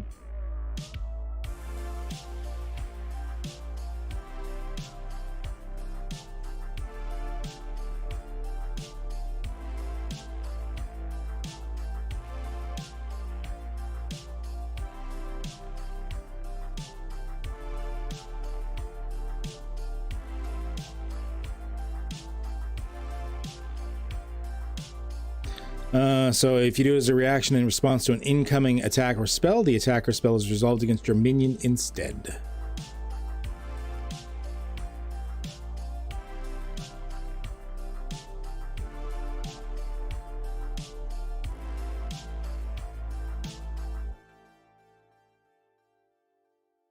You can use this ability twice. Uses return for a short or long rest.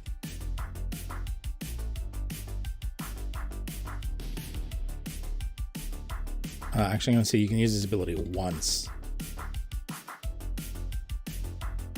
Have additional uses of this ability at 16, 18, and 20th level.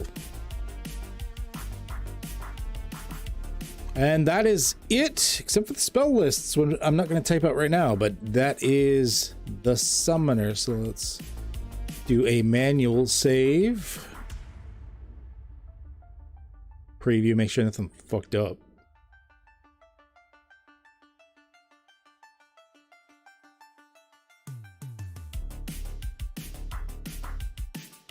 There was no ad when I clicked to watch. I don't mind, but it kind of feels wrong. Oh, because you're on Twitch, not YouTube. Yeah. Yeah, it's fucking Twitch. You expect like a 16-hour long ad every time you load someone's stream.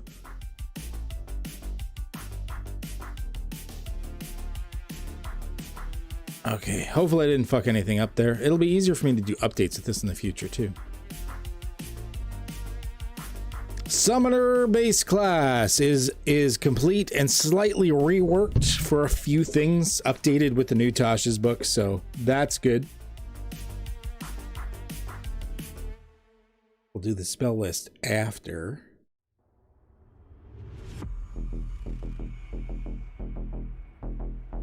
Hell yeah. Okay, that is done. I got a lot complete. It is so much work.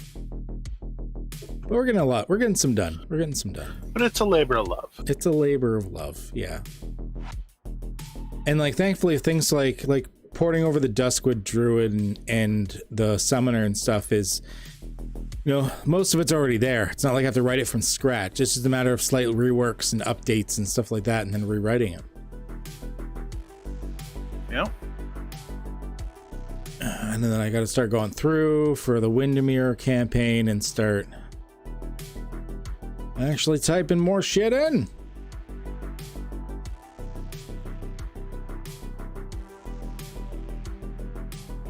So we did the basics for the Uniq milieu. Charles Montauk already finished, including his stats. He's a wizard.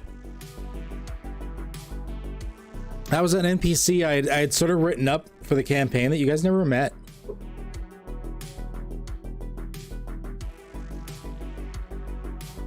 You dealt with the asshole elves a lot and stuff like that, but you never actually met the main elected human leader because he was out by the time you guys got there.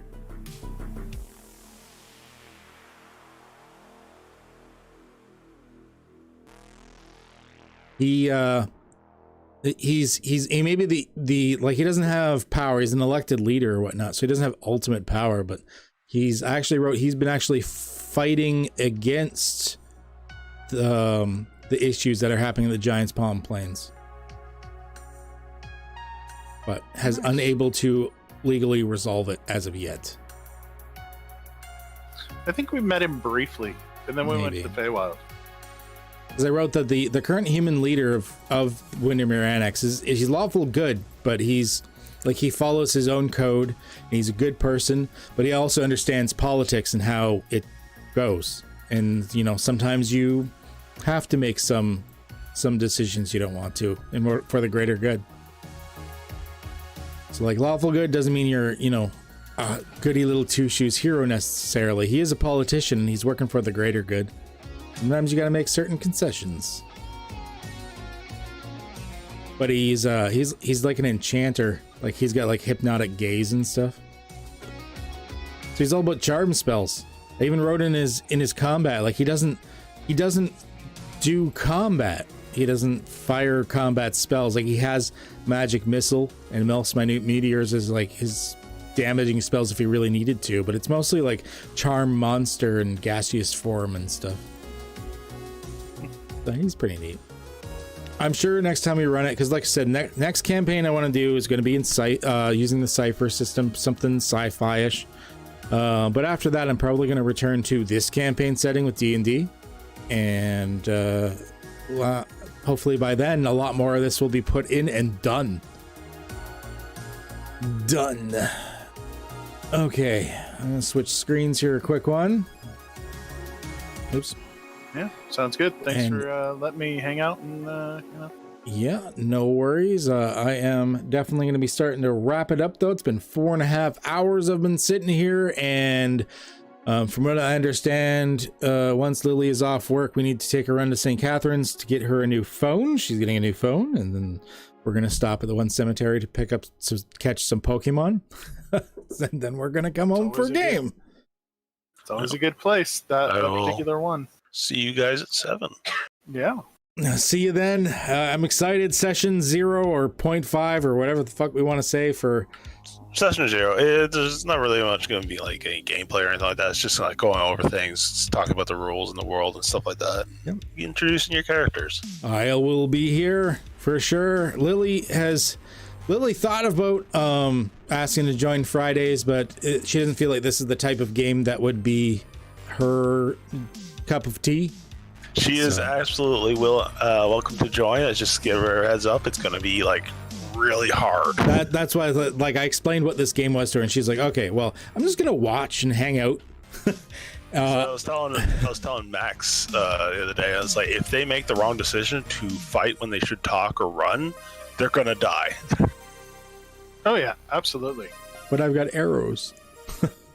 Good. Use them.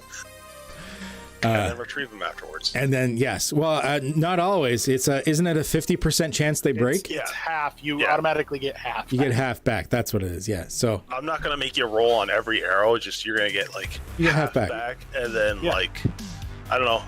I'd probably add your proficiency bonus onto that as well to get like a few extras. Oh, you're gonna be nice. Oh. Yeah, because the half back's actually in the. Yeah, it's half back. So half plus proficiency bonus. So an extra 2. Sweet. Yeah. Or I was thinking about making it like, I don't know, wisdom based. Oh, I'll play around with it. I can see proficiency bonus. It's good by the skill of the character in general. It makes sense. All right. Well, yeah, thanks for hanging out. For anyone that's just hanging out in the background or anything, subscribe to me on YouTube.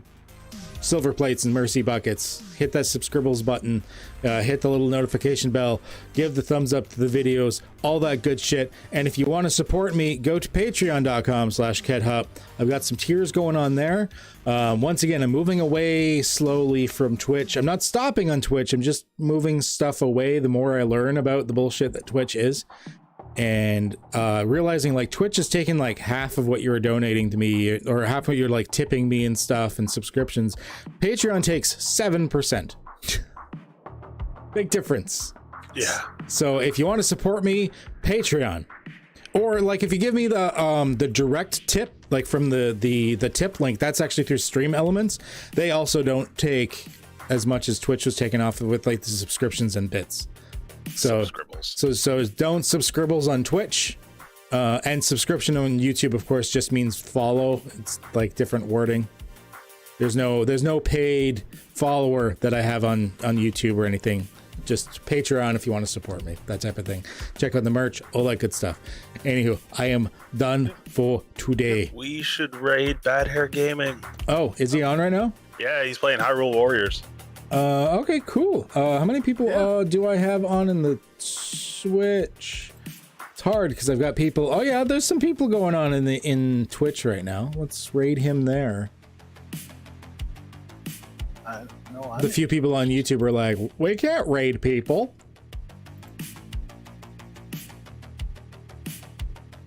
Raid channel, Bad Hair Gaming.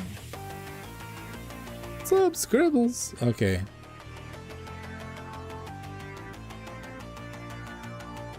Okay, preparing to raid. Ready yourselves up.